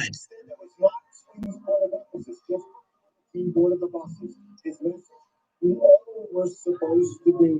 We could have been in Arlington. So here in New Orleans, the chance to avenge at the very same time we lost the Yeah. If Alabama a year ago. It's such a key point. We heard so much about how Ohio State has motivation. Our motivation lies not in who we play, but how we play. Needing to start faster than we did against the Buckeyes. Well, Getting the win. so if you're a fan of Alabama, if Alabama will be the home team. Alabama will be the home team. If Clemson, let's say, gets the national title or Ohio State gets in, Alabama will be the home team. Let emotion play you. They'll be without 16 players that are unavailable. One of those will be their starting left guard. His name is Harry Miller. He did not make the trip due to COVID protocol, but his backup Matthew Jones will step in for him. He's taken 78 snaps this season. 68 of those came against Michigan State in that 40-point win. Where is that? Hold on. Where is the national championship? Is that in Miami? It's in Miami, I think. I gotta look that up. That's actually a good question. I think it's in Miami. I'm not too sure though. I gotta check. That means the Trey Sermon will have the heaviest part of the load. For sure. So it's really difficult to run on this Clemson defense as you see the Buckeyes breaking it down as they get set and trying to advance to the national championship game and beat. Yep, Miami. Okay, so it is Miami.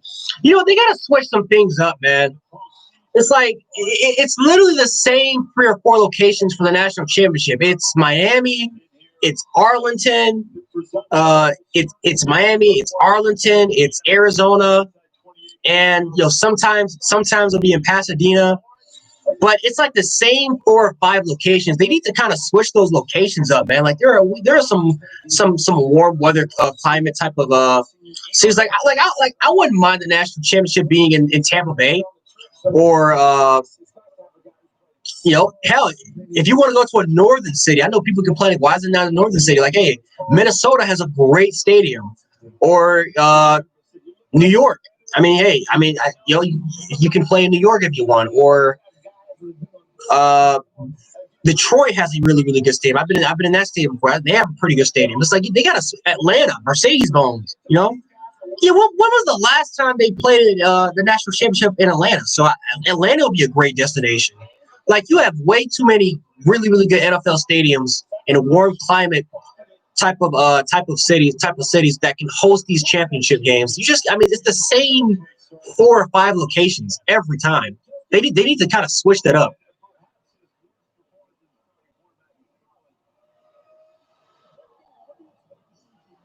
Yeah, New Orleans. Hawaii would be sweet. Yeah, Hawaii would be sweet. I think the one thing about Hawaii is that their stadium is kind of outdated. Like it's a sweet and it's a cool stadium, and honestly, I think it'll be a great tourist attraction.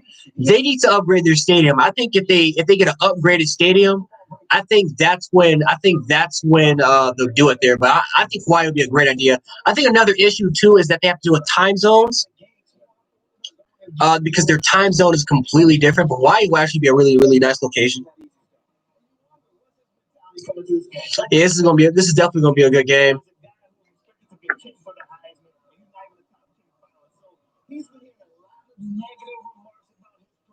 Especially against Indiana, and of course against Northwestern in the Big Ten championship game. Is he going to come out here and want to prove the doubters wrong? Seattle Stadium right there. I've been in that stadium too. That's a pretty good stadium. Really loud as hell. Like really, that stadium is literally made for that place being loud. That place is extremely loud, man.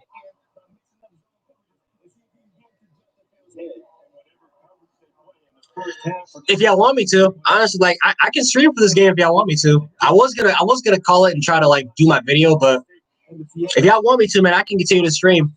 I can stream through this game.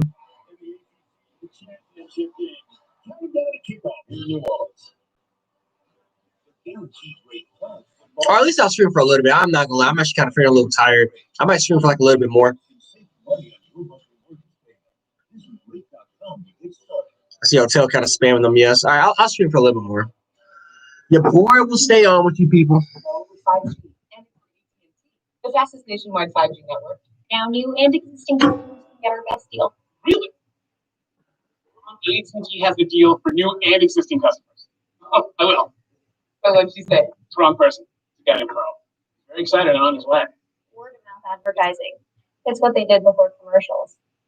It's not complicated. Everyone gets our best deal, like the amazing iPhone 12 mini on us. I know I said this before, but for anyone who is new, anyone who just joined on, or anyone who's new here, I will be live streaming tomorrow at 1 o'clock Eastern Standard Time. So that should be 12 o'clock Central Standard Time and 10 o'clock Pacific Time. So I'll be streaming at 1 o'clock, and then I will be streaming at 8:20 Eastern Standard Time for the Sunday Night Football game. So if you guys want to check out your boy tomorrow, No matter how you choose to play it. I'll definitely be on there. So just look out for me.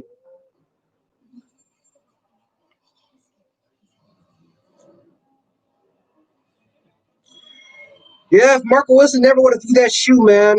You know, if Marco Wilson never would have threw that shoe and they would have beat A&M, we damn near could have seen. I don't think it would have been Alabama versus Florida for round 3. They probably would have moved up they probably would have moved up Notre Dame, or they still probably would have gave Alabama Notre Dame, but it would have been Clemson maybe versus Florida. That's actually interesting. I would love to see a full Florida squad. I would love to see like a full Florida squad going against the Clemson Tigers. I think that would be very interesting.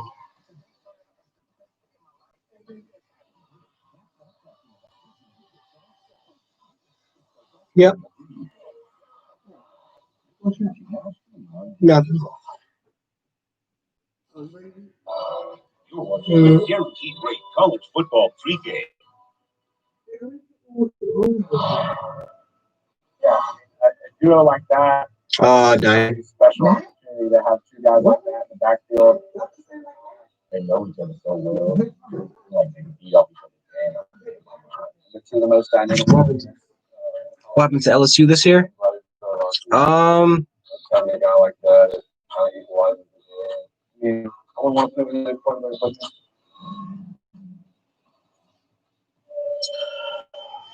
They lost a lot of players, man. I mean, a bunch of things went wrong for LSU, man. They lost a bunch of players to the draft. They had a bunch of opt-outs. And then just coaching turmoil, man. Ed Orgeron made some pretty dumb hires. I mean, they got Bo Pelini, Scott Linehan. I mean, those were just red flags right there. And then you could just tell kind of what he did with the whole, not to bring politics to the issue, but that kind of had an effect on his players. There was a lot of things that went wrong for LSU this year. I think that Ed Orgeron's a good coach. His players fought for him. But I feel like it happens. It happens, man. It wasn't like Auburn level, but I think LSU will be back. They got a lot of young talent. So I think LSU will definitely be back. Good luck. Thank you. Appreciate it. Among the many things that Dabo Sweeney does well, no matter what happens in the circumstance, he always downplays. LSU trash. That his team doesn't overreact. Yeah, if LSU has one more bad year, like if LSU has another bad year, then I don't think he's going to get fired, but he's going to be on the hot seat. Because if you don't fix that issue, then with a pretty much experienced team that's going to be returning for next year, that's an issue, and he's definitely going to be in the hot seat.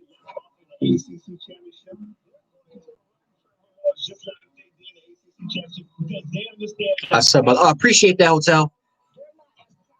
And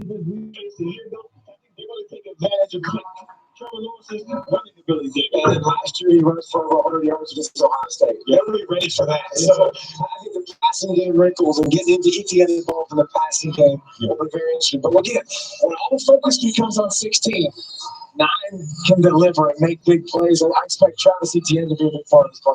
And the game winning catch last year had another big play. Lawrence is a team, by the way. Faked one away, came back to Etienne. So yeah, I wouldn't be surprised about either, man. Dan Mullen's a piece of crap. And I think people are getting sick and tired of people are getting real sick and tired of Dan Mullen. People are getting tired of him, man. Mm-hmm. I want to write out TJ Finley, man. TJ Finley, I think, is the quarterback that has the most upside there. I think he was just raw. He had the one game against Arkansas, so he showed promise, but I think he has the most upside. I like Max Johnson because I like his intangibles. But I think TJ has the most upside out of between him and Max Johnson. Stat prediction for Trevor. I think Trevor Lawrence is going to throw for 270 yards. I think he'll throw for 2 touchdowns, 1 rushing touchdown. Maybe probably have 1 interception. No, I won't even say that because I don't like Ohio State secondary. So I don't think he's going to put up any crazy stats, but he'll have a game. He'll have a good enough game that Clemson will. I mean, they don't need to. I think the running game. I think Clemson's dominance in the run game will be established in this football game. I think Clemson. This is going to be a game where Trevor Lawrence, he doesn't really need to throw a lot. He doesn't need to really throw a lot. I think Boise State would try to go for the Pac-12. I think Boise State. If they join the ACC, that's their choice, but that's not going to help them to get to where they want to be. And obviously, Boise State's objective is to get in the college football playoff. Boise State has very, very high standards, man. Just talking to some of their fans, but they need to join the Pac-12. I mean, it makes sense. They're in Pac-12. They're in Pac-12 country. They're in Pac-12 territory, and I think they're good enough to have a good record. They're good enough, man. They truly are good enough to compete with some of the best teams in the Pac-12. Oh yeah, the Big 12 too. They can join the Big 12. I think the Big 12 would be perfect. They could very well perform very well in the Big 12. They arguably will have a top 2, top 3 defense if they automatically join the Big 12.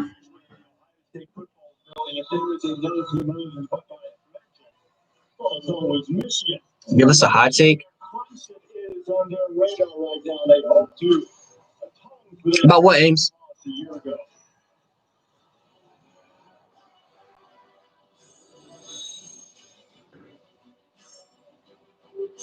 Taxes done with or without the office visit. Drop in, drop off.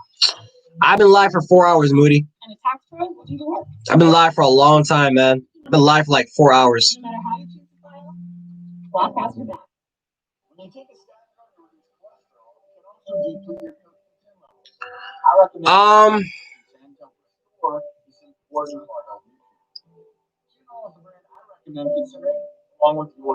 Well, Clemson. Well, again, I do believe that Clemson's going to blow out Ohio State. I think Clemson is way too physical. I think the rushing game. I think the rushing game is going to be established. Ohio State has had trouble with their secondary. I don't know what it is, but their secondary is intact. I think their front 7 is nowhere near as good as they were last year, and I think it kind of bothers them. I think they kind of lack depth to it at the defensive front. Offensively, it's clear and obvious that the passing game is not the strength. Justin Fields is more than capable of doing that, but their rushing attack with Trey Sermon and Master Teague, that's clearly where it's at. That's clearly the dominant led by Wyatt Davis now offensive line. It's clear and obvious that the running game is a strength. Now, Harry Miller's not playing this game. So it's going to be very, very interesting to see.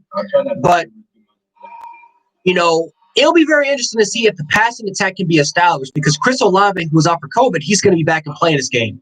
So with Chris Olave and a lot of those 5-star guys like Jackson Smith and Jigba and those guys, it's going to be interesting to see if they can do that. I think Clemson's pressure is going to affect Justin Fields. What is Justin Fields' number one thing? Number one struggle? It's zone coverage. He struggles against zone coverage, especially against good teams that can force that pressure on him. Now, can Justin Fields get prepared for that? That's something that we're going to find out about. But I think Clemson's going to smoke Ohio State. I don't think this is going to be a close game. I think it's a good matchup, but I just think Clemson's prepared. I think they're ready for it, man. I think Ohio State's limited 6 games. I think it's going to cost them. How do you feel about Bryce Young? I like Bryce Young, man. Bryce Young's the future of our program, man. I think Bryce Young has the most upside out of any Alabama quarterback that's ever played, that's ever been there. I love Bryce Young, man. Extremely talented. Yeah, Moody Dog. It took me forever for me to start going live, but I'm like, you know what? Today, it's a new year, and I finally decided to say, you know what? I'm actually gonna go live this time. The combinations is hard to deal with. Ohio State is going to be motivated, but I gotta go with the Clemson Tigers tonight. One spot has been claimed in the national championship game on January 11th. The winner of our game will go on to face Alabama, Clemson, and Ohio State. Yeah. Trevor Lawrence is real. Trevor Lawrence is real. I don't think he's like a god or anything like that. I don't even think he's like an Andrew Luck, John Elway type of guy. I think he's a guy that's extremely talented. But he's probably gonna need a little bit of development. He's probably gonna need a little bit of time. I wouldn't be shocked at all if he's a little bit more raw than kind of what we expect. Very excited on his way. Let me tell you something. I couldn't handle the pressure. I couldn't handle the pressure of being the Bama coach, man. I wouldn't mind being athletic director. I can't handle the pressure of being a head coach, though, man. I would freak out. I would have so much anxiety. I would have so much anxiety attacks just literally being on the sidelines and just the fans booing at me, whatever. We're like losing. That just couldn't be me. Say what? I'll probably be a good assistant coach, though. Isn't that part obvious? Doesn't matter. You're still not the guy. Well, I'm a guy. Let's try it again. Try what again? Using the both flex fellow core bike with leaning mode. Get less stationary. More bike. How do you feel about the college football playoffs when it was announced? More of the both flex fellow core. You're talking about for this year or just when it was like overall announced back in 2013, Kaden?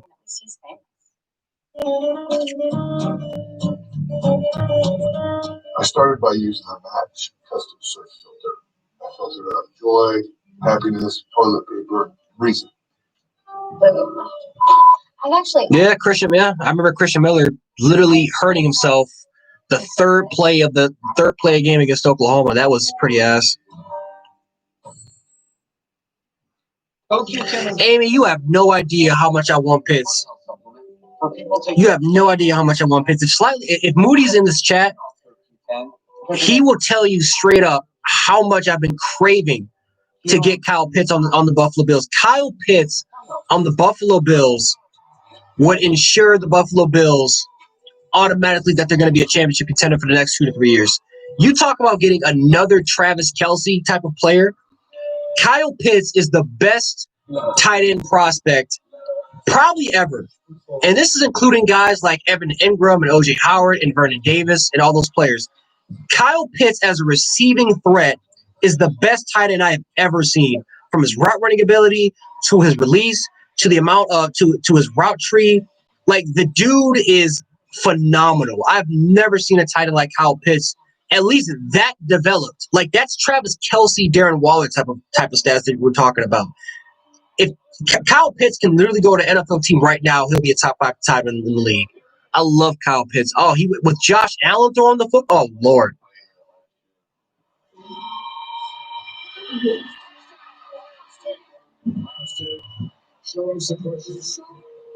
I love the idea first, Kaden, but then, after the playoff committee, man. I love the idea of it, but the playoff committee just screwed it for me with just the amount of just bull crap that they did, man. The amount of crap that they kind of pulled off.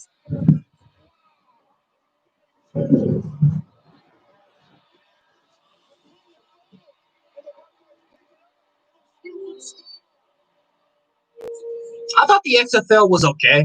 I didn't think it was the greatest product in the world, but I thought it was okay. You know, I am a Guardians fan. I try to be a Guardians fan. I wouldn't, like I said, when fall season is over, it does give you that craving for football that you need. Yeah, man. If the XFL comes back, yeah, I'm definitely gonna make content on that. I was making content about the XFL when it first came out. Right, I was making content when the XFL first came out, and I was doing a bunch of recap videos and stuff like that. But yeah, the XFL, when it comes back, I'll be ready for it, man, because I do miss the XFL. I miss football during the spring.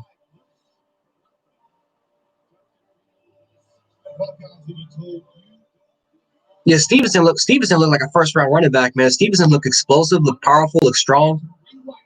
I like Stevenson.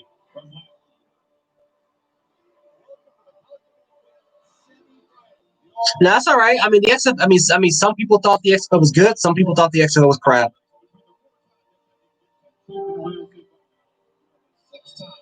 I don't mind. I'll take spring football in a heartbeat. I'll take spring football in a heartbeat. It's hard to go. It's hard to go so many months without seeing football. So I'll just take whatever football I can get.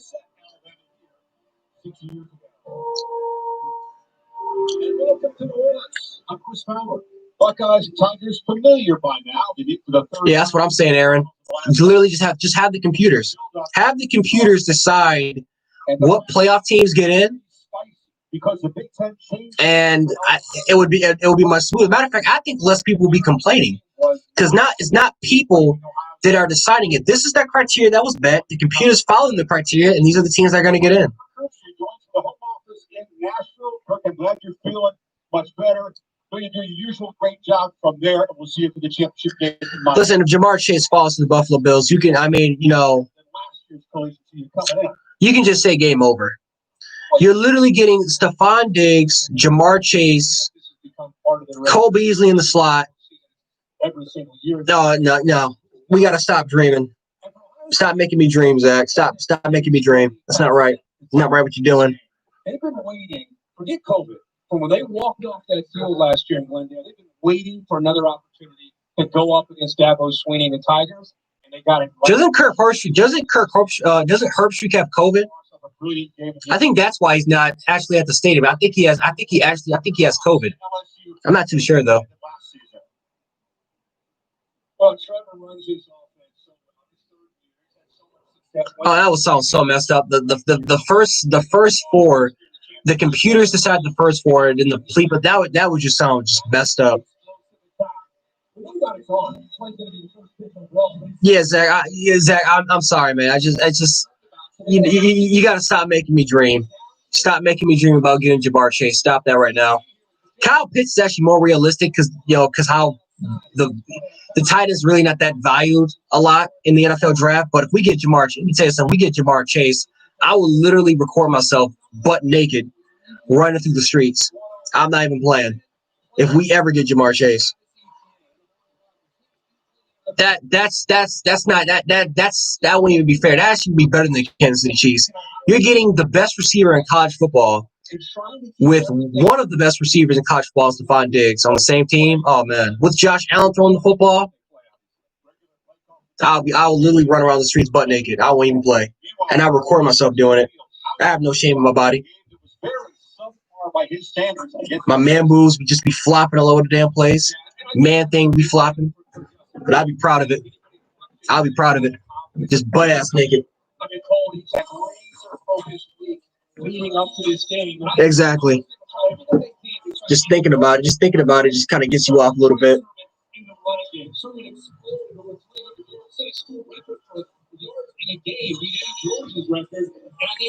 Now, Amy, we would be better than the Chiefs. Like, we would be better than the Chiefs if we land Jamar Chase or Kyle Pitts. One of those two dudes, we would be better. Well, I won't even say better because then you get Travis Kelce 2.0, but as a receiving standpoint, you got two number ones on the same team, and then we didn't even include John Brown and Cole Beasley.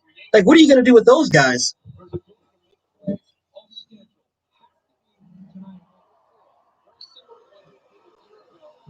The NFL has better product on the football field, but college football has the better tradition. I say college football is more entertaining because of the tradition. Like all those tradition upsets, like live bands and cheerleaders and those man cheerleaders and just the tradition of it all. I think college football is more entertaining that way. But the NFL, as far as putting better product on the football field, definitely way better. Definitely way better.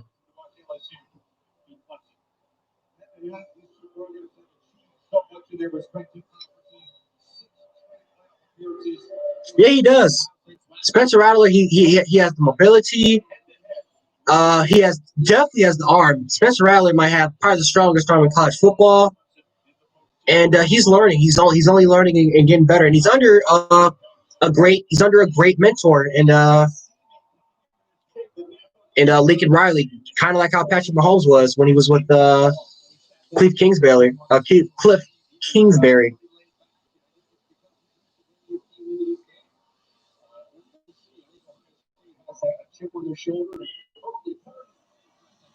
How many fans are in that damn stadium, man? So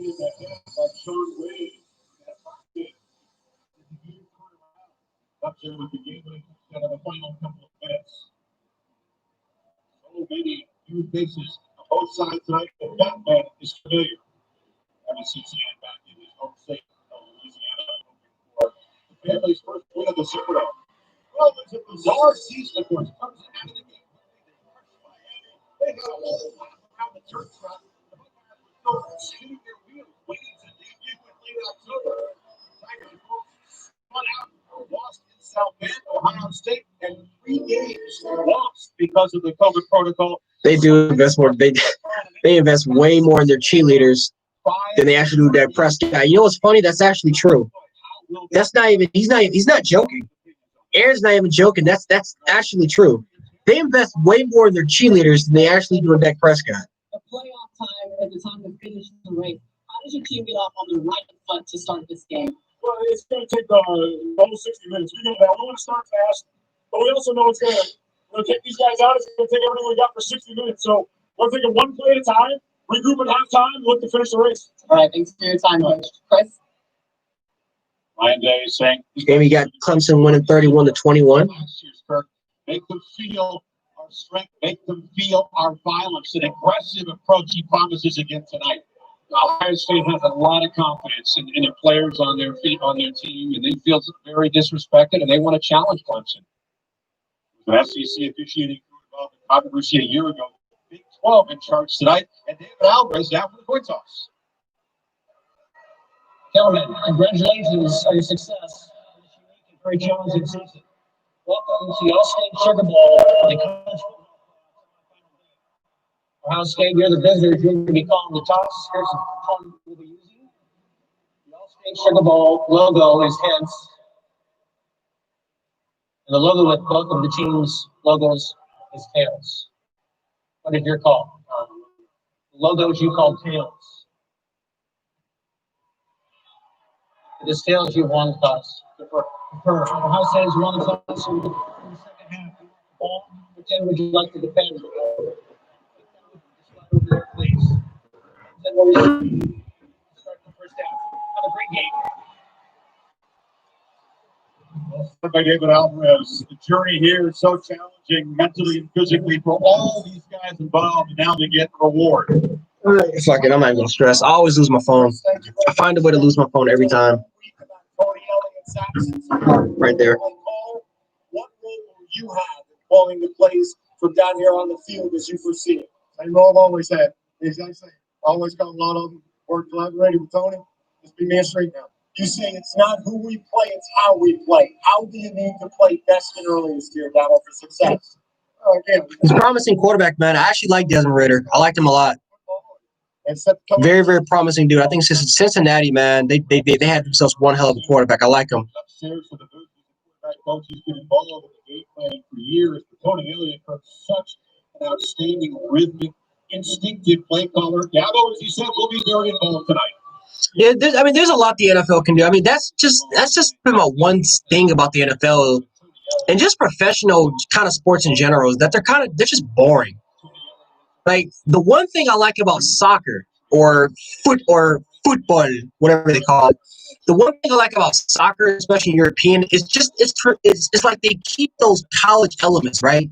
They have the tradition, they have the rivalries, and it's just exciting. Like the crowds over there are insane, and the chants, and it's fun. It's literally like being in a college atmosphere. It's like the NFL. It's different. There's only a few places that it actually does feel like a college atmosphere. Like Buffalo's one of them, Seattle's one of them, Kansas City's one of them. But there's not a lot of places that have that college-like atmosphere in their stadiums, man. But so, there's a lot the NFL can do to kind of make it better. Whether it's jersey combinations, whether it's just helmets, whatever. I think they just. Professional sports kind of need to make it more entertaining, not just the product that's on the field, but just kind of just the outside of it. Like make it a little bit more entertaining to kind of watch from like a presentation type of standpoint.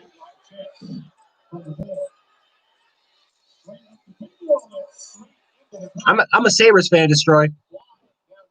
I'm a Sabres fan. I watch hockey. I love hockey, and I do know. The one thing I love about the Pagulas of what they did with the Bills, and I'll always be grateful, but they destroyed my Buffalo Sabres. They destroyed that shit to the ground. I am a huge fan of the Buffalo Sabres. I do watch hockey, though. My favorite player of all time is Ryan Miller. Second would probably be Alex Ovechkin. And then probably Jonathan Toews and Patrick Kane. And probably Patrick Kane, because Patrick Kane's from Buffalo. And Patrick Kane, by the way, he actually doesn't live far from me. Patrick Kane is like 20 minutes away from me. He lives pretty close.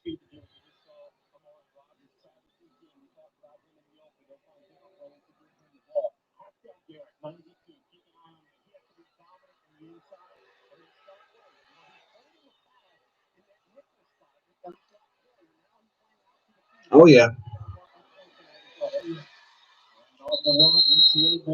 Who's your hockey team, Amy?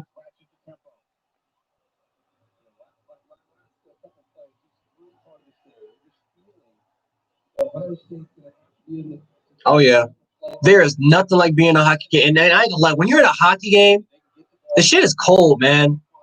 Like I mean, it's especially when you live in a cold type of weather place, and you just want to be in and you want to be like in a kind of in a warm weather environment. You go to a hockey game, that shit is cold, man. All that ice.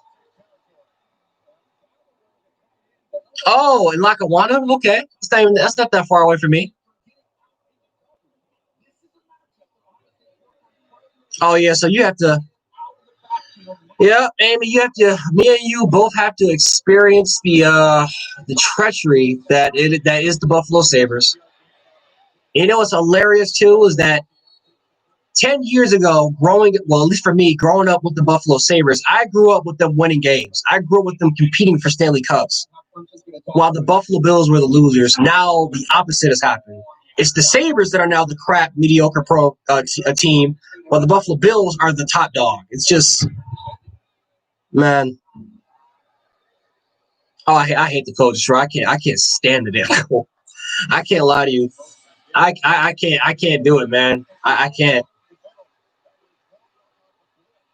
Yeah, you're from Idaho too, so you're used to it. You're used to it, man. For me, I can't. I mean, it's beautiful to look at, but when you're in blizzards and sometimes we're in 6, 7 inches of snow, and you have to shovel it or you have to shovel that crap, man. It's bad. It's bad.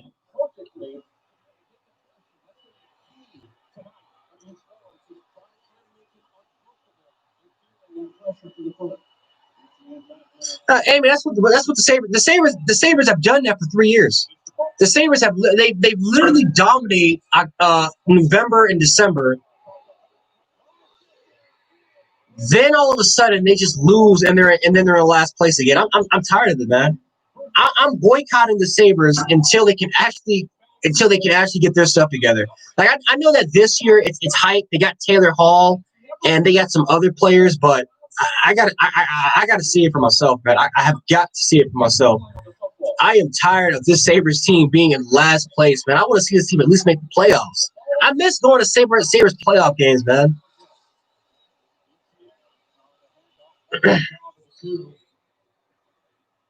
Oh yeah, Dallas, and thankfully I was a baby. I was like 1 year old when the Dallas Stars beat the Sabres in the Stanley Cup, and I think that's the only appearance ever that the Sabres have been in. Well, not the only appearance. You had 72 with the French Connection, but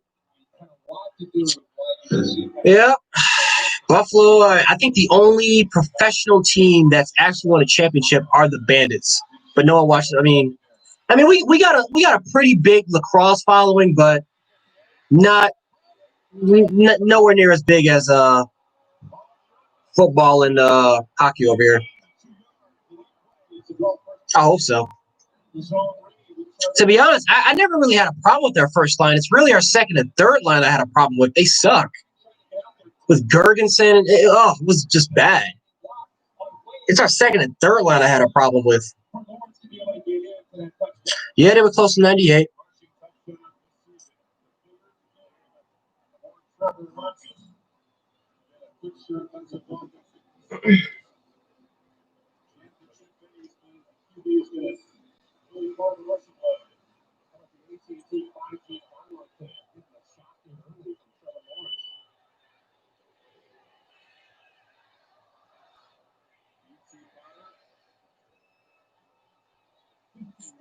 Well, Clemson starting hot up the gate.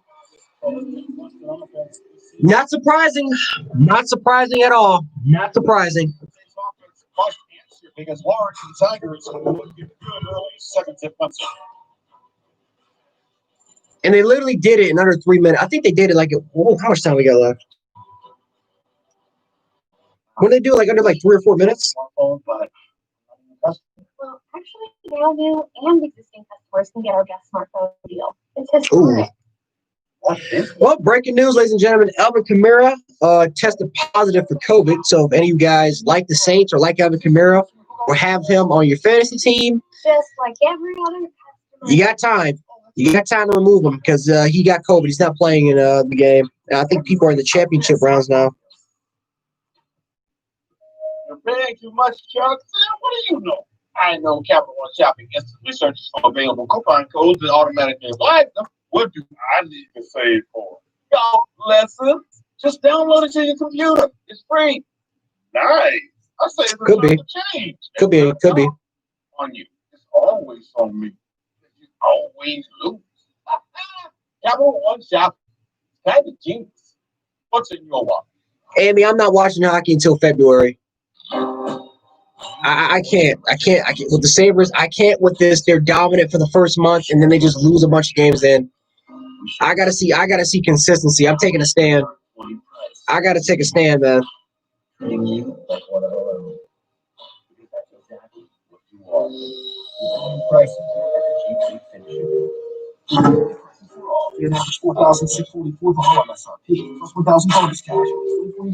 All right. Okay, Modi.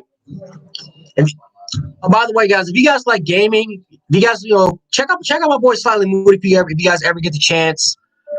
Check him out on Twitch. I actually have his Twitch in the description if you guys ever want to check that guy out. I might just pin that in the chat. If you guys like gaming, you guys like seeing people in tournaments, you guys can definitely check out my boy over there on Twitch. Oh, Amy, you can watch it from all you want. I'm telling you, I'm not dealing with it. I can't. My heart. I just can't. Do you know how I feel when they get my hopes up and then all of a sudden they just disappoint you and make you cry? Like, it's not like the Bills when they win 4 or 5 games and then they lose the rest. Like, the Sabres are dominating for an entire month and then they get to December or and then they get to January, and it's hell. I can't do it. Nope, can't do it, man. I need to see more consistency from this team.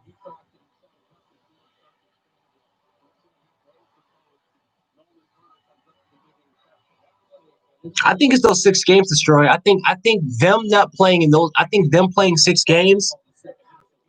I think it's gonna take an effect. I think it's gonna take a toll. I think it's gonna take a toll.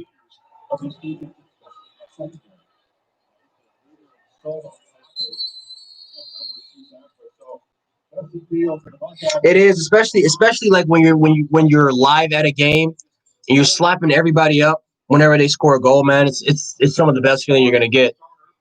But but there's another reason why I'm taking a stand.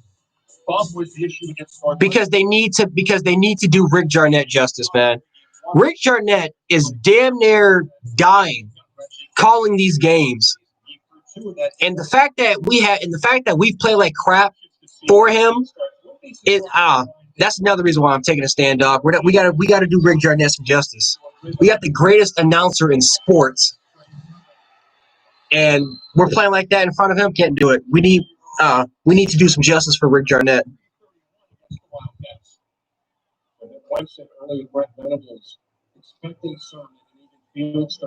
I don't know if I actually do, and it's funny too. I do like the Dallas Stars. I think they got a good they got a good hockey team. Fuck the Bruins. I hate the Bruins.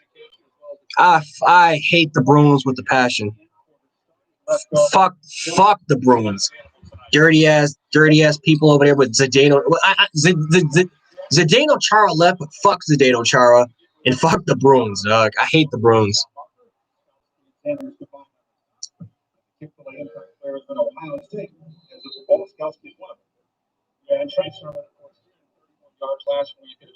So he's the GOAT. He's the greatest. Literally, he's the greatest announcer of all time in any sport. Caught some super legendary ass calls, man. It's just the last damn near almost a decade. It has been hell, literal hell for Rick Jarnett and Rob Ray and those guys.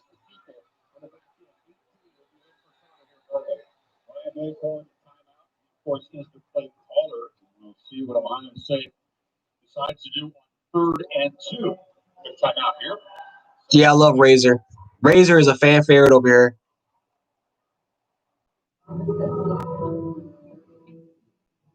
Brad Marchand. Fuck Brad Marchand. However you pronounce his name. I hate the Bruins. The Bruins are out there. I'll take that back. The most hated team probably in sports is probably the Bruins. And that's because they truly are assholes. Their fans and that team are truly assholes.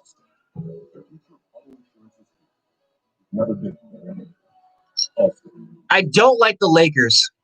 I hate the Lakers. The Lakers are the biggest bandwagon team I've ever seen in my life. I hate the Lakers. NFL, Cowboys, and some other teams like say soccer. I hate Real Madrid. I hate the Red Sox. Home had a flavor. I'm passionate about it. When it comes to laundry, everyone thinks their way. I hate Nikolai Jokic for tennis. I just think he's arrogant. I don't know. For some reason, it's me and him just kind of rubs me the wrong way. No matter how it's got to be tied. First hour here, Goseki's new 4x4 commentator. This is unprecedented. Watch him stand tall in the pocket. He's looking for a shoes over the net. He makes the connection. Marchand is a literal piece of shit. Him and Zdeno Chara are two of the biggest pieces of shit I've ever seen when it comes to hockey.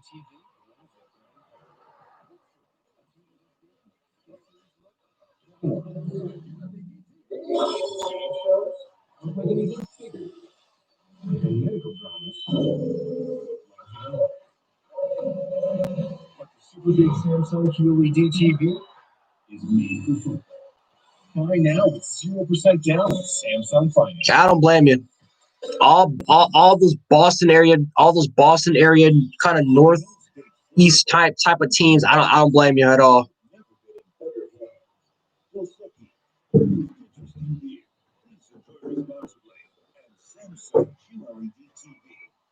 official TV of ESPN college football. Only a shutout of an Urban Meyer coach team, 31-0. In the semifinal 5 years ago, Meyer phone is in the building tonight. The scouts get hurt. I don't think by the time after the Buckeyes maybe win a bowl because the Tigers were confused here. We were talking at the break. I find this interesting. I started playing the game, and scouts who lead again is in charge. Clearly frustrated because Dr. A. Jones not getting lined up right. All right, 3rd and 2. Let's see what Ohio State does. LSU. I do not like LSU.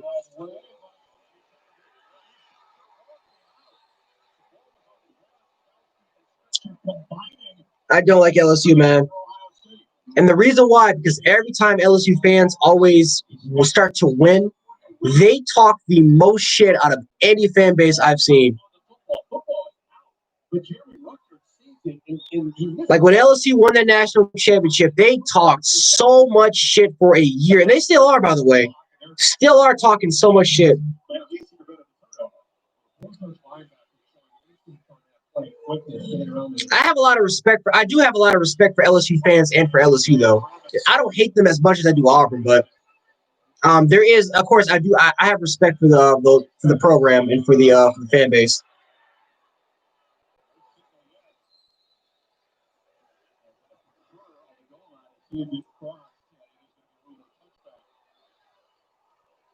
Just unable to down the ball. Tigers' first possession. Yeah, you go back to what they did. We expected this coming in, that they would try to attack the perimeter, where Ohio State had some concerns on you defensively with this team.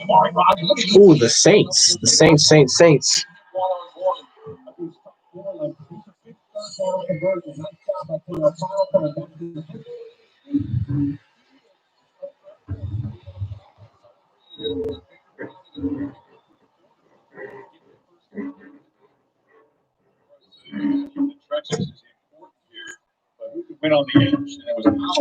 Literally been trying to. Oh, there it is. Dude, I swear to God, man. We're gonna have it out. Me and this phone's gonna fight. A little bit. Every time, man. Every time. And Lawrence very deep. Tigers take over at the 20. Unable. Only going. The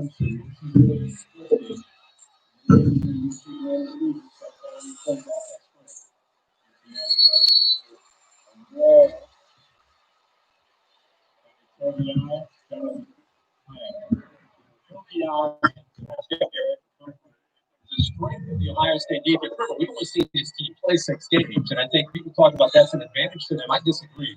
It's a disadvantage as far as developing continuity. That is true. If Jerry Jones was not the GM, because Jerry Jones led the entire organization, not a lot of people hate the Cowboys. I will give Jerry Jones credit. He is a marketing genius when it comes to the Dallas Cowboys. I mean, there's a reason why they're the number 1 franchise in the world in any sport. He knows how to market that team.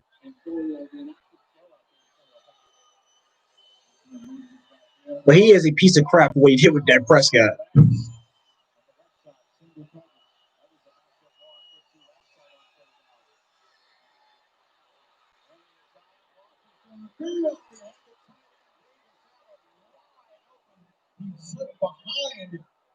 Ooh, Trevor Lawrence just outshot that dude. He was wide the hell open. Overshot him. I feel like that was pressure. Pressure definitely got to him. No, he saw at the last possible second.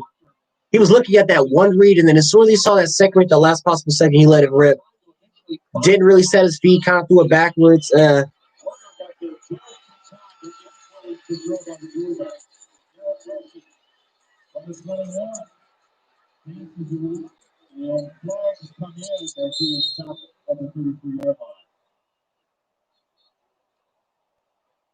Six defense settles down, quickly gets the football back to Fields. You can see Sean Wayne could move back on Rodgers in the slot. Receiving team number 13, 10-yard penalty. first down in Ohio State.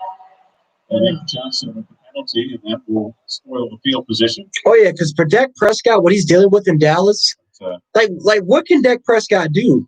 Like Dak Prescott was on pace for over 5,000, close to 6,000 yards. Like there's really nothing Dak Prescott can do there.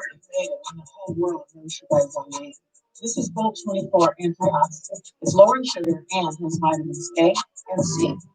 You can just call it real. Bulk 24. Hey, got a great deal at Toyota Thon. Got a great deal at Toyota Thon. You too. Got a great deal at Toyota Thon. Yeah, got a great deal. It's the final days of Toyota Thon. Yeah. Time for you to get a great deal. Toyota Thon is on. Get 0% APR financing on a 2020 Camry. Offer ends January 4th. For more great deals, visit Toyota.com. It all ends January 4th. Toyota, let's go places.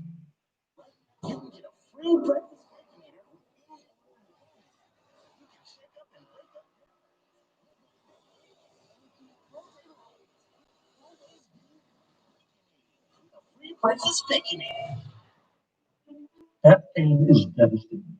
We're determined to find a better way to relieve people's suffering without relying on opioids. At Ohio State, we champion researchers and their potential to make breakthrough discoveries by bringing together engineers, physicians, and scientists with technologies. Trevor Lawrence kind of panicked a little bit as soon as pressure started to come a little. Started to panic a little bit. People get back to enjoying life and building vibrant futures. But that was a big opportunity. If that pass would have connected, I don't know if that would have been a touchdown or not, but if that pass would have connected and put Clemson in scoring range, it would have went down. It would have went downhill that quickly for Ohio State. But Ohio State, they got to capitalize. They got to score. They have got to capitalize on that opportunity that was given to them.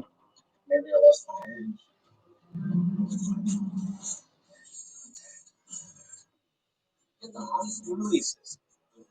Files on demand. On your home, there's no hiding your rusted iron railings and that unsafe porch and step. Protect your family and friends with a new porch and railings from the Vinyl Outlet. We install all winter. Call now. Save 30% off installation and great special financing. Increase the living safety of your home with a virtually maintenance-free porch from the Vinyl Outlet. Get peace of mind today, knowing you're buying from Western New York's elite porch builders. Appointments are filling up fast. Hurry and call today. 675-0800 or thevinyloutlet.com. Georgia, about 20 miles away from Justin Fields' hometown of Kennesaw. Top 2 recruits in the 2018 class. Justin took kind of a winding road to Columbus. Trevor committed very early to Clemson. Top 2 quarterbacks. And Lawrence, clearly the top-rated prospect in the draft. Some debate about whether Fields is the number 2 quarterback at this point. But yeah, Trevor might need to get used to the teal jerseys of the Jaguars in this future. Ohio State, that first possession, powering their way against that Clemson defense, came up and went 3-out. Let's see what they do with this second possession. Oklahoma, Texas A&M, and no, that's a bit. It's Oklahoma and A&M. A&M has all the tools that they have even for next year. The problem for A&M is the quarterback. Kellen Mond is not that dude that was going to, even if A&M was able to get in, they just would have lost, whether it was the Clemson or Alabama or whoever was going to, or whoever. But Kellen Mond is not that type. He's not that quarterback. He's a good quarterback, at least for college, but he's not going to take that team over the top against some of the elite teams. So they need that quarterback. Oklahoma has that quarterback, though. I like Spencer Rattler a lot. I think their defense is coming together. I think everything is coming together at the right time. And this bowl game, I think, is going to have some momentum for next year. I think Oklahoma and I would say A&M are the only 2 teams that I think that can compete with the likes of Alabama, Ohio State, and the Clemsons of the world in the playoffs for next year. Because we all know that those, at least 2 of those teams, 2 out of the 3 teams I just said, are going to make it in.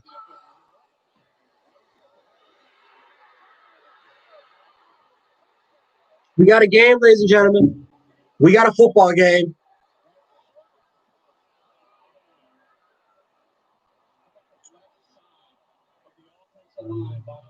Left tackle fair, one for Matthew Jones to left guard 55. Clemson struggling to get lined up. Ohio State goes fast after the Man, Clemson, they are struggling to line up.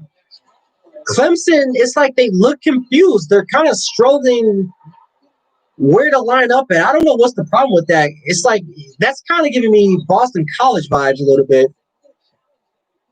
They are, they're very confused. Like they don't know where to line up, and that's, I mean, I get credit to Ohio State, but that's 3 plays in a row. That's 3 plays in a row now that they kind of like misaligned. We'll see if Clemson can try to get that fixed up.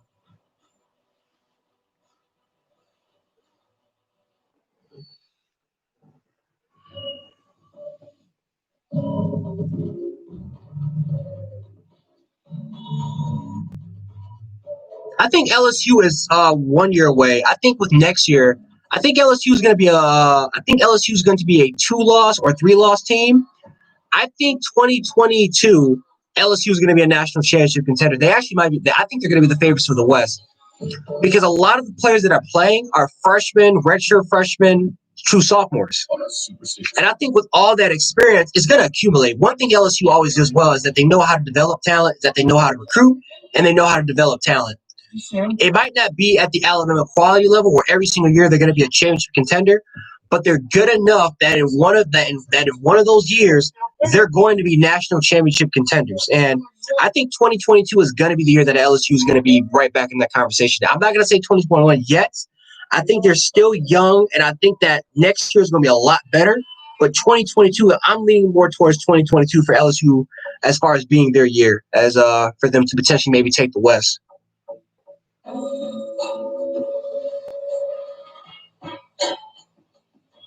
That's what they need. I mean, that's destroyed. That's how LSU won the national championship in 2019. They had all their players back. It wasn't no secret. If LSU just had an offense and if they had all their players back, they were going to be national championship contenders. Oklahoma, it's the exact same situation, only except that it's the defense. They needed all their players back and actually have a defense. Then Oklahoma are national championship contenders. Oklahoma is the yellow flash of college football. They're the yellow flash. They're the exact opposite of the Flash. They're just as deadly as the Flash. They're just as deadly as the Flash. Maybe not as popular, but they're just as deadly as the Flash, man. Looking over for the single. Orange jerseys on the right side of the Ohio State offense is what. Nah, even if Nick Saban's gone, Nick Saban's gonna have he's gonna have a replacement, man. I think Bama is. I'm not gonna say they're guaranteed, but I do believe for the next maybe 5, 6, or 7 years, I think Alabama's gonna remain at that high tier as far as their caliber of play, man. I think Alabama's not going anywhere for a while. They might not win as many national championships, but they're going to be at that high level. And they'll adjust to that. I disagree with Brent Venables is waiting to steal signs. I think if you talk to him about it, he'll tell you he's waiting to make sure that you're not getting a look as to what. I'm not going to lie to you guys. My throat is about to be gone. But you guys are fun to hang around with. It's all worth it at the end. My throat is killing me right now. I'm definitely going to take some. I'm definitely going to take some. I might have to drink some more tea. Oh, Jesus. From the backside, and it was showing that split zone like he's going to see this all over college and pro football. Very tough to pick up. They're able to sneak him out into the flat. I hope so, man. I want this to be a dogfight. I want this to be a good game, man.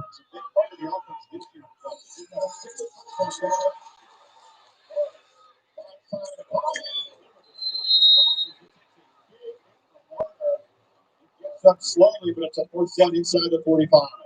Love his presence here in the pocket. He feels his pressure coming up to the left with a Hilliard blitz. Just kind of moves to the right.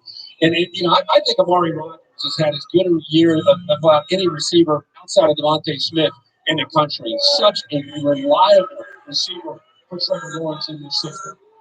10 yards now, receiving yards on the season.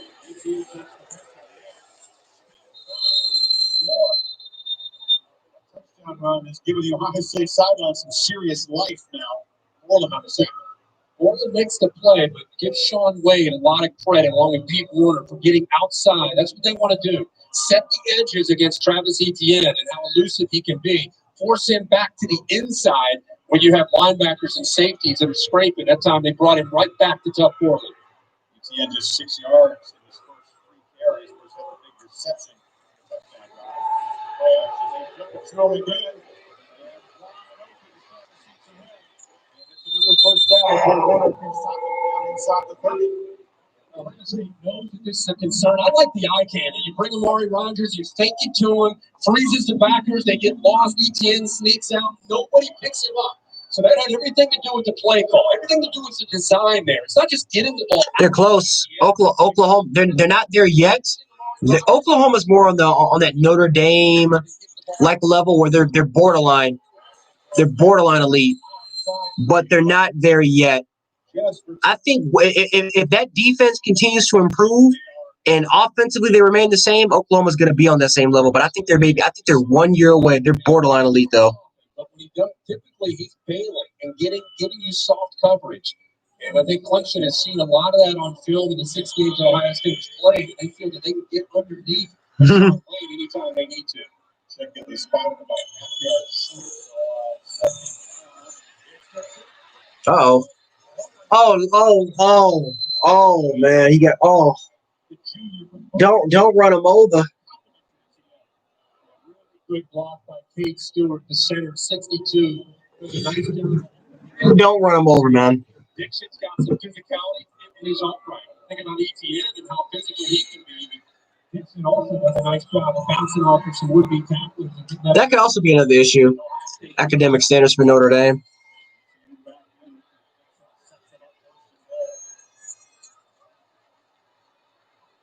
I think a huge issue for Notre Dame, they need, look at their offense.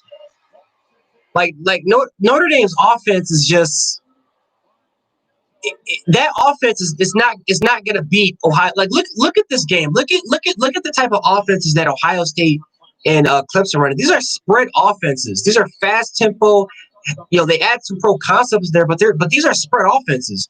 Notre Dame just runs a pro style offense.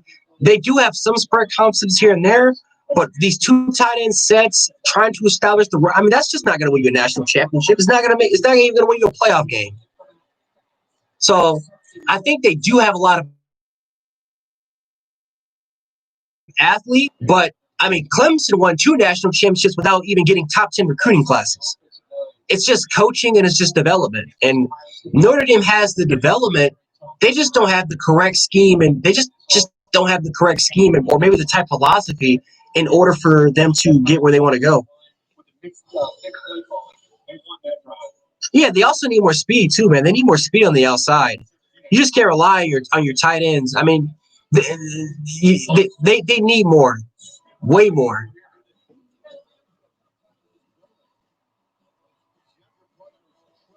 He lost the state championship game in the Super a year ago. Travis once lost the high school championship game.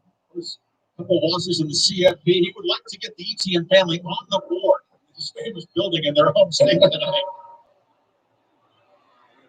A big opportunity for him in this game. Another milestone, another record. Shocked a lot of people by coming back for this senior season.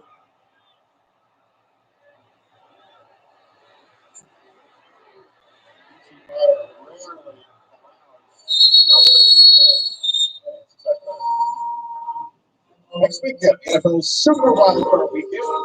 There's both days, the mega cast coverage at ESPN, ABC, Deportes, and more. That's it. Even when they went undefeated, I didn't even think Notre Dame even belonged to be in there, because we all knew if they went in there, they were going to get smoked. They're just always going to be, unless they can just make some dramatic changes. They're just always going to be one of those teams that people just don't want in the college football playoff because they already know what the result's going to be.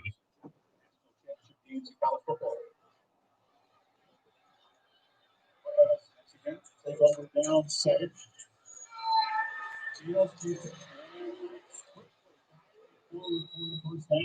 Mm-hmm. You better be aware of Justin Fields in the run game. And we talked all week about what Trevor Lawrence can do. Once it reads at the end, the end collapses, and you better have somebody to be able to account for Justin Fields. He is a big man at 6'3", about 225 pounds. Oh yeah, next week is about to be crazy with football games. I can't wait. Of course, the biggest game I can't wait for is the Bills, but yeah, I'm gonna try to watch as many games as I can. It's gonna be awesome. It's gonna be a good time. He's healthy now. You know, Ohio State is establishing the run. That's big. I'd be really impressed with what Ohio State's doing up front. The first series, it was just 3 kind of power runs. Clemson got them off the field. The second series, they came back, opened it up, tried to attack a little bit more, throwing the ball. But at the end of the day, they want to be able to win the line of scrimmage and run the football with Trey Sermon and Justin Fields. If you respect that. Josh Myers, Wyatt Davis, It was wide open.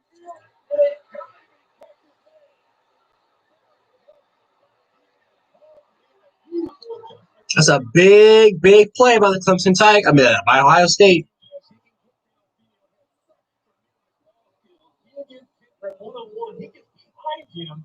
Great job off of the play action. Move the safety to the middle, creates the one-on-one opportunity. And how about the accuracy and the adjustment? Fields puts it up in the air, allows Wilson to adjust outside of the ball. Perfectly executed by Ohio State. Very accurate deep ball throw this year, but for Wilson, typical, it was easy. Ooh, and then that had to happen. Freshman Miles Murphy. He misread this one. They had predetermined it. Maybe didn't have a good handle with the ball. I thought he would have pulled this down. Murphy comes down. That's his read. Pull that if he takes the back. And now you got a chance to run. You're going to run the ball there. That is a misread. One of the few mistakes we've seen early here by Justin Fields. Tigers defense is typically tough to score on the red stuff. This was a major factor in last year's game. Ohio State moved the ball all over the place. Three red zone field goal attempts. Second and goal, that's the defender. Kick the head into the right, and now a flag. The ball stopped. We're back up to the 15 now. Last thing you need to get some better defense down here. 55. I already knew that. I already know. I mean, even during the preseason, what did I say? Clemson, Alabama. You know, and I actually had Clemson winning the national championship this year. So, yep. It's going to be a toughie. It's not going to be easy. I would kill for Alabama to have the 2016 defense out there because I think, but, you got to run the players that you get. It's going to be fun, but it's going to be fun, though. It's going to be very fun to watch. I can't wait. Whoever wins this football game.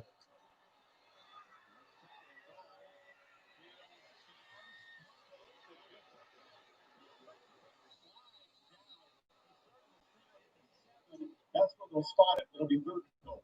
What an incredible job by Clemson recognizing screen, and a better job by Justin Fields not only not throwing it.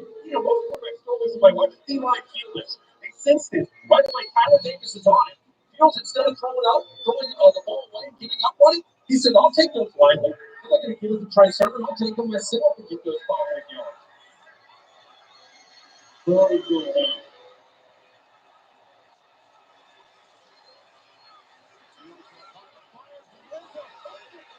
Woo! Damn, what a throw.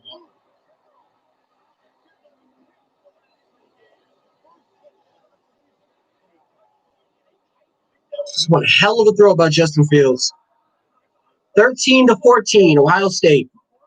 An easier touchdown, but instead he goes to the other tight end, Luke Farrell, at 6'6". He was matched up against Kendrick, who's about 5'11". So he takes a favorable matchup, but it's when he had a wide open Jeremy Ruckert, the middle Farrell is a tremendous player. That's how he usually provides value to the offense. Only to score points this season.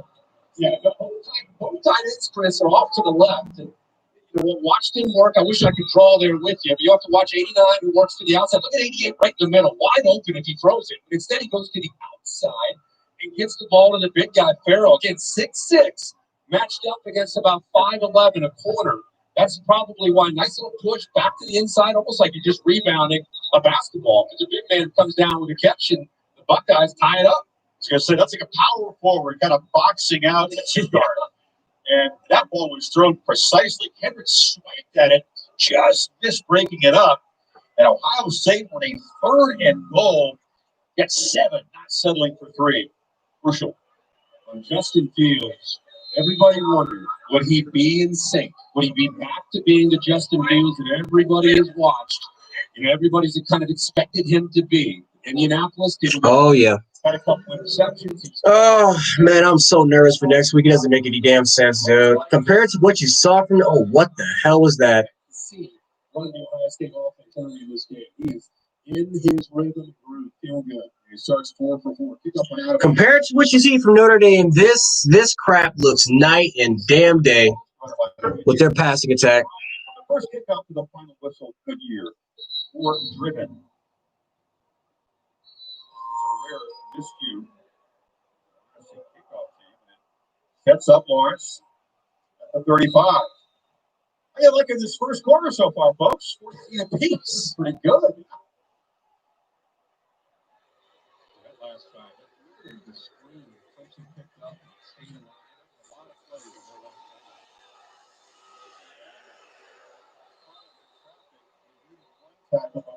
Has been active so far. Got them at the line of scrimmage. Ohio State's going to have to do a better job of getting to the edge, getting to the outside, not letting ETN, not letting Amari Rodgers have all that space. Good job of getting off of blocks and being able to keep him very, very close to the line of scrimmage. Oh, yeah. If Ohio State can get this win, this is going to be huge. If Ohio State can get this win, this is going to be huge for their program. Because Clemson has been a huge monkey on their back for years. 0-4 against Clemson. So to get this win over this football team, that'll be extraordinary.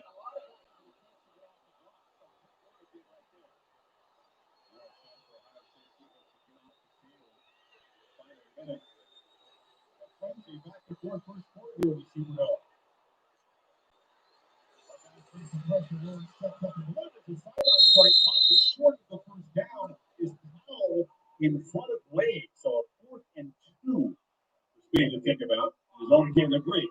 That time, Sean, when I talked about how he failed, and he doesn't necessarily press and stay on you. That time, a better job of recognizing the down and distance. 3rd down and about 8. Look at Sean Wade at the top. Instead of losing ground and making it easy for Powell, he pushes him and tries to keep him short of that 1st down marker. Powell needs to get beyond that line, and instead, Sean Wade wins that battle. In the second quarter, tied at 14. What a start! The second semifinal college football playoff.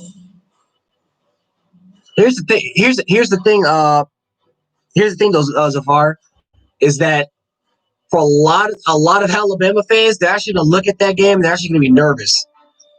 They're freaking out that they didn't score more than 34 points because that's a season low. No, Bama has not scored more. Bama has, I think the lowest was 38 points against Missouri. So I already checked on Twitter for a little bit. They're actually freaking out. So Bama fans tend to have a very big overreaction, but compared to having Clemson or Ohio State next week, I guess I can get it. But yeah, against most teams though, yeah. I mean, when you're a Bama fan, you're pretty confident no matter who you go against. When there's work to be done, your most powerful tool is the Home Depot app. Bring styles to life with just a few taps. And find a replacement in a snap. Get a second opinion. Just a second. And when you can't yeah, man. I would either one of them, man. Either one would be one hell of a football game. And start bringing your vision to life. But that is going to be it for me, guys. I am going to call it because my throat hurts like hell, and I've been streaming for more than 5 hours. But I appreciate you guys for stopping by the stream. It was my first stream here, so just love you guys so much for able to stop by. Thank you guys so much for stopping by. And I will be streaming tomorrow, 1 o'clock Eastern Standard Time. Make sure to stop by the stream. I also will be streaming at 8 o'clock too for the night stream. But yeah, thank you guys so much for stopping by the stream, man. And by the way, I will also have a video, my post-game video talking about Alabama, the Georgia game, and even this Ohio State Clemson game. Those videos will be on the way. So thank you guys so much, and I'll be back tomorrow. All right, guys. Peace.